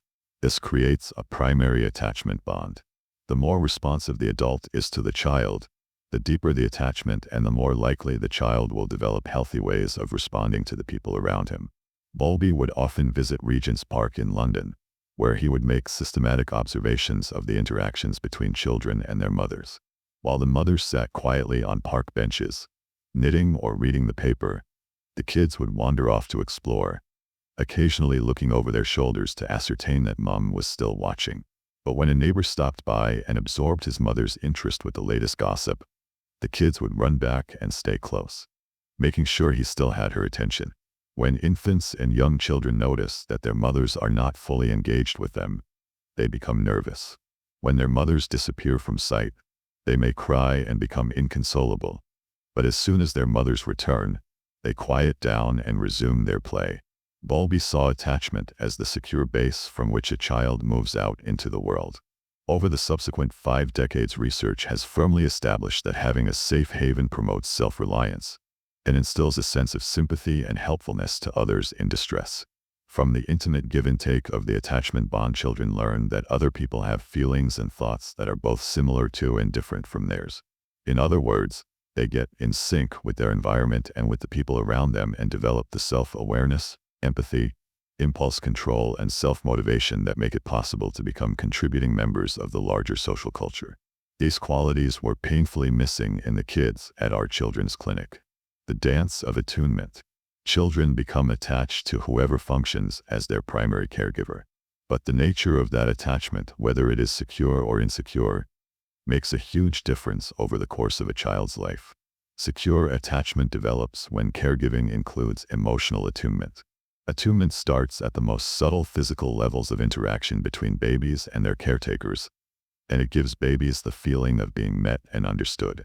As Edinburgh-based attachment researcher Colwyn Trevarthen says, the brain coordinates rhythmic body movements and guides them to act in sympathy with other people's brains. Infants hear and learn musicality from their mother's talk, even before birth. For in Chapter 4, I describe the discovery of mirror neurons, the brain-to-brain links that give us our capacity for empathy. Mirror neurons start functioning as soon as babies are born. When researcher Andrew Meltzoff at the University of Oregon pursed his lips or stuck out his tongue at 6-hour-old babies, they promptly mirrored his actions. Point 5. Newborns can focus their eyes only on objects within 8 to 12 inches, just enough to see the person who is holding them. Imitation is our most fundamental social skill. It assures that we automatically pick up and reflect the behavior of our parents, teachers, and peers. Most parents relate to their babies so spontaneously that they are barely aware of how attunement unfolds.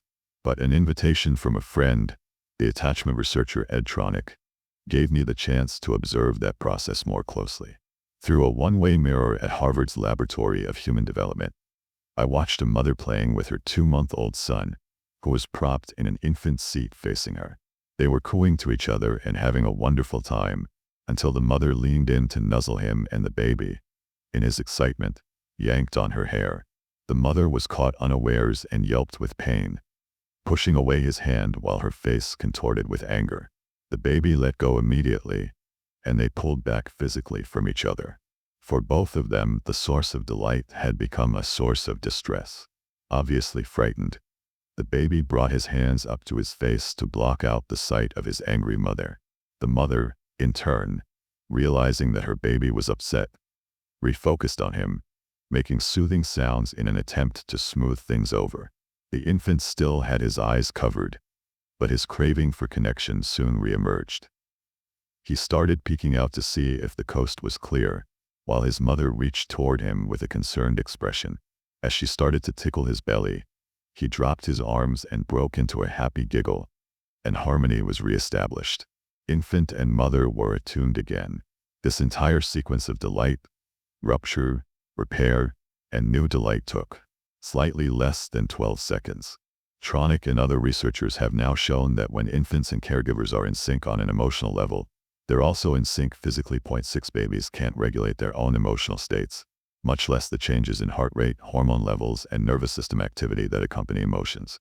When a child is in sync with his caregiver, his sense of joy and connection is reflected in his steady heartbeat and breathing and a low level of stress hormones. His body is calm. So are his emotions. The moment this music is disrupted, as it often is in the course of a normal day, all these physiological factors change as well. You can tell equilibrium has been restored when the physiology calms down. We soothe newborns, but parents soon start teaching their children to tolerate higher levels of arousal, a job that is often assigned to fathers. I once heard the psychologist John Gottman say, "Mothers stroke and fathers poke." Learning how to manage arousal is a key life skill, and parents must do it for babies before babies can do it for themselves. If that gnawing sensation in his belly makes a baby cry, the breast or bottle arrives. If he's scared, someone holds and rocks him until he calms down. If his bowels erupt, someone comes to make him clean and dry. Associating intense sensations with safety, Comfort and mastery is the foundation of self-regulation, self-soothing, and self-nurture, a theme to which I return throughout this book. A secure attachment combined with the cultivation of competency builds an internal locus of control, the key factor in healthy coping throughout life. Point 7. Securely attached children learn what makes them feel good. They discover what makes them and others feel bad, and they acquire a sense of agency, that their actions can change how they feel and how others respond. Securely attached kids learn the difference between situations they can control and situations where they need help. They learn that they can play an active role when faced with difficult situations. In contrast, children with histories of abuse and neglect learn that their terror, pleading, and crying do not register with their caregiver. Nothing they can do or say stops the beating or brings attention and help. In effect, they're being conditioned to give up when they face challenges later in life. Becoming real. Bowlby's contemporary, the pediatrician and psychoanalyst Donald Winnicott, is the father of modern studies of attunement. His minute observations of mothers and children started with the way mothers hold their babies. He proposed that these physical interactions lay the groundwork for a baby's sense of self, and, with that, a lifelong sense of identity. The way a mother holds her child underlies the ability to feel the body as the place where the psyche lives. 8. This visceral and kinesthetic sensation of how our bodies are met lays the foundation for what we experience as real. 9. Winnicott thought that the vast majority of mothers did just fine in their attunement to their infants. It does not require extraordinary talent to be what he called a good enough mother. 10. But things can go seriously wrong when mothers are unable to tune in to their baby's physical reality. If a mother cannot meet her baby's impulses and needs, the baby learns to become the mother's idea of what the baby is, having to discount its inner sensations and trying to adjust to its caregiver's needs. Means the child perceives that something is wrong with the way it is. Children who lack physical attunement are vulnerable to shutting down the direct feedback from their bodies, the seat of pleasure, purpose, and direction. In the years since Bowlby's and Winnicott's ideas were introduced, attachment research around the world has shown that the vast majority of children are securely attached. When they grow up, their history of reliable, responsive caregiving will help to keep fear and anxiety at bay. Barring exposure to some overwhelming life event, trauma, that breaks down the self-regulatory system, they will maintain a fundamental state of emotional security throughout their lives. Secure attachment also forms a template for children's relationships. They pick up what others are feeling and early on learn to tell a game from reality, and they develop a good nose for phony situations or dangerous people. Securely attached children usually become pleasant playmates and have lots of self-affirming experiences with their peers. Having learned to be in tune with other people, they tend to notice subtle changes in voices and faces and to adjust their behavior accordingly. They learn to live within a shared understanding of the world and are likely to become valued members of the community. This upward spiral can, however, be reversed by abuse or neglect. Abused kids are often very sensitive to changes in voices and faces, but they tend to respond to them as threats rather than as cues for staying in sync. Dr. Seth Pollock of the University of Wisconsin showed a series of faces to a group of normal 8-year-olds and compared their responses with those of a group of abused children the same age. Looking at the spectrum of angry to sad expressions, the abused kids were hyper-alert to the slightest features of anger. 11. Copyright 2000. American Psychological Association. This is one reason abused children so easily become defensive or scared. Imagine what it's like to make your way through a sea of faces in the school corridor, trying to figure out who might assault you. Children who overreact to their peers' aggression, who don't pick up on other kids' needs, who easily shut down or lose control of their impulses, are likely to be shunned and left out of sleepovers or playdates. Eventually, they may learn to cover up their fear by putting up a tough front. Or they may spend more and more time alone, watching TV or playing computer games, falling even further behind on interpersonal skills and emotional self-regulation. The need for attachment never lessens. Most human beings simply cannot tolerate being disengaged from others for any length of time.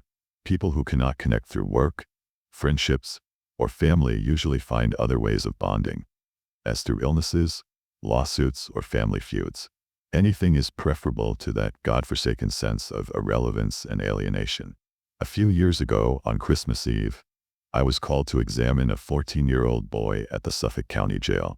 Jack had been arrested for breaking into the house of neighbors who were away on vacation. The burglar alarm was howling when the police found him in the living room. The first question I asked Jack was who he expected would visit him in jail on Christmas. "Nobody," he told me. "Nobody ever pays attention to me." It turned out that he had been caught during break-ins numerous times before. He knew the police and they knew him. With delight in his voice, he told me that when the cops saw him standing in the middle of the living room, they yelled, "Oh my God, it's Jack again, that little motherfucker." Somebody recognized him. Somebody knew his name. A little while later, Jack confessed, "You know, that is what makes it worthwhile. Kids will go to almost any length to feel seen and connected. Living with the parents you have. Children have a biological instinct to attach. They have no choice. Whether their parents or caregivers are loving and caring or distant, insensitive, rejecting, or abusive, children will develop a coping style based on their attempt to get at least some of their needs met. We now have reliable ways to assess and identify these coping styles, thanks largely to the work of two American scientists, Mary Ainsworth and Mary Main, and their colleagues who conducted thousands of hours of observation of mother-infant pairs over many years. Based on these studies, Ainsworth created a research tool called the strange situation, which looks at how an infant reacts to temporary separation from the mother. Just as Bowlby had observed, securely attached infants are distressed when their mother leaves them, but they show delight when she returns, and after a brief check-in for reassurance, they settle down and resume their play. But with infants who are insecurely attached, the picture is more complex. Children whose primary caregiver is unresponsive or rejecting learn to deal with their anxiety in two distinct ways. The researchers noticed that some seemed chronically upset and demanding with their mothers, while others were more passive and withdrawn. In both groups, contact with the mothers failed to settle them down. They did not return to play contentedly, as happens in secure attachment. In one pattern called avoidant attachment, the infants look like nothing really bothers them. They don't cry when their mother goes away and they ignore her when she comes back. However, this does not mean that they are unaffected. In fact, their chronically increased heart rates show that they are in a constant state of hyperarousal.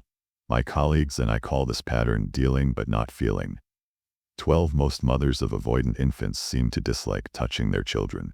They have trouble snuggling and holding them, and they don't use their facial expressions and voices to create pleasurable back and forth rhythms with their babies. In another pattern called anxious or ambivalent attachment, the infants constantly draw attention to themselves by crying, yelling, clinging, or screaming. They are feeling but not dealing. 13 They seem to have concluded that unless they make a spectacle, nobody is going to pay attention to them. They become enormously upset when they do not know where their mother is but derive little comfort from her return.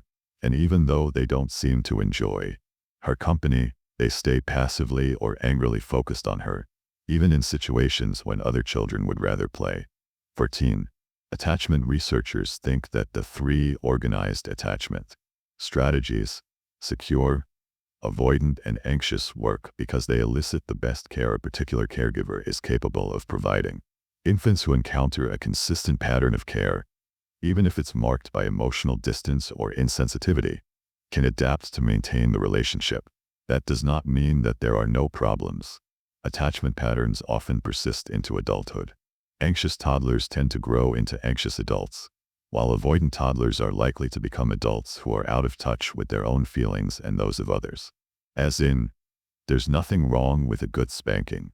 I got hit and it made me the success I am today. In school, avoidant children are likely to bully other kids, while the anxious children are often their victims. 15 However, development is not linear, and many life experiences can intervene to change these outcomes. But there is another group that is less stably adapted, a group that makes up the bulk of the children we treat and a substantial proportion of the adults who are seen in psychiatric clinics. Some 20 years ago, Mary Main and her colleagues at Berkeley began to identify a group of children, about 15% of those they studied, who seemed to be unable to figure out how to engage with their caregivers. The critical issue turned out to be that the caregivers themselves were a source of distress or terror to the children. 16 Children in this situation have no one to turn to, and they are faced with an unsolvable dilemma. Their mothers are simultaneously necessary for survival and a source of fear. 17. They can neither approach the secure and ambivalent strategies, shift their attention, the avoidance strategy, nor flee. 18. If you observe such children in a nursery school or attachment laboratory, you see them look toward their parents when they enter the room and then quickly turn away, unable to choose between seeking closeness and avoiding the parent. They may rock on their hands and knees, appear to go into a trance, freeze with their arms raised, or get up to greet their parent and then fall to the ground. Not knowing who is safe or whom they belong to, they may be intensely affectionate with strangers or may trust nobody. Maine called this pattern disorganized attachment. Disorganized attachment is fright without solution. 19. Becoming disorganized within. Conscientious parents often become alarmed when they discover attachment research, worrying that their occasional impatience or their ordinary lapses in attunement may permanently damage their kids. In real life, there are bound to be misunderstandings, inept responses, and failures of communication. Because mothers and fathers miss cues or are simply preoccupied with other matters, infants are frequently left to their own devices to discover how they can calm themselves down. Within limits, this is not a problem. Kids need to learn to handle frustrations and disappointments. With good enough caregivers, children learn that broken connections can be repaired. The critical issue is whether they can incorporate a feeling of being viscerally safe with their parents or other caregivers. 20. In a study of attachment patterns in over 2,000 infants in normal middle-class environments, 62% were found to be secure, 15% avoidant, 9% anxious, also known as ambivalent, and 15% disorganized. 21. Interestingly, this large study showed that the child's gender and basic temperament have little effect on attachment style. For example, children with difficult temperaments are not more likely to develop a disorganized style. Kids from lower socioeconomic groups are more likely to be disorganized. 22. With parents often severely stressed by economic and family instability. Children who don't feel safe in infancy have trouble regulating their moods and emotional responses as they grow older. By kindergarten, many disorganized infants are either aggressive or spaced out and disengaged, and they go on to develop a range of psychiatric problems. 23. They also show more physiological stress, as expressed in heart rate variability, 24 stress hormone responses, and lowered immune factors. 25. Does this kind of biological dysregulation automatically reset to normal as a child matures or is moved to a safe environment? So far as we know, it does not. Parental abuse is not the only cause of disorganized attachment.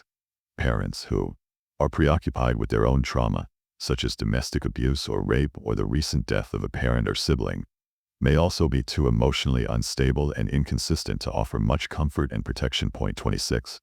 27. While all parents need all the help they can get to help raise secure children, traumatized parents, in particular, need help to be attuned to their children's needs. Caregivers often don't realize that they are out of tune. I vividly remember a videotape Beatrice Beebe showed me. 28. It featured a young mother playing with her 3-month-old infant. Everything was going well until the baby pulled back and turned his head away, signaling that he needed a break. But the mother did not pick up on his cue, and she intensified her efforts to engage him by bringing her face closer to his and increasing the volume of her voice. When he recoiled even more, she kept bouncing and poking him. Finally, he started to scream, at which point the mother put him down and walked away, looking crestfallen. She obviously felt terrible, but she had simply missed the relevant cues.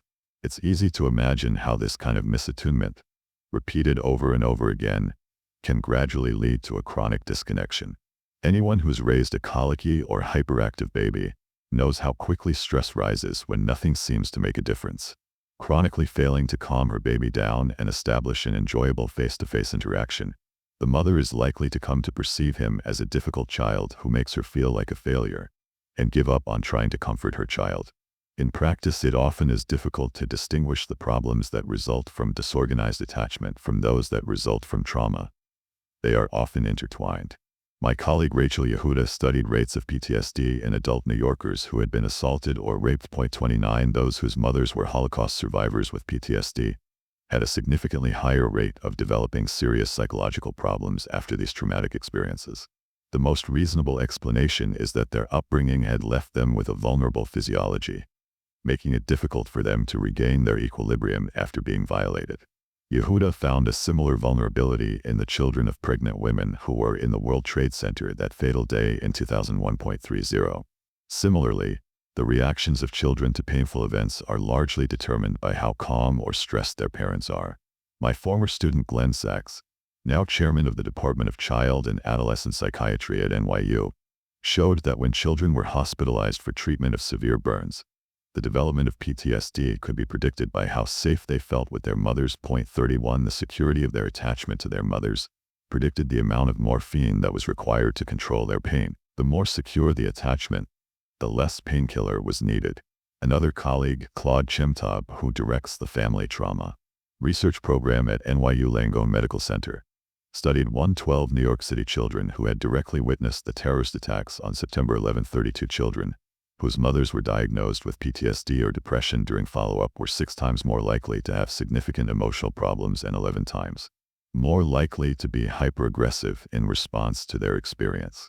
Children whose fathers had PTSD showed behavioral problems as well, but Chemtab discovered that this effect was indirect and was transmitted via the mother. Living with an irascible, withdrawn, or terrified spouse is likely to impose a major psychological burden on the partner, including depression. If you have no internal sense of security, it is difficult to distinguish between safety and danger. If you feel chronically numbed out, potentially dangerous situations may make you feel alive. If you conclude that you must be a terrible person because why else would your parents have you treated that way? You start expecting other people to treat you horribly. You probably deserve it, and anyway, there is nothing you can do about it. When disorganized people carry self-perceptions like these, they are set up to be traumatized by subsequent experiences. 33. The long-term effects of disorganized attachment. In the early 1980s, my colleague Carlin Lyons-Ruth, a Harvard attachment researcher, began to videotape face-to-face interactions between mothers and their infants at 6 months, 12 months, and 18 months. She taped them again when the children were 5 years old and once more when they were 7 or 8.34. All were from high-risk families.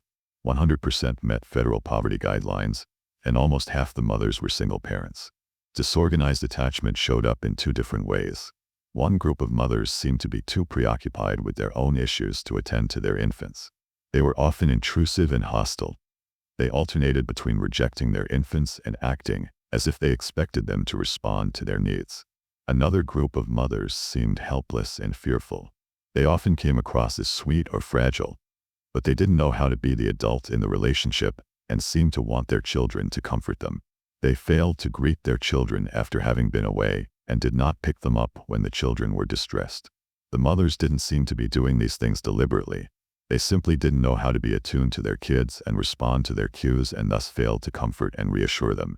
The hostile/intrusive mothers were more likely to have childhood histories of physical abuse and or of witnessing domestic violence, while the withdrawn/dependent mothers were more likely to have histories of sexual abuse or parental loss, but not physical abuse. 35. I have always wondered how parents come to abuse their kids. After all, raising healthy offspring is at the very core of our human sense of purpose and meaning. What could drive parents to deliberately hurt or neglect their children? Carlin's research provided me with one answer. Watching her videos, I could see the children becoming more and more inconsolable, sullen, or resistant to their misattuned mothers. At the same time, the mothers became increasingly frustrated, defeated, and helpless in their interactions. Once the mother comes to see the child not as her partner in an attuned relationship, but as a frustrating, enraging, disconnected stranger, the stage is set for subsequent abuse. About 18 years later, when these kids were around 20 years old, Lyons-Ruth did a follow-up study to see how they were coping. Infants with seriously disrupted emotional communication patterns with their mothers at 18 months grew up to become young adults with an unstable sense of self-damaging impulsivity, including excessive spending, promiscuous sex, substance abuse, reckless driving and binge eating, inappropriate and intense anger, and recurrent suicidal behavior. Carlin and her colleagues had expected that hostile/intrusive behavior on the part of the mothers would be the most powerful predictor of mental instability in their adult children, but they discovered otherwise. Emotional withdrawal had the most profound and long-lasting impact. Emotional distance and role reversal, in which mothers expected the kids to look after them, were specifically linked to aggressive behavior against self and others in the young adults. Dissociation. Knowing and not knowing. Lyons Ruth was particularly interested in the phenomenon of dissociation, which is manifested in feeling lost, overwhelmed, abandoned, and disconnected from the world, and in seeing oneself as unloved, empty, helpless, trapped, and weighed down. She found a striking and unexpected relationship between maternal disengagement and misattunement during the first 2 years of life and dissociative symptoms in early adulthood. Lyons Ruth concludes that infants who are not truly seen and known by their mothers are at high risk to grow into adolescents who are unable to know and to see. 36. Infants who live in secure relationships learn to communicate not only their frustrations and distress but also their emerging selves, their interests, preferences, and goals. Receiving a sympathetic response cushions infants and adults against extreme levels of frightened arousal. But if your caregivers ignore your needs or resent your very existence, you learn to anticipate rejection and withdrawal. You cope as well as you can by blocking out your mother's hostility or neglect and act as if it doesn't matter. But your body is likely to remain in a state of high alert, prepared to ward off blows, deprivation, or abandonment. Dissociation means simultaneously knowing and not knowing. 37. Bowlby wrote, "What cannot be communicated to the mother cannot be communicated to the self." 38. If you cannot tolerate what you know or feel what you feel, the only option is denial and dissociation. 39. Maybe the most devastating long-term effect of the shutdown is not feeling real inside, a condition we saw in the kids in the children's clinic and that we see in the children and adults who come to the trauma center. When you don't feel real, nothing matters, which makes it impossible to protect yourself from danger. Or you may resort to extremes in an effort to feel something, even cutting yourself with a razor blade or getting into fistfights with strangers. Carlin's research showed that dissociation is learned early. Later abuse or other traumas did not account for dissociative symptoms in young adults. 40. Abuse and trauma accounted for many other problems, but not for chronic dissociation or aggression against self. The critical underlying issue was that these patients didn't know how to feel safe. Lack of safety within the early caregiving relationship led to an impaired sense of inner reality, excessive clinging, and self-damaging behavior. Poverty, single parenthood, or maternal psychiatric symptoms did not predict these symptoms. This does not imply that child abuse is irrelevant. 41. But that the quality of early caregiving is critically important in preventing mental health problems, independent of other traumas. 42. For that reason, treatment needs to address not only the imprints of specific traumatic events, but also the consequences of not having been mirrored, attuned to, and given consistent care and affection. Dissociation and loss of self-regulation. Restoring synchrony. Early attachment patterns create the inner maps that chart our relationships throughout life, not only in terms of what we expect from others, but also in terms of how much comfort and pleasure we can experience in their presence. I doubt that the poet E. Cummings could have written his joyous lines, "I like my body when it is with your body muscles better and nerves more," if his earliest experiences had been frozen faces and hostile glances. 43. Our relationship maps are implicit, etched into the emotional brain, and not reversible simply by understanding how they were created. You may realize that your fear of intimacy has something to do with your mother's postpartum depression or with the fact that she herself was molested as a child, but that alone is unlikely to open you to happy, trusting engagement with others. However, that realization may help you to start exploring other ways to connect in relationships, both for your own sake and in order to not pass on an insecure attachment to your own children. In Part 5, I'll discuss a number of approaches to healing damaged attunement systems through training in rhythmicity and reciprocity. 44. Being in sync with oneself and with others requires the integration of our body-based senses, vision, hearing, touch, and balance. If this did not happen in infancy and early childhood, there is an increased chance of later sensory integration problems, to which trauma and neglect are by no means the only pathways. Being in sync means resonating through sounds and movements that connect, which are embedded in the daily sensory rhythms of cooking and cleaning, going to bed and waking up. Being in sync may mean sharing funny faces and hugs, expressing delight or disapproval at the right moments, tossing balls back and forth, or singing together. At the trauma center, we have developed programs to coach parents in connection and attunement, and my patients have told me about many other ways to get themselves in sync, ranging from choral singing and ballroom dancing to joining basketball teams, jazz bands, and chamber music groups. All of these foster a sense of attunement and communal pleasure. Chapter 8. Trapped in Relationships. The Cost of Abuse and Neglect.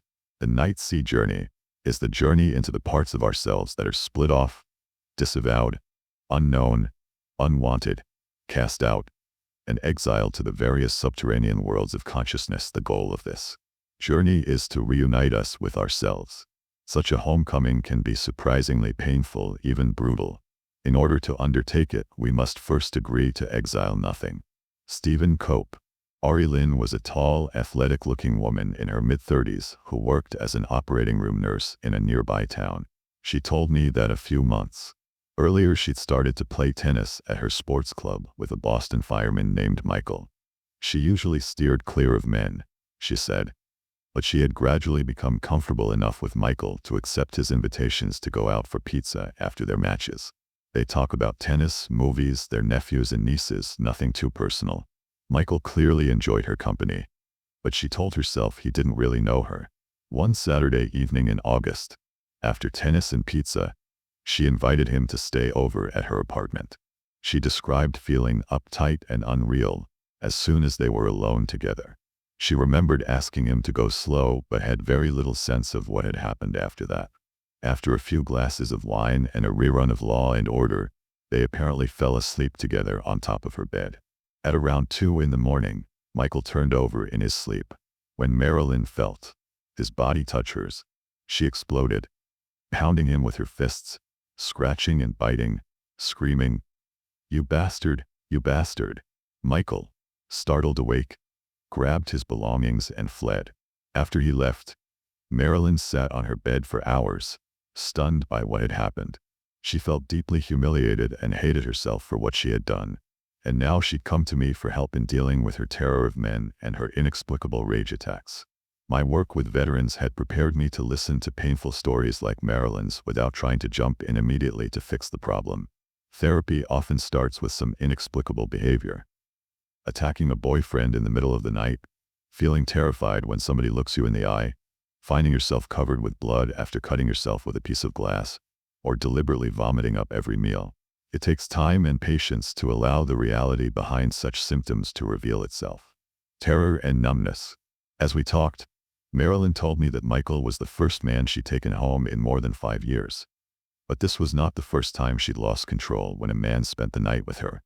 She repeated that she always felt uptight and spaced out when she was alone with a man, and there had been other times when she'd come to in her apartment, cowering in a corner, unable to remember clearly what had happened. Marilyn also said she felt as if she was just going through the motions of having a life. Except for when she was at the club playing tennis or at work in the operating room, she usually felt numb. A few years earlier she'd found that she could relieve her numbness by scratching herself with a razor blade. But she had become frightened when she found that she was cutting herself more and more deeply, and more often to get relief. She had tried alcohol too, but that reminded her of her dad and his out-of-control drinking, which made her feel disgusted with herself. So, instead, she played tennis fanatically whenever she could. That made her feel alive.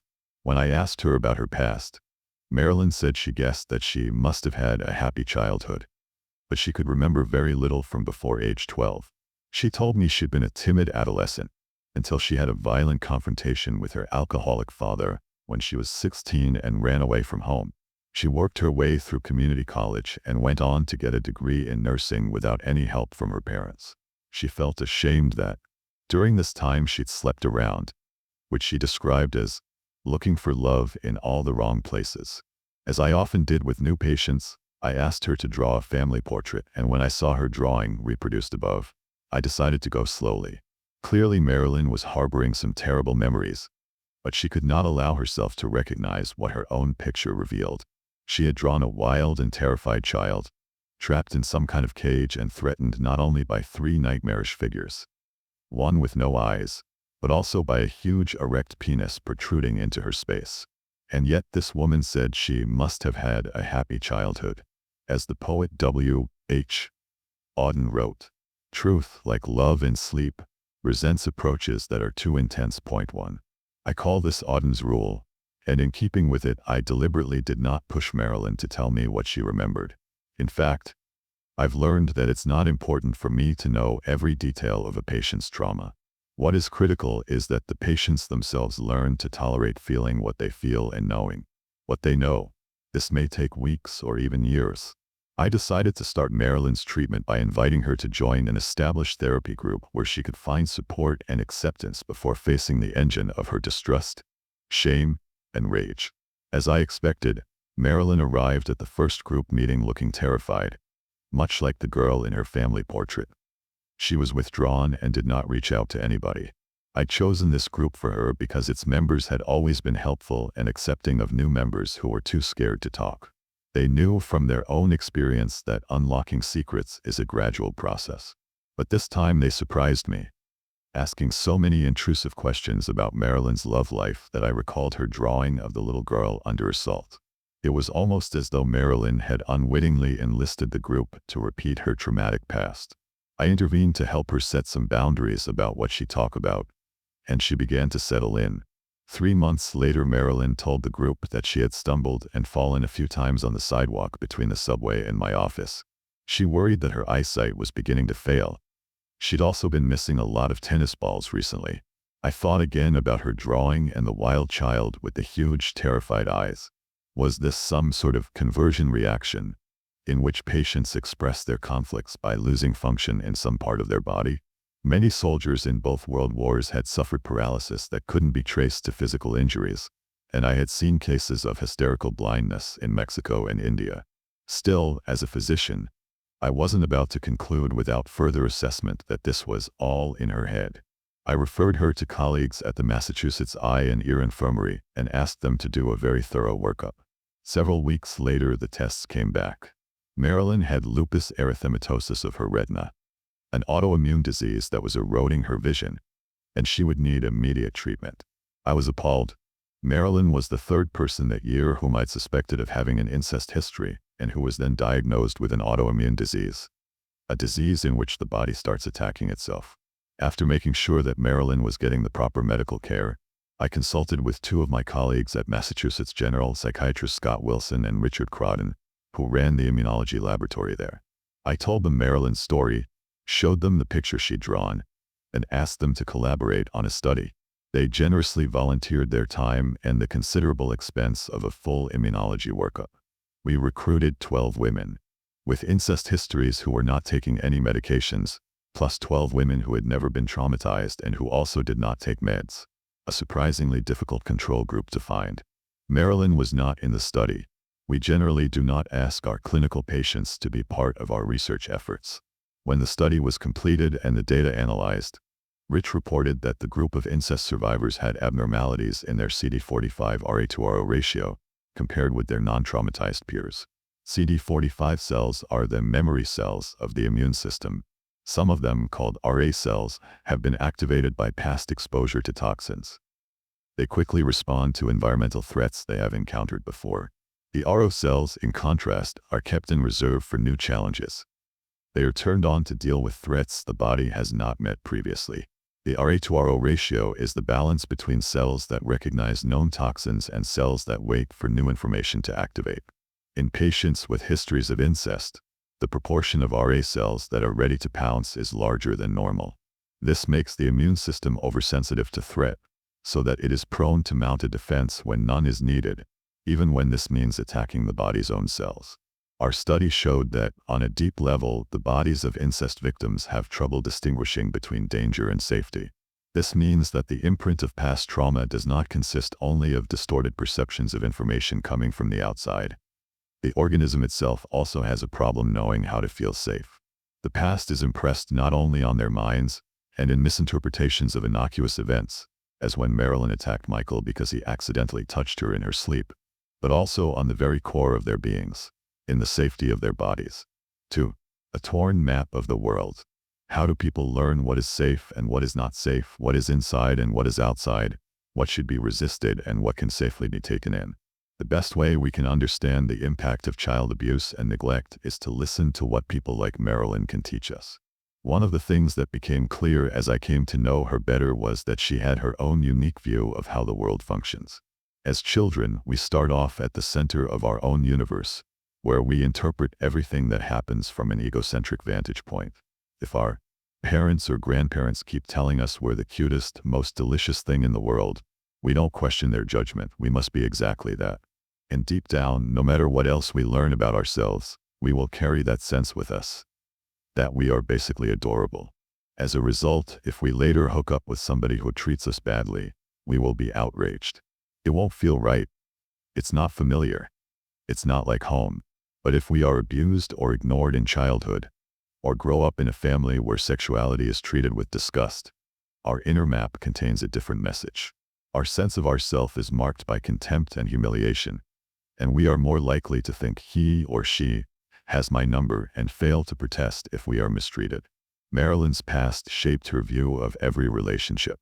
She was convinced that men didn't give a damn about other people's feelings and that they got away with whatever they wanted. Women couldn't be trusted either.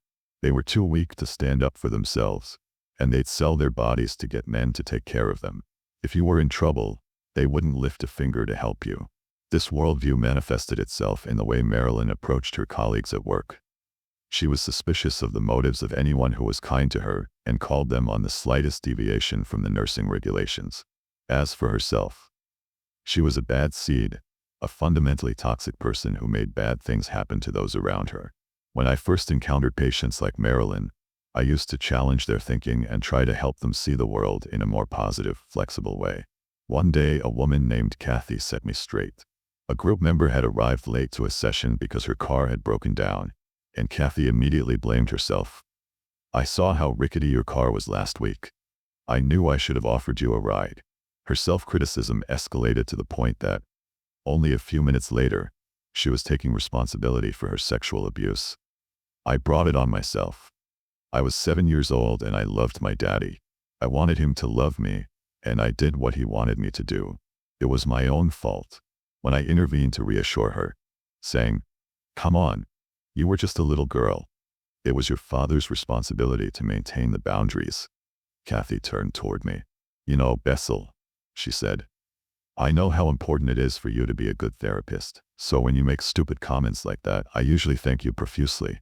After all, I am an incest survivor. I was trained to take care of the needs of grown-up, insecure men. But after 2 years, I trust you enough to tell you that those comments make me feel terrible. Yes, it's true. I instinctively blame myself for everything bad that happens to the people around me. I know that isn't rational, and I feel really dumb for feeling this way, but I do. When you try to talk me into being more reasonable, I only feel even more lonely and isolated. And it confirms the feeling that nobody in the whole world will ever understand what it feels like to be me." I genuinely thanked her for her feedback, and I've tried ever since not to tell my patients that they should not feel the way they do. Kathy taught me that my responsibility goes much deeper. I have to help them reconstruct their inner map of the world. As I discussed in the previous chapter, attachment researchers have shown that our earliest caregivers don't only feed us, dress us, and comfort us when we are upset. They shape the way our rapidly growing brain perceives reality. Our interactions with our caregivers convey what is safe and what is dangerous, whom we can count on and who will let us down, what we need to do to get our needs met. This information is embodied in the warp and woof of our brain circuitry and forms the template of how we think of ourselves and the world around us. These inner maps are remarkably stable across time. This doesn't mean, however, that our maps can't be modified by experience. A deep love relationship, particularly during adolescence, when the brain once again goes through a period of exponential change, truly can transform us. So can the birth of a child, as our babies often teach us how to love. Adults who were abused or neglected as children can still learn the beauty of intimacy and mutual trust, or have a deep spiritual experience that opens them to a larger universe. In contrast, previously uncontaminated childhood maps can become so distorted by an adult rape or assault that all roads are rerouted into terror or despair. These responses are not reasonable and therefore cannot be changed simply by reframing irrational beliefs. Our maps of the world are encoded in the emotional brain, and changing them means having to reorganize that part of the central nervous system, the subject of the treatment section of this book. Nonetheless, Learning to recognize irrational thoughts and behavior can be a useful first step. People like Marilyn often discover that their assumptions are not the same as those of their friends. If they are lucky, their friends and colleagues will tell them in words, rather than in actions, that their distrust and self-hatred makes collaboration difficult. But that rarely happens, and Marilyn's experience was typical. After she assaulted Michael, he had absolutely no interest in working things out, and she lost both his friendship and her favorite tennis partner. It is at this point that smart and courageous people like Marilyn, who maintain their curiosity and determination in the face of repeated defeats, start looking for help. Generally, the rational brain can override the emotional brain, as long as our fears don't hijack us. For example, your fear of being flagged down by the police can turn instantly to gratitude when the cop warns you that there's an accident ahead. But the moment we feel trapped, enraged, or rejected, we are vulnerable to activating old maps and to follow their directions. Change begins when we learn to own our emotional brains. That means learning to observe and tolerate the heartbreaking and gut-wrenching sensations that register misery and humiliation. Only after learning to bear what is going on inside can we start to befriend, rather than obliterate, the emotions that keep our maps fixed and immutable. Learning to remember. About a year into Marilyn's group, another member, Mary, asked permission to talk about what had happened to her when she was 13 years old. Mary worked as a prison guard, and she was involved in a sadomasochistic relationship with another woman. She wanted the group to know her background in the hope that they would become more tolerant of her extreme reactions, such as her tendency to shut down or blow up in response to the slightest provocation. Struggling to get the words out, Mary told us that one evening, when she was 13 years old, she was raped by her older brother and a gang of his friends. The rape resulted in pregnancy, and her mother gave her an abortion at home on the kitchen table. The group sensitively tuned in to what Mary was sharing and comforted her through her sobbing. I was profoundly moved by their empathy. They were consoling Mary in a way that they must have wished somebody had comforted them when they first confronted their traumas. When time ran out, Marilyn asked if she could take a few more minutes to talk about what she had experienced during the session. The group agreed, and she told us, "Hearing that story, I wonder if I may have been sexually abused myself. My mouth must have dropped open." Based on her family drawing, I had always assumed that she was aware, at least on some level, that this was the case. She had reacted like an incest victim in her response to Michael, and she chronically behaved as if the world were a terrifying place. Yet even though she'd drawn a girl who was being sexually molested, she, or at least her cognitive verbal self, had no idea what had actually happened to her. Her immune system, her muscles, and her fear system all had kept the score, but her conscious mind lacked a story that could communicate the experience. She reenacted her trauma in her life, but she had no narrative to refer to. As we will see in Chapter 12, traumatic memory differs in complex ways from normal recall, and it involves many layers of mind and brain. Triggered by Mary's story, and spurred on by the nightmares that followed, Marilyn began individual therapy with me, in which she started to deal with her past. At first, she experienced waves of intense, free-floating terror. She tried stopping for several weeks, but when she found she could no longer sleep and had to take time off from work, she continued our sessions. As she told me later, "My only criterion for whether a situation is harmful is feeling, this is going to kill me if I don't get out." I began to teach Marilyn calming techniques such as focusing on breathing deeply, in and out at 6 breaths a minute, while following the sensations of the breath in her body. This was combined with tapping acupressure points, which helped her not to become overwhelmed. We also worked on mindfulness. Learning to keep her mind alive while allowing her body to feel the feelings that she had come to dread slowly enabled Marilyn to stand back and observe her experience, rather than being immediately hijacked by her feelings. She had tried to dampen or abolish those feelings with alcohol and exercise, but now she began to feel safe enough to begin to remember what had happened to her as a girl. As she gained ownership over her physical sensations, she also began to be able to tell the difference between past and present. Now if she felt someone's leg brush against her in the night, she might be able to recognize it as Michael's leg, the leg of the handsome tennis partner she'd invited to her apartment. That leg did not belong to anyone else, and its touch didn't mean someone was trying to molest her. Being still enabled her to know, fully physically know, that she was a 34-year-old woman and not a little girl. When Marilyn finally began to access her memories, they emerged as flashbacks of the wallpaper in her childhood bedroom. She realized that this was what she had focused on when her father raped her when she was 8 years old. His molestation had scared her beyond her capacity to endure, so she had needed to push it out of her memory bank. After all, she had to keep living with this man, her father, who had assaulted her. Marilyn remembered having turned to her mother for protection, but when she ran to her and tried to hide herself by burying her face in her mother's skirt, she was met with only a limp embrace. At times her mother remained silent. At others she cried or angrily scolded Marilyn for making Daddy so angry. The terrified child found no one to protect her, to offer strength or shelter. As Roland Summit wrote in his classic study, The Child's Sexual Abuse Accommodation Syndrome, initiation, intimidation, stigmatization, isolation, helplessness, and self-blame depend on a terrifying reality of child sexual abuse. Any attempts by the child to divulge the secret will be countered by an adult conspiracy of silence and disbelief. Don't worry about things like that. That could never happen in our family. How could you ever think of such a terrible thing? Don't let me ever hear you say anything like that again. The average child never asks and never tells. 3. After 40 years of doing this work, I still regularly hear myself saying, "That's unbelievable." When patients tell me about their childhoods, they often are as incredulous as I am. How could parents inflict such torture and terror on their own child? Part of them continues to insist that they must have made the experience up or that they are exaggerating. All of them are ashamed about what happened to them, and they blame themselves. On some level, they firmly believe that these terrible things were done to them because they are terrible people. Marilyn now began to explore how the powerless child had learned to shut down and comply with whatever was asked of her. She had done so by making herself disappear.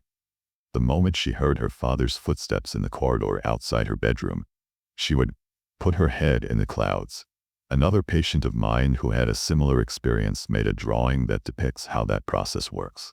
When her father started to touch her, she made herself disappear. She floated up to the ceiling, looking down on some other little girl in the bed point, for she was glad that it was not really her. It was some other girl who was being molested. Looking at these heads separated from their bodies by an impenetrable fog really opened my eyes to the experience of dissociation, which is so common among incest victims. Marilyn herself later realized that, as an adult, she had continued to float up to the ceiling when she found herself in a sexual situation. In the period when she'd been more sexually active, a partner would occasionally tell her how amazing she'd been in bed, that he'd barely recognized her, that she'd even talked differently. Usually she did not remember what had happened, but at other times she'd become angry and aggressive. She had no sense of who she really was sexually, so she gradually withdrew from dating altogether until Michael. Hating your home.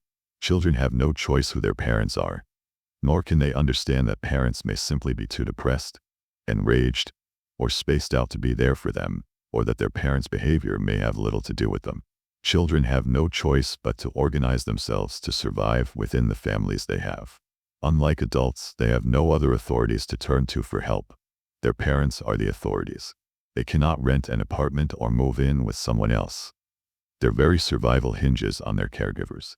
Children sense, even if they are not explicitly threatened, that if they talked about their beatings or molestation to teachers, they would be punished. Instead, they focus their energy on not thinking about what has happened and not feeling the residues of terror and panic in their bodies. Because they cannot tolerate knowing what they have experienced, they also cannot understand that their anger, terror, or collapse has anything to do with that experience. They don't talk. They act and deal with their feelings by being enraged, shut down, compliant, or defiant. Children are also programmed to be fundamentally loyal to their caretakers, even if they are abused by them. Terror increases the need for attachment, even if the source of comfort is also the source of terror. I have never met a child below the age of 10 who was tortured at home, and who had broken bones and burned skin to show for it, who, if given the option, would not have chosen to stay with his or her family rather than being placed in a foster home. Of course, clinging to one's abuser is not exclusive to childhood. Hostages have put up bail for their captors. expressed a wish to marry them, or had sexual relations with them.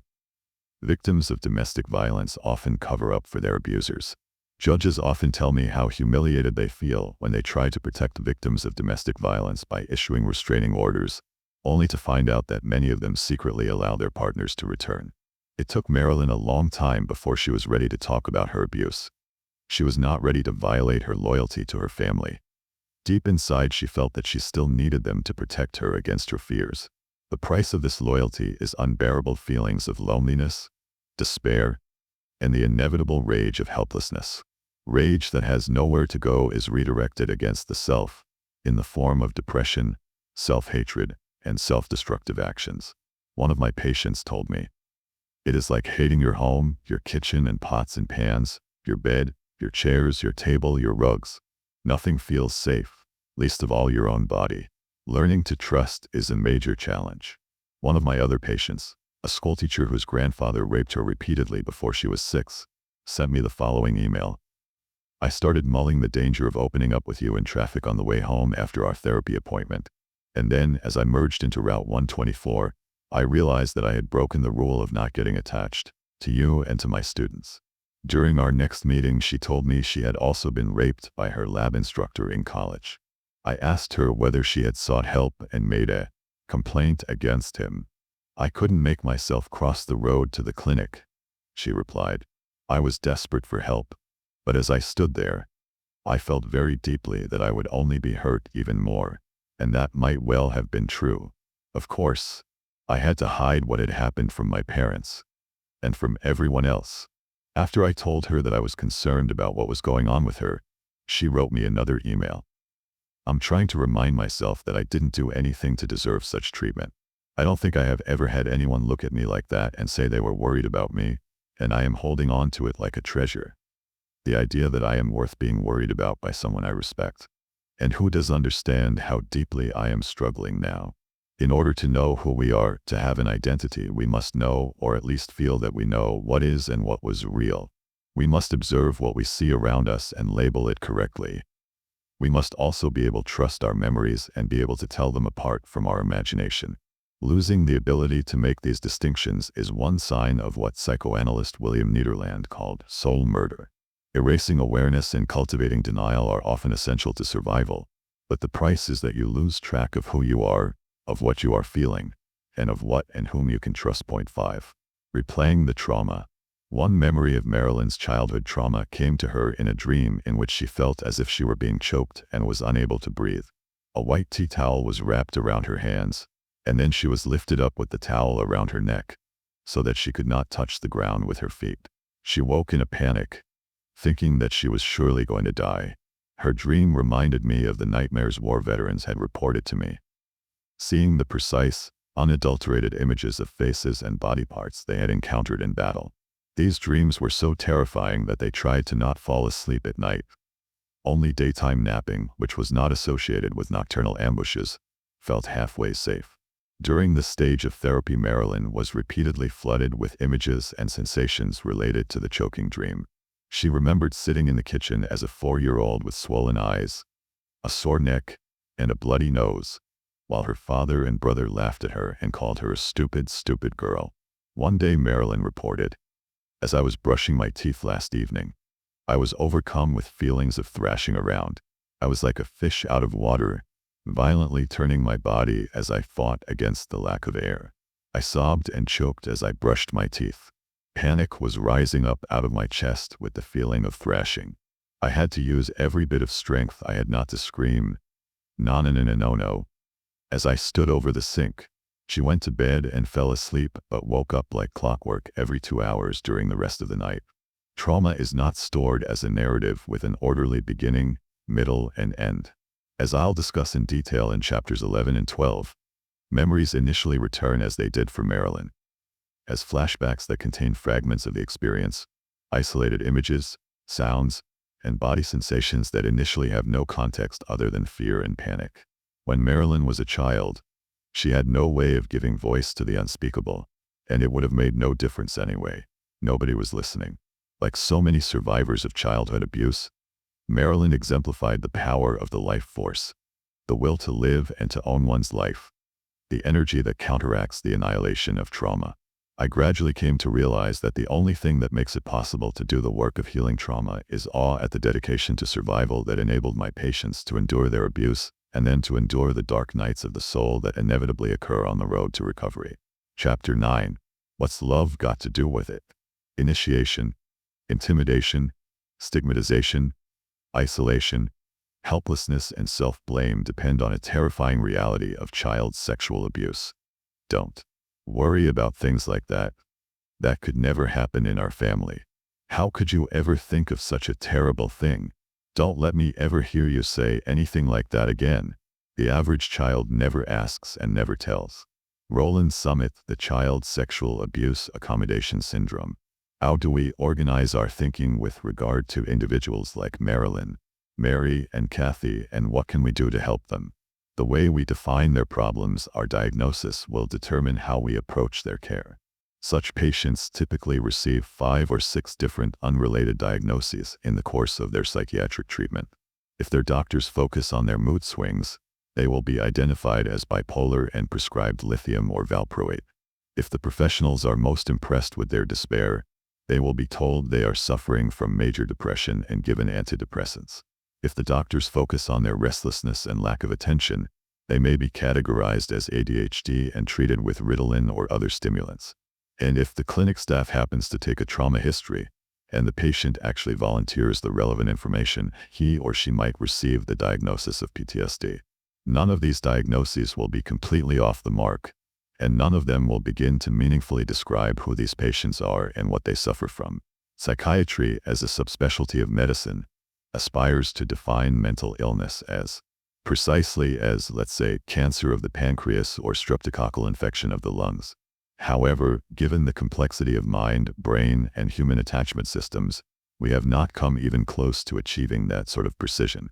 Understanding what is wrong with people currently is more a question of the mindset of the practitioner and of what insurance companies will pay for than of verifiable objective facts.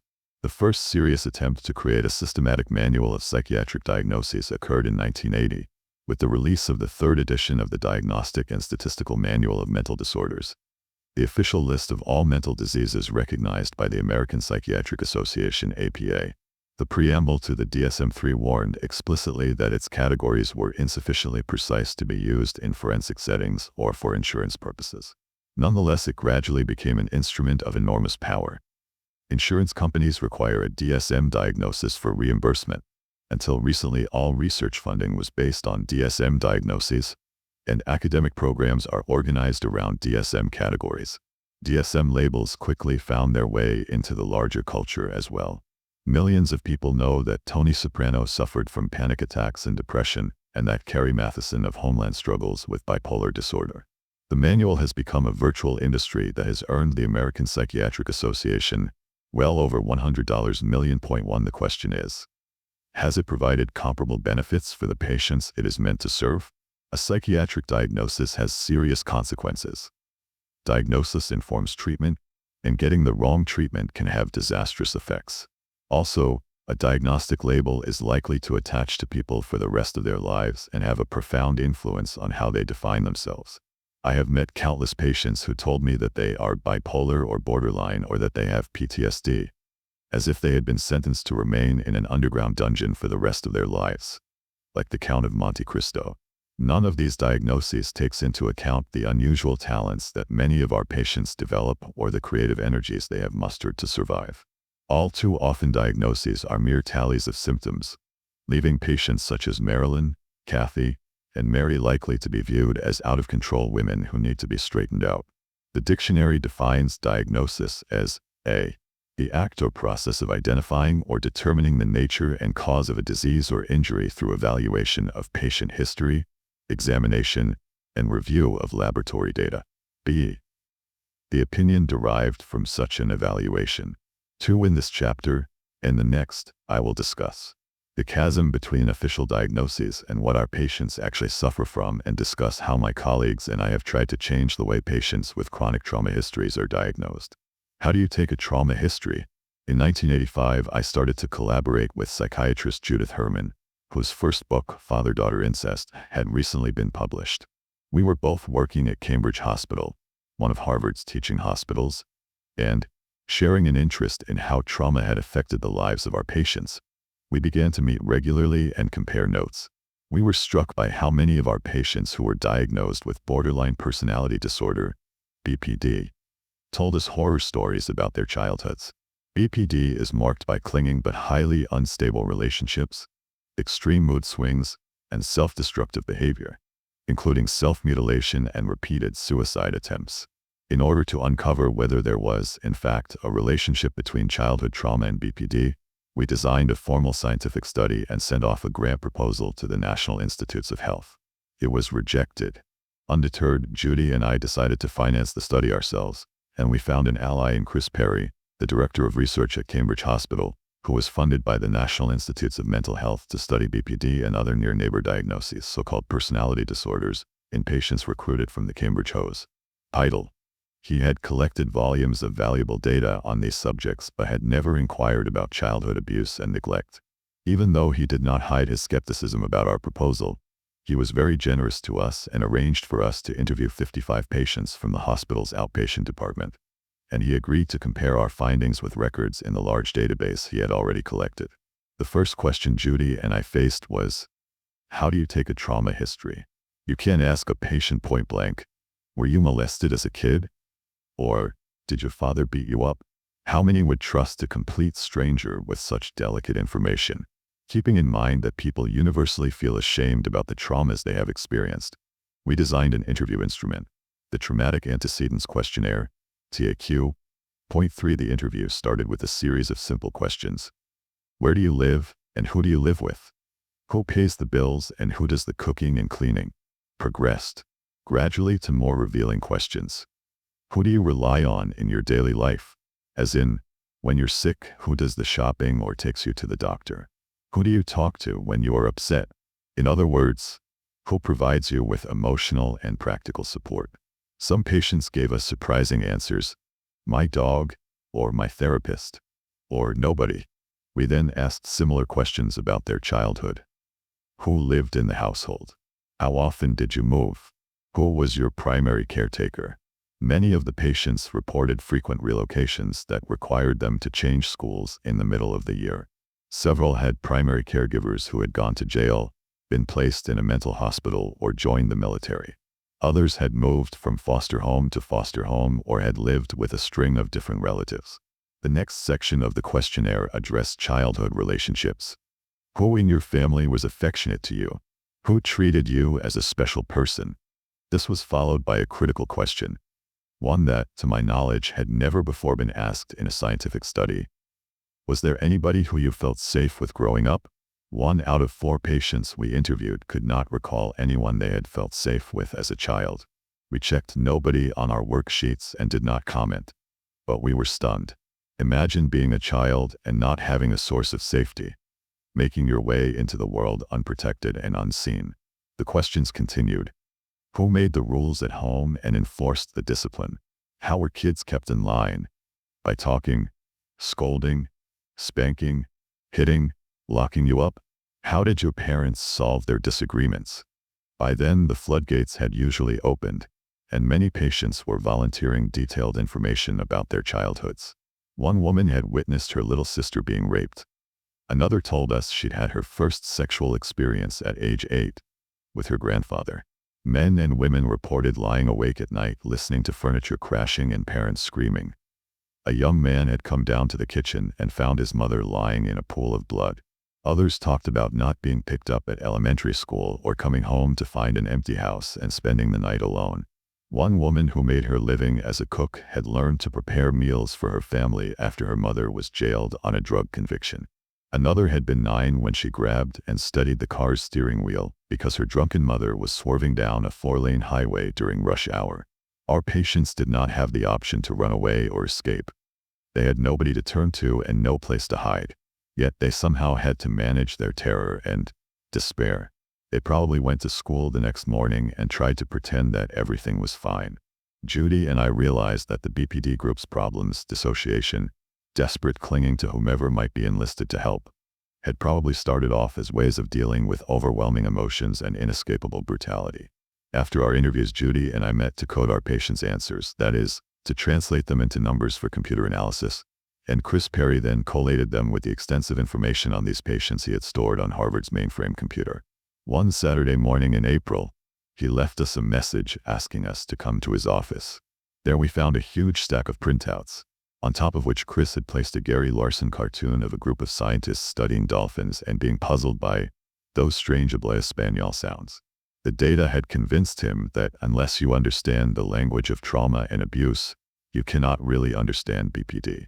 As we later reported in the American Journal of Psychiatry, 81% of the patients diagnosed with BPD at Cambridge Hospital reported severe histories of child abuse and/or neglect.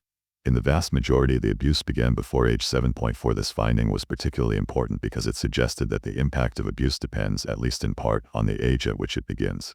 Later research by Martin Teicher at McLean Hospital showed that different forms of abuse have different impacts on various brain areas at different stages of development. 5. Although numerous studies have since replicated our findings.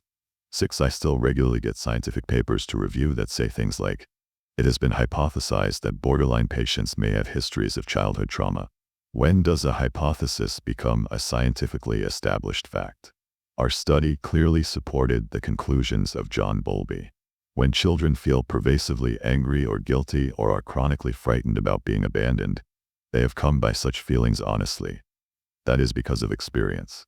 When, for example, children fear abandonment, it is not in counterreaction to their intrinsic homicidal urges. Rather, it is more likely because they have been abandoned physically or psychologically, or have been repeatedly threatened with abandonment. When children are pervasively filled with rage, it is due to rejection or harsh treatment. When children experience intense inner conflict regarding their angry feelings, this is likely because expressing them may be forbidden or even dangerous. Bowlby noticed that when children must disown powerful experiences they have had, this creates serious problems, including chronic distrust of other people, inhibition of curiosity, distrust of their own senses, and the tendency to find everything unreal. 7. As we will see, this has important implications for treatment. Our study expanded our thinking beyond the impact of particular horrendous events, the focus of the PTSD diagnosis, to look at the long-term effects of brutalization and neglect in caregiving relationships. It also raised another critical question: what therapies are effective for people with a history of abuse, particularly those who feel chronically suicidal and deliberately hurt themselves? Self-harm. During my training, I was called from my bed at around 3 a.m. 3 nights in a row to stitch up a woman who had slashed her neck with whatever sharp object she could lay her hands on. She told me, somewhat triumphantly, that cutting herself made her feel much better. Ever since then, I'd asked myself why. Why do some people deal with being upset by playing 3 sets of tennis or drinking a stiff martini, while others carve their arms with razor blades? Our study showed that having a history of childhood sexual and physical abuse was a strong predictor of repeated suicide attempts and self-cutting. 8. I wondered if their suicidal ruminations had started when they were very young and whether they had found comfort in plotting their escape by hoping to die or doing damage to themselves. Does inflicting harm on oneself begin as a desperate attempt to gain some sense of control? Chris Perry's database had follow-up information on all the patients who were treated in the hospital's outpatient clinics, including reports on suicidality and self-destructive behavior. After 3 years of therapy, approximately 2/3 of the patients had markedly improved. Now the question was, which members of the group had benefited from therapy and which had continued to feel suicidal and self-destructive? Comparing the patient's ongoing behavior with our TAQ interviews provided some answers. The patients who remained self-destructive had told us that they did not remember feeling safe with anybody as a child. They had reported being abandoned, shuttled from place to place, and generally left to their own devices. I concluded that, if you carry a memory of having felt safe with somebody long ago, the traces of that earlier affection can be reactivated in attuned relationships when you are an adult, whether these occur in daily life or in good therapy. However, if you lack a deep memory of feeling loved and safe, the receptors in the brain that respond to human kindness may simply fail to develop. 9. If that is the case, how can people learn to calm themselves down and feel grounded in their bodies? Again, this has important implications for therapy, and I'll return to this question throughout Part 5 on treatment. The power of diagnosis. Our study also confirmed that there was a traumatized population quite distinct from the combat soldiers and accident victims for whom the PTSD diagnosis had been created. People like Marilyn and Kathy, as well as the patients Judy and I had studied, and the kids in the outpatient clinic at MMHC that I described in Chapter 7, do not necessarily remember their traumas, one of the criteria for the PTSD diagnosis, or at least are not preoccupied with specific memories of their abuse, but they continue to behave as if they were still in danger. They go from one extreme to the other. They have trouble staying on task, and they continually lash out against themselves and others. To some degree, their problems do overlap with those of combat soldiers, but they are also very different in that their childhood trauma has prevented them from developing some of the mental capacities that adult soldiers possessed before their traumas occurred. After we realized this, a group of us 10 went to see Robert Spitzer, who, after having guided the development of the DSM-3, was in the process of revising the manual. He listened carefully to what we told him. He told us it was likely that clinicians who spend their days treating a particular patient population are likely to develop considerable expertise in understanding what ails them. He suggested that we do a study, a so-called field trial, to compare the problems of different groups of traumatized individuals. 11 Spitzer put me in charge of the project. First, we developed a rating scale that incorporated all the different trauma symptoms that had been reported in the scientific literature. Then we interviewed 525 adult patients at 5 sites around the country to see if particular populations suffered from different constellations of problems. Our populations fell into 3 groups: those with histories of childhood physical or sexual abuse by caregivers, recent victims of domestic violence, and people who had recently been through a natural disaster. There were clear differences among these groups, particularly those on the extreme ends of the spectrum: victims of child abuse and adults who had survived natural disasters. The adults who had been abused as children often had trouble concentrating, complained of always being on edge, and were filled with self-loathing. They had enormous trouble negotiating intimate relationships, often veering from indiscriminate, high-risk, and unsatisfying sexual involvements to total sexual shutdown. They also had large gaps in their memories, often engaged in self-destructive behaviors, and had a host of medical problems. These symptoms were relatively rare in the survivors of natural disasters. Each major diagnosis in the DSM had a work group responsible for suggesting revisions for the new edition. I presented the results of the field trial to our DSM-4 PTSD work group, and we voted 19-2 to create a new trauma diagnosis for victims of interpersonal trauma, disorders of extreme stress, not otherwise specified, DESNOs, or complex PTSD for short. 12-13 We then eagerly anticipated the publication of the DSM-4 in May 1994. But much to our surprise, the diagnosis that our work group had overwhelmingly approved did not appear in the final product. None of us had been consulted. This was a tragic exclusion. It meant that large numbers of patients could not be accurately diagnosed and that clinicians and researchers would be unable to scientifically develop appropriate treatments for them. You cannot develop a treatment for a condition that does not exist. Not having a diagnosis now confronts therapists with a serious dilemma. How do we treat people who are coping with the fallout of abuse, betrayal, and abandonment when we are forced to diagnose them with depression, panic disorder, bipolar illness, or borderline personality, which do not really address what they are coping with? The consequences of caretaker abuse and neglect are vastly more common and complex than the impact of hurricanes or motor vehicle accidents. Yet, the decision-makers who determined the shape of our diagnostic system decided not to recognize this evidence. To this day, after 20 years and 4 subsequent revisions, the DSM and the entire system based on it fail victims of child abuse and neglect, just as they ignored the plight of veterans before PTSD was introduced back in 1980. The hidden epidemic. How do you turn a newborn baby with all its promise and infinite capacities into a 30-year-old homeless drunk? As with so many great discoveries, internist Vincent Felitti came across the answer to this question accidentally. In 1985, Felitti was chief of Kaiser Permanente's Department of Preventive Medicine in San Diego, which at the time was the largest medical screening program in the world. He was also running an obesity clinic that used a technique called supplemented absolute fasting to bring about dramatic weight loss without surgery. One day, a 28-year-old nurse's aide showed up in his office. Felitti accepted her claim that obesity was her principal problem and enrolled her in the program. Over the next 51 weeks, her weight dropped from 408 pounds to 132 pounds. However, when Felitti next saw her a few months later, she had regained more weight than he thought was biologically possible in such a short time. What had happened? It turned out that her newly svelte body had attracted a male coworker, who started to flirt with her and then suggested sex. She went home and began to eat. She stuffed herself during the day and ate while sleepwalking at night. When Felitti probed this extreme reaction, she revealed a lengthy incest history with her grandfather. This was only the second case of incest Felitti had encountered in his 23-year medical practice, and yet about 10 days later, he heard a similar story. As he and his team started to inquire more closely, they were shocked to discover that most of their morbidly obese patients had been sexually abused as children. They also uncovered a host of other family problems.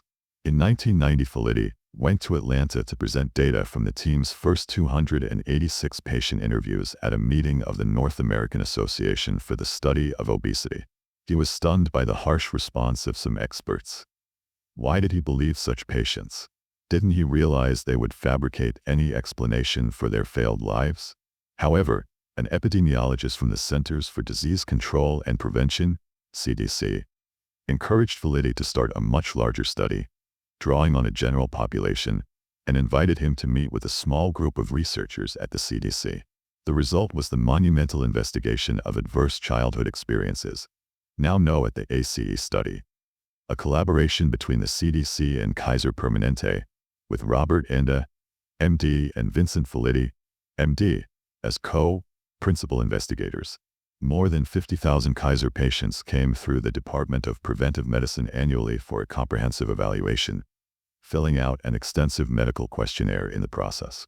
Felitti and Enda spent more than a year developing 10 new questions, 14 covering carefully defined categories of adverse childhood experiences, including physical and sexual abuse, physical and emotional neglect, and family dysfunction, such as having had parents who were divorced, mentally ill, addicted, or in prison.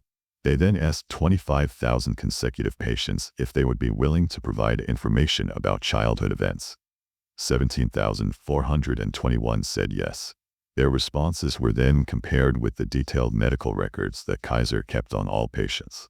The AC study revealed that traumatic life experiences during childhood and adolescence are far more common than expected. The study respondents were mostly white, middle class, middle-aged, well-educated, and financially secure enough to have good medical insurance. And yet only 1/3 of the respondents reported no adverse childhood experiences. 1 out of 10 individuals responded yes to the question, did a parent or other adult in the household often or very often swear at you, insult you, or put you down? More than a quarter responded yes to the questions, did one of your parents often or very often push, grab, slap, or throw something at you? And did one of your parents often or very often hit you so hard that you had marks or were injured? In other words, more than a quarter of the U.S. population is likely to have been repeatedly physically abused as a child. To the questions, did an adult or person at least 5 years older ever have you touch their body in a sexual way? And did an adult or person at least 5 years older ever attempt oral, anal, or vaginal intercourse with you? 28% of women and 16% of men responded affirmatively. 1 in 8 people responded positively to the questions. As a child, did you witness your mother sometimes, often, or very often pushed, grabbed, slapped, or had something thrown at her? As a child, did you witness your mother sometimes, often, or very often kicked, bitten, hit with a fist, or hit with something hard? 15. Each yes answer was scored as 1 point, leading to a possible AC score ranging from 0 to 10. For example, a person who experienced frequent verbal abuse, who had an alcoholic mother, and whose parents divorced would have an AC score of 3. Of the 2/3 of respondents who reported an adverse experience, 87% scored 2 or more. 1 in 6 of all respondents had an AC score of 4 or higher. In short, Felitti and his team had found that adverse experiences are interrelated, even though they're usually studied separately. People typically don't grow up in a household where one brother is in prison but everything else is fine. They don't live in families where their mother is regularly beaten but life is otherwise hunky-dory. Incidents of abuse are never standalone events. And for each additional adverse experience reported, the toll in later damage increases. Felitti and his team found that the effects of childhood trauma first become evident in school. More than half of those with ACE scores of 4 or higher reported having learning or behavioral problems, compared with 3% of those with a score of 0. As the children matured, they didn't outgrow the effects of their early experiences. As Felitti notes, traumatic experiences are often lost in time and concealed by shame, secrecy, and social taboo. But the study revealed that the impact of trauma pervaded these patients' adult lives. For example, high ACE scores turned out to correlate with higher workplace absenteeism, financial problems, and lower lifetime income. When it came to personal suffering, the results were devastating. As the ACE score rises, chronic depression in adulthood also rises dramatically. For those with an ACE score of 4 or more, its prevalence is 66% in women and 35% in men, compared with an overall rate of 12% in those with an ACE score of 0. The likelihood of being on antidepressant medication or prescription painkillers also rose proportionally. As Felitti has pointed out, we may be treating today experiences that happened 50 years ago, at ever-increasing cost. Antidepressant drugs and painkillers constitute a significant portion of our rapidly rising national healthcare expenditures. Point 16. Ironically, research has shown that depressed patients without prior histories of abuse or neglect tend to respond much better to antidepressants than patients with those backgrounds. Point 17. Self-acknowledged suicide attempts rise exponentially with ACE scores. From a score of 0 to a score of 6, there is about a 5,000% increased likelihood of suicide attempts. The more isolated and unprotected a person feels, the more death will feel like the only escape. When the media report an environmental link to a 30% increase in the risk of some cancer, it is headline news. Yet these far more dramatic figures are overlooked. As part of their initial medical evaluation, study participants were asked, "Have you ever considered yourself to be an alcoholic?" People with an ACE score of 4 were 7 times more likely to be alcoholic than adults with a score of 0. Injection drug use increased exponentially. For those with an ACE score of 6 or more, the likelihood of 4 drug use was 4,600% greater than in those with a score of 0. Women in the study were asked about rape during adulthood. At an ACE score of 0, the prevalence of rape was 5%. At a score of 4 or more, it was 33%. Why are abused or neglected girls so much more likely to be raped later in life? The answers to this question have implications far beyond rape. For example, numerous studies have shown that girls who witness domestic violence while growing up are at much higher risk of ending up in violent relationships themselves, while for boys who witness domestic violence, the risk that they will abuse their own partners rises 7-fold. 18. More than 12% of study participants had seen their mothers being battered. The list of high-risk behaviors predicted by the ACE score included smoking, obesity, unintended pregnancies, multiple sexual partners, and sexually transmitted diseases. Finally, the toll of major health problems was striking. Those with an ACE score of 6 or above had a 15% or greater chance than those with an ACE score of 0 of currently suffering from any of the 10 leading causes of death in the United States, including chronic obstructive pulmonary disease, COPD, ischemic heart disease, and liver disease.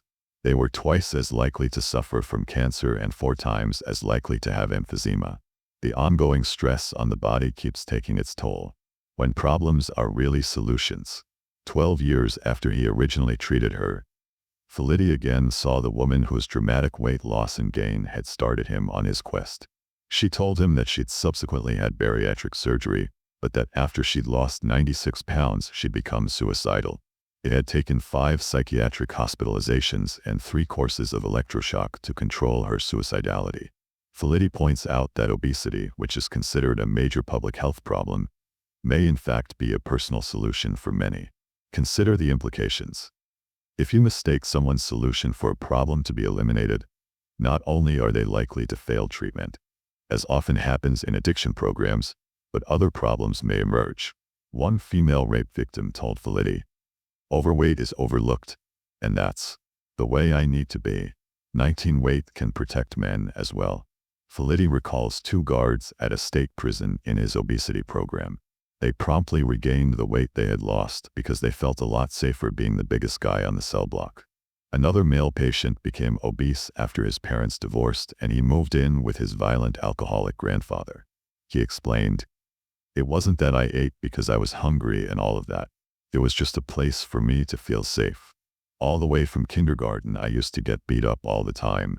When I got the weight on, it didn't happen anymore."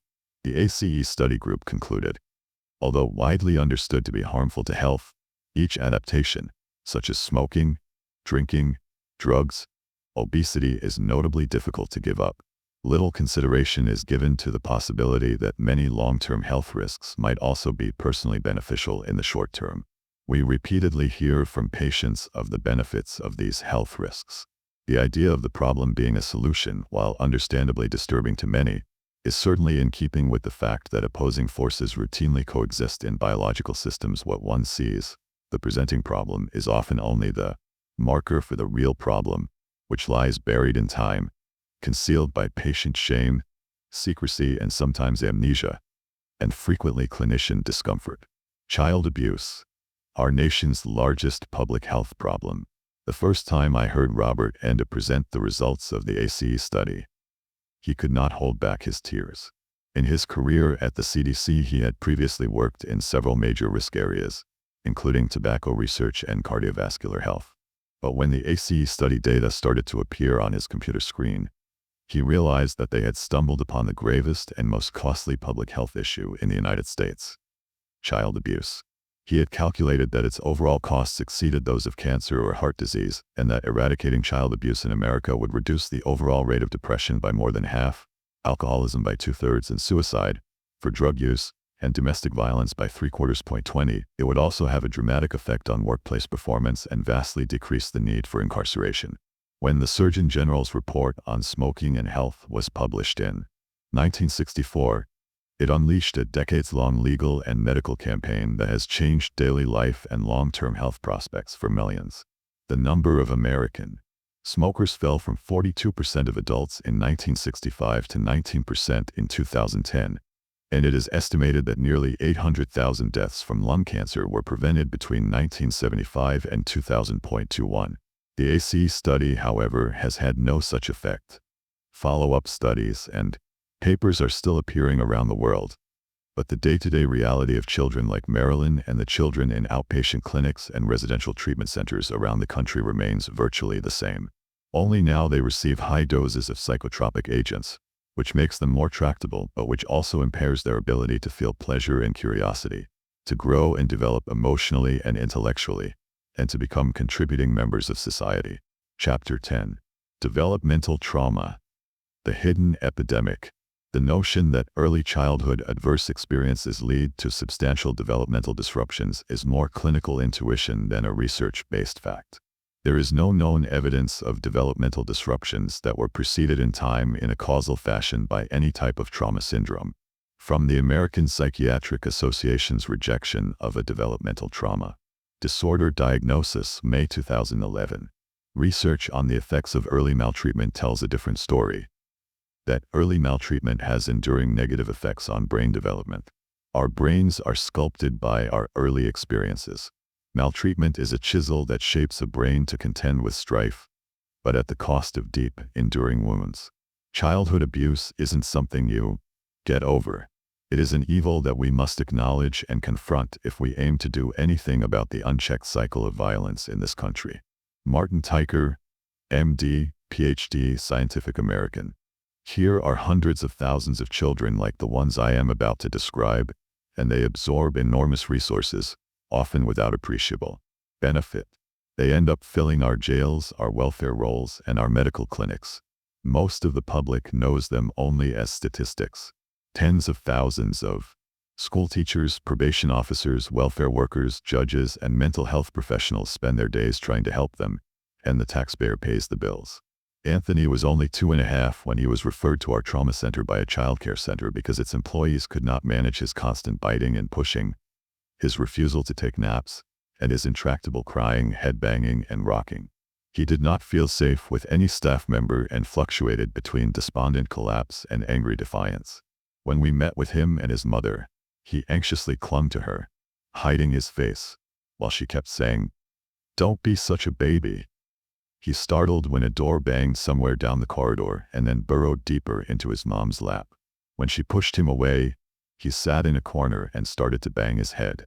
"He just does that to bug me," his mother remarked. When we asked about her own background, she told us that she'd been abandoned by her parents and raised by a series of relatives who hit her, ignored her, and started to sexually abuse her at age 13. She'd become pregnant by a drunken boyfriend who left her when she told him she was carrying his child. Anthony was just like his father, she said, a good-for-nothing. She had had numerous violent rows with subsequent boyfriends, but she was sure that this had happened too late at night for Anthony to notice. If Anthony were admitted to a hospital, he would likely be diagnosed with a host of different psychiatric disorders: depression, oppositional defiant disorder, anxiety, reactive attachment disorder, ADHD, and PTSD. None of these diagnoses, however, would clarify what was wrong with Anthony: that he was scared to death and fighting for his life, and he did not trust that his mother could help him. Then there's Maria, a 15-year-old Latina, one of the more than 500,000 kids in the United States who grow up in foster care and residential treatment programs. Maria is obese and aggressive. She has a history of sexual, physical, and emotional abuse, and has lived in more than 20 out-of-home placements since age 8. The pile of medical charts that arrived with her described her as mute, vengeful, impulsive, reckless, and self-harming, with extreme mood swings and an explosive temper. She describes herself as garbage, worthless, rejected. After multiple suicide attempts, Maria was placed in one of our residential treatment centers. Initially, she was mute and withdrawn and became violent when people got too close to her. After other approaches failed to work, she was placed in an equine therapy program where she groomed her horse daily and learned simple dressage. 2 years later, I spoke with Maria at her high school graduation. She had been accepted by a 4-year college. When I asked her what had helped her most, she answered, "The horse I took care of." She told me that she first started to feel safe with her horse. He was there every day, patiently waiting for her, seemingly glad upon her approach. She started to feel a visceral connection with another creature and began to talk to him like a friend. Gradually, she started talking with the other kids in the program and, eventually, with her counselor. Virginia is a 13-year-old adopted white girl. She was taken away from her biological mother because of the mother's drug abuse. After her first adoptive mother fell ill and died, she moved from foster home to foster home before being adopted again. Virginia was seductive with any male who crossed her path, and she reported sexual and physical abuse by various babysitters and temporary caregivers. She came to our residential treatment program after 13 crisis hospitalizations for suicide attempts. The staff described her as isolated, controlling, explosive, sexualized, intrusive, vindictive, and narcissistic. She described herself as disgusting and said she wished she were dead. The diagnoses in her chart were bipolar disorder, intermittent explosive disorder, reactive attachment disorder, attention deficit disorder, ADD, hyperactive subtype, oppositional defiant disorder, ODD, and substance use disorder. But who really is Virginia? How can we help her have a life? 1. We can hope to solve the problems of these children only if we correctly define what is going on with them and do more than developing new drugs to control them or trying to find the gene that is responsible for their disease. The challenge is to find ways to help them lead productive lives and, in so doing, save hundreds of millions of dollars of taxpayers' money. That process starts with facing the facts. Bad genes? With such pervasive problems and such dysfunctional parents, we would be tempted to ascribe their problems simply to bad genes. Technology always produces new directions for research, and when it became possible to do genetic testing, psychiatry became committed to finding the genetic causes of mental illness. Finding a genetic link seemed particularly relevant for schizophrenia, fairly common, affecting about 1% of the population, severe and perplexing form of mental illness, and one that clearly runs in families. And yet, after 30 years and millions upon millions of dollars worth of research, we have failed to find consistent genetic patterns for schizophrenia, or for any other psychiatric illness.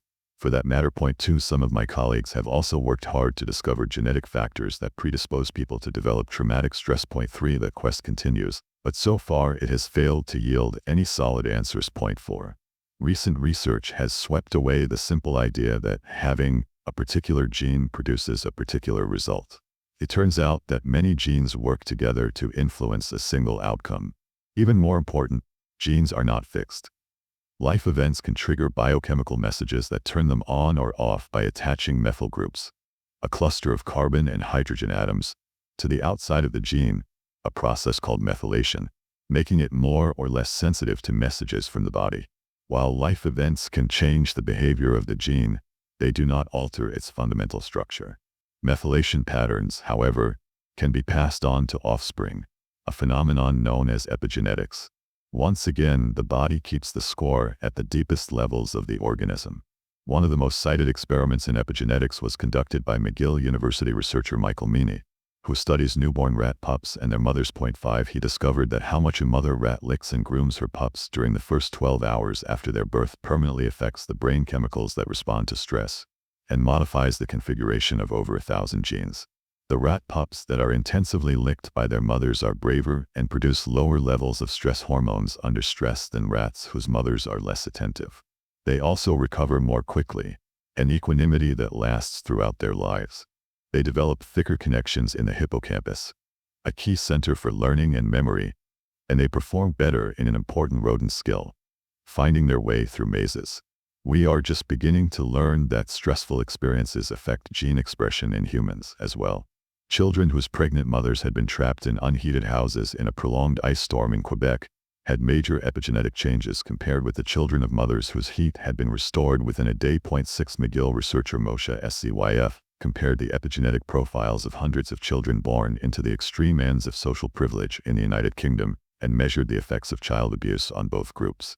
Differences in social class were associated with distinctly different epigenetic profiles, but abused children in both groups had in common specific modifications in 73 genes. In Scyf's words, major changes to our bodies can be made not just by chemicals and toxins, but also in the way the social world talks to the hardwired world. 7-8. Monkeys clarify old questions about nature versus nurture. One of the clearest ways of understanding how the quality of parenting and environment affects the expression of genes comes from the work of Stephen Suomi, chief of the National Institutes of Health's Laboratory of Comparative Ethology. 9. For more than 40 years, Suomi has been studying the transmission of personality through generations of rhesus monkeys, which share 95% of human genes, a number exceeded only by chimpanzees and bonobos. Like humans, rhesus monkeys live in large social groups with complex alliances and status relationships, and only members who can synchronize their behavior with the demands of the troop survive and flourish. Rhesus monkeys are also like humans in their attachment patterns. Their infants depend on intimate physical contact with their mothers, and just as Bowlby observed in humans, they develop by exploring their reactions to their environment, running back to their mothers whenever they feel scared or lost. Once they become more independent, play with their peers is the primary way they learn to get along in life. Suomi identified two personality types that consistently ran into trouble: uptight, anxious monkeys, who become fearful, withdrawn, and depressed even in situations where other monkeys will play and explore, and highly aggressive monkeys, who make so much trouble that they are often shunned, beaten up, or killed. Both types are biologically different from their peers. Abnormalities in arousal levels, stress hormones, and metabolism of brain chemicals like serotonin can be detected within the first few weeks of life, and neither their biology nor their behavior tends to change as they mature. Suomi discovered a wide range of genetically driven behaviors. For example, the uptight monkeys, classified as such on the basis of both their behavior and their high cortisol levels at 6 months, will consume more alcohol in experimental situations than the others when they reach the age of 4. The genetically aggressive monkeys also overindulge, but they binge drink to the point of passing out, while the uptight monkeys seem to drink to calm down. And yet, the social environment also contributes significantly to behavior and biology.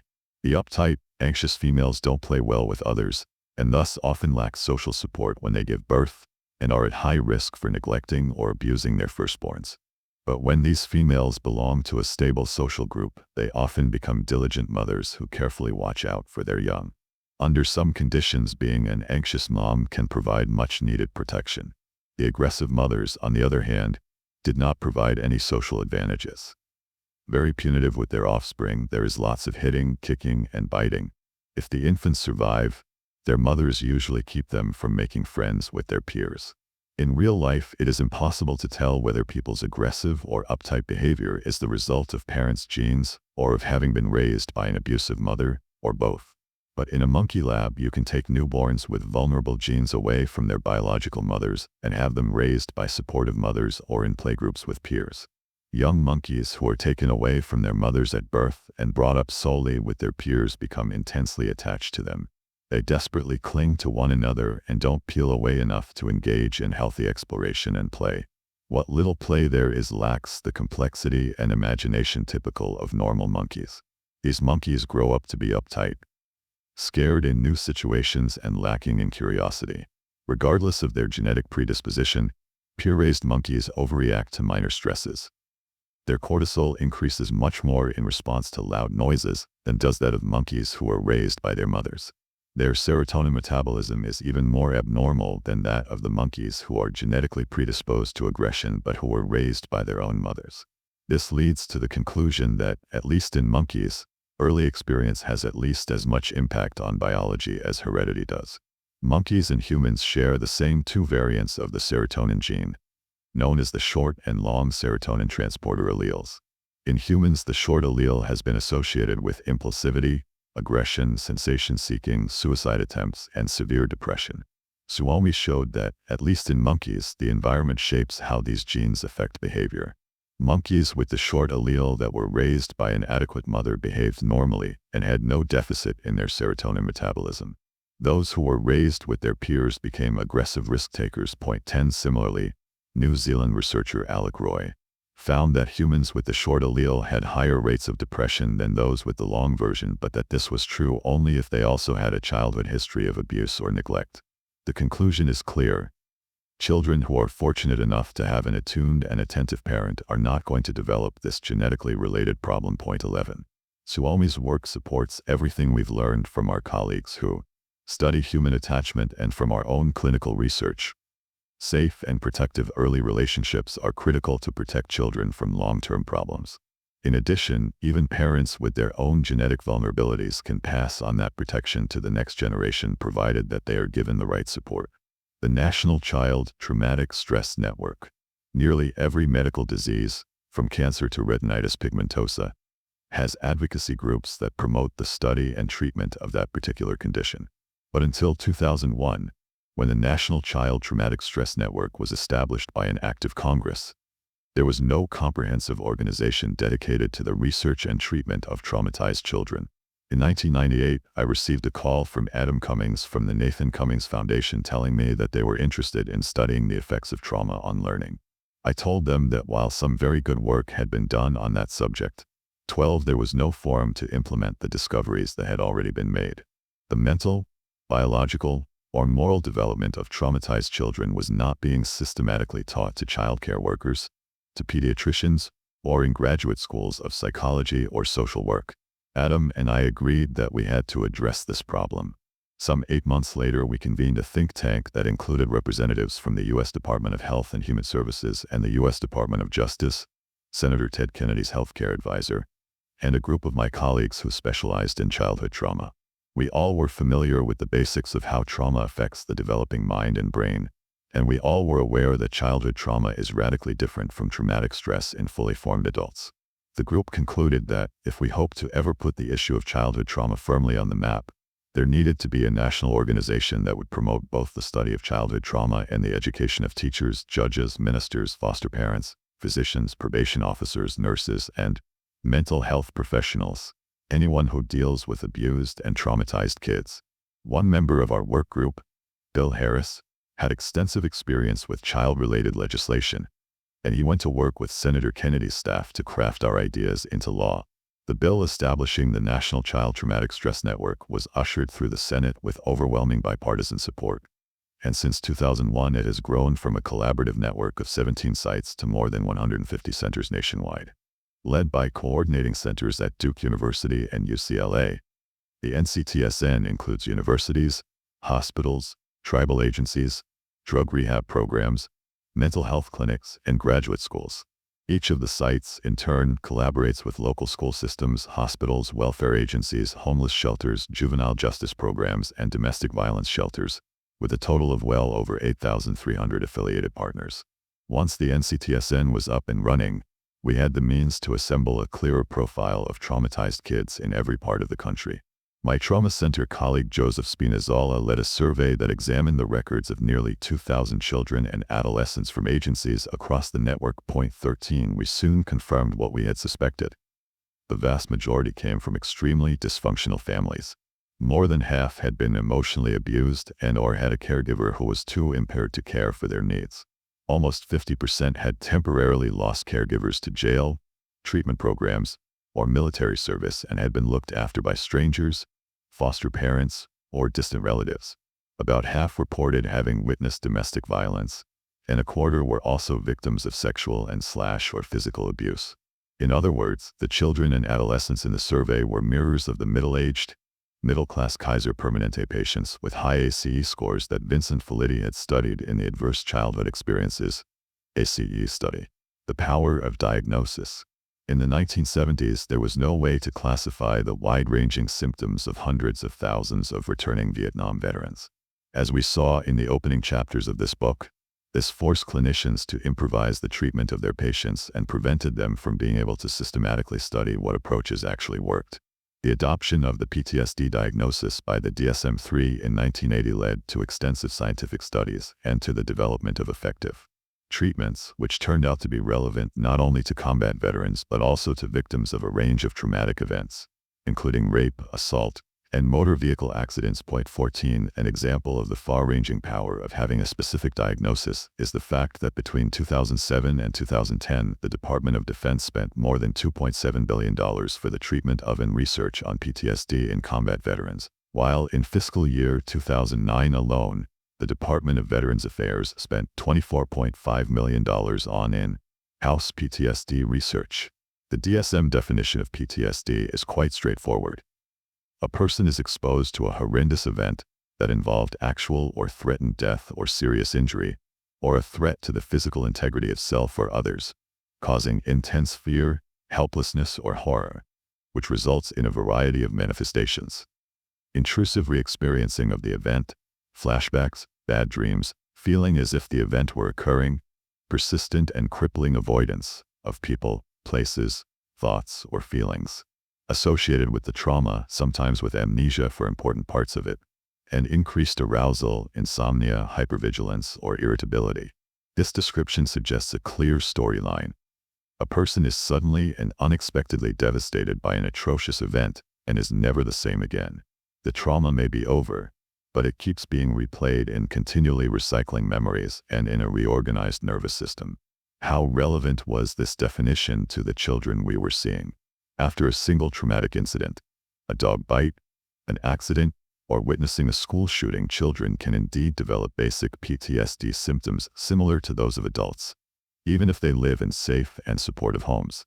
As a result of having the PTSD diagnosis, we now can treat those problems quite effectively.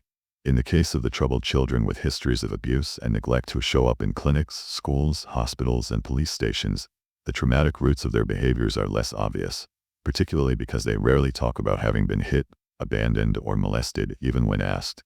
82% of the traumatized children seen in the National Child Traumatic Stress Network do not meet diagnostic criteria for PTSD. Point 15, because they often are shut down, suspicious, or aggressive. They now receive pseudoscientific diagnoses such as oppositional defiant disorder, meaning this kid hates my guts and won't do anything I tell him to do, or disruptive mood dysregulation disorder, meaning he has temper tantrums. Having as many problems as they do, these kids accumulate numerous diagnoses over time. Before they reach their 20s, many patients have been given 4, 5, 6, or more of these impressive but meaningless labels. If they receive treatment at all, they get whatever is being promulgated as the method of management du jour: medications, behavioral modification, or exposure therapy. These rarely work and often cause more damage. As the NCTSN treated more and more kids, it became increasingly obvious that we needed a diagnosis that captured the reality of their experience. We began with a database of nearly 20,000 kids who are being treated in various sites within the network and collected all the research articles we could find on abused and neglected kids. These were winnowed down to 130 particularly relevant studies that reported on more than 100,000 children and adolescents worldwide. A core work group of 12 clinicians/researchers specializing in childhood trauma 16 then convened twice a year for 4 years to draft a proposal for an appropriate diagnosis, which we decided to call Developmental Trauma Disorder .17. As we organized our findings, we discovered a consistent profile. 1. A pervasive pattern of dysregulation. 2. Problems with attention and concentration. And 3. Difficulties getting along with themselves and others. These children's moods and feelings rapidly shifted from one extreme to another. From temper tantrums and panic to detachment, flatness, and dissociation. When they got upset, which was much of the time, they could neither calm themselves down nor describe what they were feeling. Having a biological system that keeps pumping out stress hormones to deal with real or imagined threats leads to physical problems. Sleep disturbances, headaches, unexplained pain, oversensitivity to touch or sound. Being so agitated or shut down keeps them from being able to focus their attention and concentration. To relieve their tension, they engage in chronic masturbation, rocking, or self-harming activities. Biting, cutting, burning, and hitting themselves, pulling their hair out, picking at their skin until it bled. It also leads to difficulties with language processing and fine motor coordination. Spending all their energy on staying in control, they usually have trouble paying attention to things like schoolwork that are not directly relevant to survival, and their hyperarousal makes them easily distracted. Having been frequently ignored or abandoned leaves them clinging and needy, even with the people who have abused them. Having been chronically beaten, molested, and otherwise mistreated, they cannot help but define themselves as defective and worthless. They come by their self-loathing, sense of defectiveness, and worthlessness honestly. Was it any surprise that they didn't trust anyone? Finally, the combination of feeling fundamentally despicable and overreacting to slight frustrations makes it difficult for them to make friends. We published the first articles about our findings, developed a validated rating scale 18 and collected data on about 350 kids and their parents or foster parents to establish that this one diagnosis, developmental trauma disorder, captured the full range of what was wrong with these children. It would enable us to give them a single diagnosis, as opposed to multiple labels, and would firmly locate the origin of their problems in a combination of trauma and compromised attachment. In February 2009, we submitted our proposed new diagnosis of developmental trauma disorder to the American Psychiatric Association, stating the following in a cover letter. Children who develop in the context of ongoing danger, maltreatment, and disrupted caregiving systems are being ill-served by the current diagnostic systems that lead to an emphasis on behavioral control with no recognition of interpersonal trauma. Studies on the sequelae of childhood trauma in the context of caregiver abuse or neglect consistently demonstrate chronic and severe problems with emotion regulation, impulse control, attention and cognition, dissociation, interpersonal relationships, and self and relational schemas. In absence of a sensitive trauma-specific diagnosis, such children are currently diagnosed with an average of 3 to 8 comorbid disorders. The continued practice of applying multiple distinct comorbid diagnoses to traumatized children has grave consequences. It defies parsimony, obscures etiological clarity, and runs the danger of relegating treatment and intervention to a small aspect of the child's psychopathology, rather than promoting a comprehensive treatment approach. Shortly after submitting our proposal, I gave a talk on developmental trauma disorder in Washington, D.C. to a meeting of the mental health commissioners from across the country. They offered to support our initiative by writing a letter to the APA. The letter began by pointing out that the National Association of State Mental Health Program Directors served 6.1 million people annually, with a budget of $29.5 billion, and concluded, "We urge the APA to add developmental trauma to its list of priority areas to clarify and better characterize its course and clinical sequelae, and to emphasize the strong need to address developmental trauma in the assessment of patients." I felt confident that this letter would ensure that the APA would take our proposal seriously. But several months after our submission, Matthew Friedman, Executive Director of the National Center for PTSD and Chair of the relevant DSM subcommittee, informed us that DTD was unlikely to be included in the DSM-5. The consensus, he wrote, was that no new diagnosis was required to fill a missing diagnostic niche. 1 million children who are abused and neglected every year in the United States, a diagnostic niche. The letter went on. The notion that early childhood adverse experiences lead to substantial developmental disruptions is more clinical intuition than a research-based fact. This statement is commonly made but cannot be backed up by prospective studies. In fact, we had included several prospective studies in our proposal. Let's look at just 2 of them here. How relationships shape development. Beginning in 1975 and continuing for almost 30 years, Alan Sroufe and his colleagues tracked 180 children and their families through the Minnesota Longitudinal Study of Risk and Adaptation. 19. At the time the study began, there was an intense debate about the role of nature versus nurture and temperament versus environment in human development, and this study set out to answer those questions. Trauma was not yet a popular topic, and child abuse and neglect were not a central focus of this study, at least initially, until they emerged as the most important predictors of adult functioning. Working with local medical and social agencies, the researchers recruited first-time Caucasian mothers who were poor enough to qualify for public assistance but who had different backgrounds and different kinds and levels of support available for parenting. The study began 3 months before the children were born and followed the children for 30 years into adulthood, assessing and, where relevant, measuring all the major aspects of their functioning and all the significant circumstances of their lives. It considered several fundamental questions. How do children learn to pay attention while regulating their arousal, i.e., avoiding extreme highs or lows, and keeping their impulses under control? What kinds of supports do they need, and when are these needed? After extensive interviews and testing of the prospective parents, the study really got off the ground in the newborn nursery, where researchers observed the newborns and interviewed the nurses caring for them. They then made home visits 7 and 10 days after birth. Before the children entered first grade, they and their parents were carefully assessed a total of 15 times. After that, the children were interviewed and tested at regular intervals until age 28, with continuing input from mothers and teachers. Sroufe and his colleagues found that quality of care and biological factors were closely interwoven. It is fascinating to see how the Minnesota results echo, though with far greater complexity, what Stephen Suomi found in his primate laboratory. Nothing was written in stone.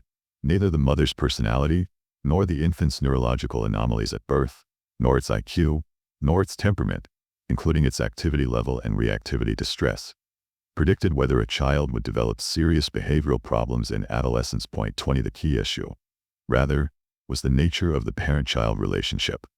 How parents felt about and interacted with their kids. As with Suomi's monkeys, the combination of vulnerable infants and inflexible caregivers made for clingy, uptight kids. Insensitive, pushy, and intrusive behavior on the part of the parents at 6 months predicted hyperactivity and attention problems in kindergarten and beyond. 21.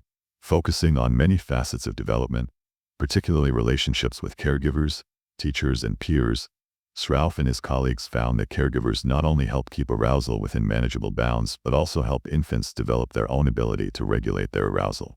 Children who were regularly pushed over the edge into overarousal and disorganization did not develop proper attunement of their inhibitory and excitatory brain systems and grew up expecting that they would lose control if something upsetting happened. This was a vulnerable population, and by late adolescence half of them had diagnosable mental health problems. There were clear patterns.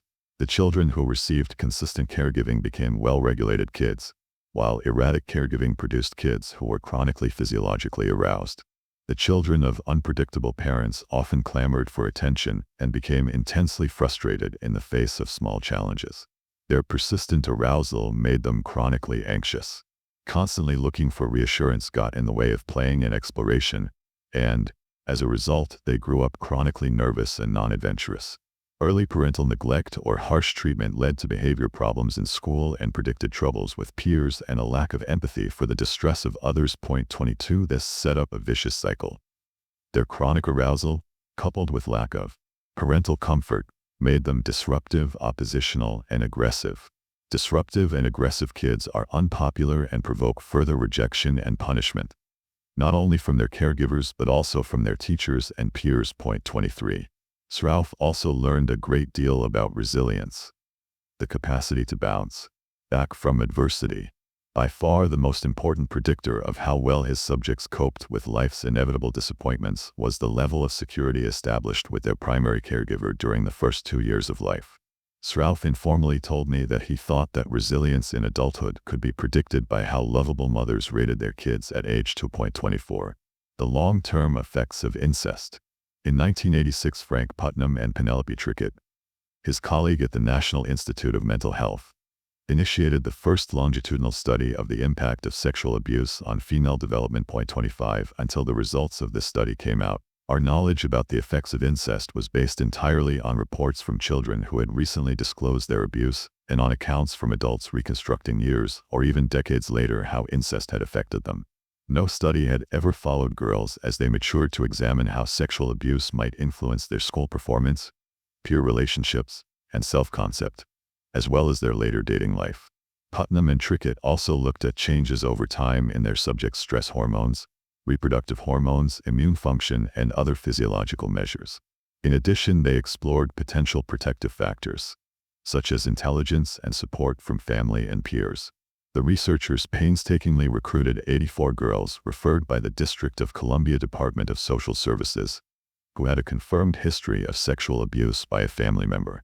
These were matched with a comparison group of 82 girls of the same age, race, socioeconomic status, and family constellation who had not been abused. The average starting age was 11. Over the next 20 years, these two groups were thoroughly assessed 6 times, once a year for the first 3 years and again at ages 18, 19, and 25. Their mothers participated in the early assessments, and their own children took part in the last. A remarkable 96% of the girls, now grown women, have stayed in the study from its inception. The results were unambiguous. Compared with girls of the same age, race, and social circumstances, sexually abused girls suffer from a large range of profoundly negative effects, including cognitive deficits, depression, dissociative symptoms, troubled sexual development, high rates of obesity, and self-mutilation. They dropped out of high school at a higher rate than the control group and had more major illnesses and healthcare utilization. They also showed abnormalities in their stress hormone responses, had an earlier onset of puberty, and accumulated a host of different, seemingly unrelated psychiatric diagnoses. The follow-up research revealed many details of how abuse affects development. For example, each time they were assessed, the girls in both groups were asked to talk about the worst thing that had happened to them during the previous year. As they told their stories, the researchers observed how upset they became while measuring their physiology. During the first assessment, all the girls reacted by becoming distressed. 3 years later, in response to the same question, the non-abused girls once again displayed signs of distress, but the abused girls shut down and became numb. Their biology matched their observable reactions. During the first assessment, all of the girls showed an increase in the stress hormone cortisol. 3 years later, cortisol went down in the abused girls as they reported on the most stressful event of the past year. Over time, the body adjusts to chronic trauma. One of the consequences of numbing is that teachers, friends, and others are not likely to notice that a girl is upset. She may not even register it herself. By numbing out, she no longer reacts to distress the way she should, for example, by taking protective action. Putnam's study also captured the pervasive long-term effects of incest on friendships and partnering. Before the onset of puberty, non-abused girls usually have several girlfriends, as well as one boy who functions as a sort of spy who informs them about what these strange creatures, boys, are all about. After they enter adolescence, their contacts with boys gradually increase. In contrast, before puberty, the abused girls rarely have close friends, girls or boys, but adolescence brings many chaotic and often traumatizing contacts with boys. Lacking friends in elementary school makes a crucial difference. Today we're aware how cruel 3rd-, 4th-, and 5th grade girls can be. It's a complex and rocky time when friends can suddenly turn on one another, and alliances dissolve in exclusions and betrayals. But there is an upside. By the time girls get to middle school, most have begun to master a whole set of social skills, including being able to identify what they feel, negotiating relationships with others, pretending to like people they don't, and so on. And most of them have built a fairly steady support network of girls who become their stress debriefing team. As they slowly enter the world of sex and dating, these relationships give them room for reflection, gossip, and discussion of what it all means. The sexually abused girls have an entirely different developmental pathway. They don't have friends of either gender because they can't trust. They hate themselves, and their biology is against them, leading them either to overreact or numb out. They can't keep up in the normal envy-driven inclusion/exclusion games, in which players have to stay cool under stress. Other kids usually don't want anything to do with them, they simply are too weird. But that's only the beginning of the trouble. The abused, isolated girls with incest histories mature sexually a year and a half earlier than the non-abused girls. Sexual abuse speeds up their biological clocks and the secretion of sex hormones. Early in puberty, the abused girls had 3 to 5 times the levels of testosterone and androstenedione, the hormones that fuel sexual desire, as the girls in the control group. Results of Putnam and Trickett's study continue to be published, but it has already created an invaluable roadmap for clinicians dealing with sexually abused girls. At the trauma center, for example, one of our clinicians reported on a Monday morning that a patient named Aisha had been raped, again over the weekend. She had run away from her group home at 5 o'clock on Saturday, gone to a place in Boston where druggies hang out, smoked some dope and done some other drugs, and then left with a bunch of boys in a car. At 5 o'clock Sunday morning, they had gang raped her.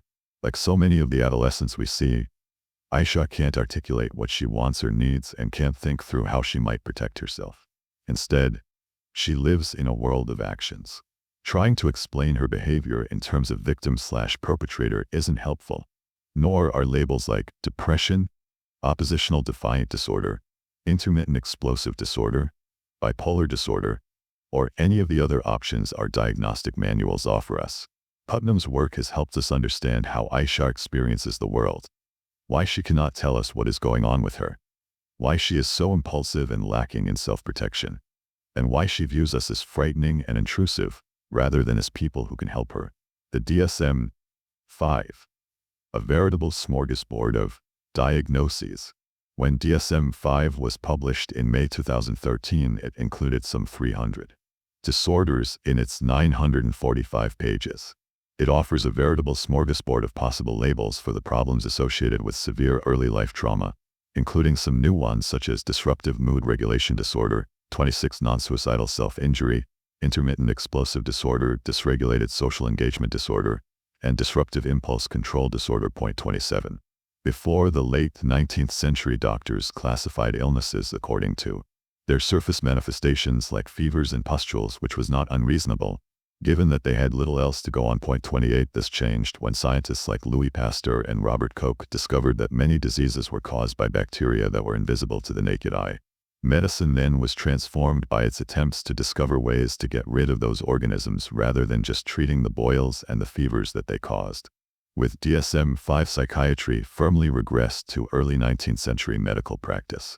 Despite the fact that we know the origin of many of the problems it identifies, its diagnoses describe surface phenomena that completely ignore the underlying causes. Even before DSM-5 was released, the American Journal of Psychiatry published the results of validity tests of various new diagnoses, which indicated that the DSM largely lacks what in the world of science is known as reliability, the ability to produce consistent, replicable results. In other words, it lacks scientific validity. Oddly, the lack of reliability and validity did not keep the DSM-5 from meeting its deadline for publication, despite the near-universal consensus that it represented no improvement over the previous diagnostic system. 29. Could the fact that the APA had earned $100 million on the DSM-4 and is slated to take in a similar amount with the DSM-5 because all mental health practitioners, many lawyers, and other professionals will be obliged to purchase the latest edition, be the reason we have this new diagnostic system? Diagnostic reliability isn't an abstract issue. If doctors can't agree on what ails their patients, there is no way they can provide proper treatment. When there's no relationship between diagnosis and cure, a mislabeled patient is bound to be a mistreated patient. You would not want to have your appendix removed when you are suffering from a kidney stone, and you would not want to have somebody labeled as oppositional when, in fact, his behavior is rooted in an attempt to protect himself against real danger. In a statement released in June 2011, the British Psychological Society complained to the APA that the sources of psychological suffering in the DSM-5 were identified as located within individuals, and overlooked the undeniable social causation of many such problems. 30. This was in addition to a flood of protest from American professionals, including leaders of the American Psychological Association and the American Counseling Association. Why are relationships or social conditions left out? 31. If you pay attention only to faulty biology and defective genes as the cause of mental problems and ignore abandonment, abuse, and deprivation, you are likely to run into as many dead ends as previous generations did, blaming it all on terrible mothers. The most stunning rejection of the DSM-5 came from the National Institute of Mental Health, which funds most psychiatric research in America. In April 2013, a few weeks before DSM-5 was formally released, NIM Director Thomas Insel announced that his agency could no longer support DSM's symptom-based diagnosis. 32. Instead, the institute would focus its funding on what are called research domain criteria, RDC 33, to create a framework for studies that would cut across current diagnostic categories. For example, one of the NIM domains is arousal/modulatory systems, arousal, circadian rhythm, sleep, and wakefulness, which are disturbed to varying degrees in many patients. Like the DSM-5, the RDC framework conceptualizes mental illnesses solely as brain disorders. This means that future research funding will explore the brain circuits and other neurobiological measures that underlie mental problems. Insel sees this as a first step toward the sort of precision medicine that has transformed cancer diagnosis and treatment. Mental illness, however, is not at all like cancer. Humans are social animals, and mental problems involve not being able to get along with other people, not fitting in, not belonging, and in general not being able to get on the same wavelength. Everything about us, our brains, our minds, and our bodies is geared toward collaboration in social systems. This is our most powerful survival strategy, the key to our success as a species, and it is precisely this that breaks down in most forms of mental suffering. As we saw in Part 2, the neural connections in brain and body are vitally important for understanding human suffering, but it is important not to ignore the foundations of our humanity. Relationships and interactions that shape our minds and brains when we are young and that give substance and meaning to our entire lives. People with histories of abuse, neglect, or severe deprivation will remain mysterious and largely untreated unless we heed the admonition of Alan Sroufe. To fully understand how we become the persons we are, the complex, step-by-step evolution of our orientations, capacities, and behavior over time requires more than a list of ingredients, however important any one of them might be. It requires an understanding of the process of development, how all of these factors work together in an ongoing way over time. 34. Frontline mental health workers, overwhelmed and underpaid. Social workers and therapists alike seem to agree with our approach. Shortly after the APA rejected developmental trauma disorder for inclusion in the DSM, thousands of clinicians from around the country sent small contributions to the Trauma Center to help us conduct a large scientific study, known as a field trial, to further study DTD. That support has enabled us to interview hundreds of kids, parents, foster parents, and mental health workers at 5 different network sites over the last few years with scientifically constructed interview tools. The first results from these studies have now been published, and more will appear as this book is going to print. Point 35. What difference would DTD make? One answer is that it would focus research and treatment, not to mention funding, on the central principles that underlie the protean symptoms of chronically traumatized children and adults: pervasive biological and emotional dysregulation, failed or disrupted attachment, problems staying focused and on track, and a hugely deficient sense of coherent personal identity and competence. These issues transcend and include almost all diagnostic categories, but treatment that doesn't put them front and center is more than likely to miss the mark. Our great challenge is to apply the lessons of neuroplasticity, the flexibility of brain circuits, to rewire the brains and reorganize the minds of people who have been programmed by life itself to experience others as threats and themselves as helpless. Social support is a biological necessity, not an option, and this reality should be the backbone of all prevention and treatment. Recognizing the profound effects of trauma and deprivation on child development need not lead to blaming parents. We can assume that parents do the best they can, but all parents need help to nurture their kids. Nearly every industrialized nation, with the exception of the United States, recognizes this and provides some form of guaranteed support to families. James Heckman, winner of the 2000 Nobel Prize in Economics, has shown that quality early childhood programs that involve parents and promote basic skills in disadvantaged children more than pay for themselves in improved outcomes. Point 36.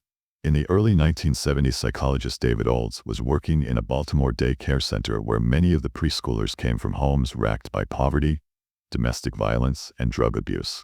Aware that only addressing the children's problems at school was not sufficient to improve their home conditions, he started a home visitation program in which skilled nurses helped mothers to provide a safe and stimulating environment for their children and, in the process, to imagine a better future for themselves. 20 years later, the children of the home visitation mothers were not only healthier but also less likely to report having been abused or neglected than a similar group whose mothers had not been visited. They also were more likely to have finished school, to have stayed out of jail, and to be working in well-paying jobs. Economists have calculated that every dollar invested in high-quality home visitation, daycare, and preschool programs results in $7 of savings on welfare payments, healthcare costs, substance abuse treatment, and incarceration, plus higher tax revenues due to better-paying jobs. Point 37. When I go to Europe to teach, I often am contacted by officials at the ministries of health in the Scandinavian countries, the United Kingdom, Germany, or the Netherlands, and asked to spend an afternoon with them sharing the latest research on the treatment of traumatized children, adolescents, and their families. The same is true for many of my colleagues. These countries have already made a commitment to universal health care, ensuring a guaranteed minimum wage, paid parental leave for both parents after a child is born, and high-quality childcare for all working mothers. Could this approach to public health have something to do with the fact that the incarceration rate in Norway is 71/100,000, in the Netherlands 81/100,000, and the US 781/100,000, while the crime rate in those countries is much lower than in ours, and the cost of medical care about half? 70% of prisoners in California spent time in foster care while growing up. The United States spends $84 billion per year to incarcerate people at approximately $44,000 per prisoner. The Northern European countries a fraction of that amount. Instead, they invest in helping parents to raise their children in safe and predictable surroundings. Their academic test scores and crime rates seem to reflect the success of those investments.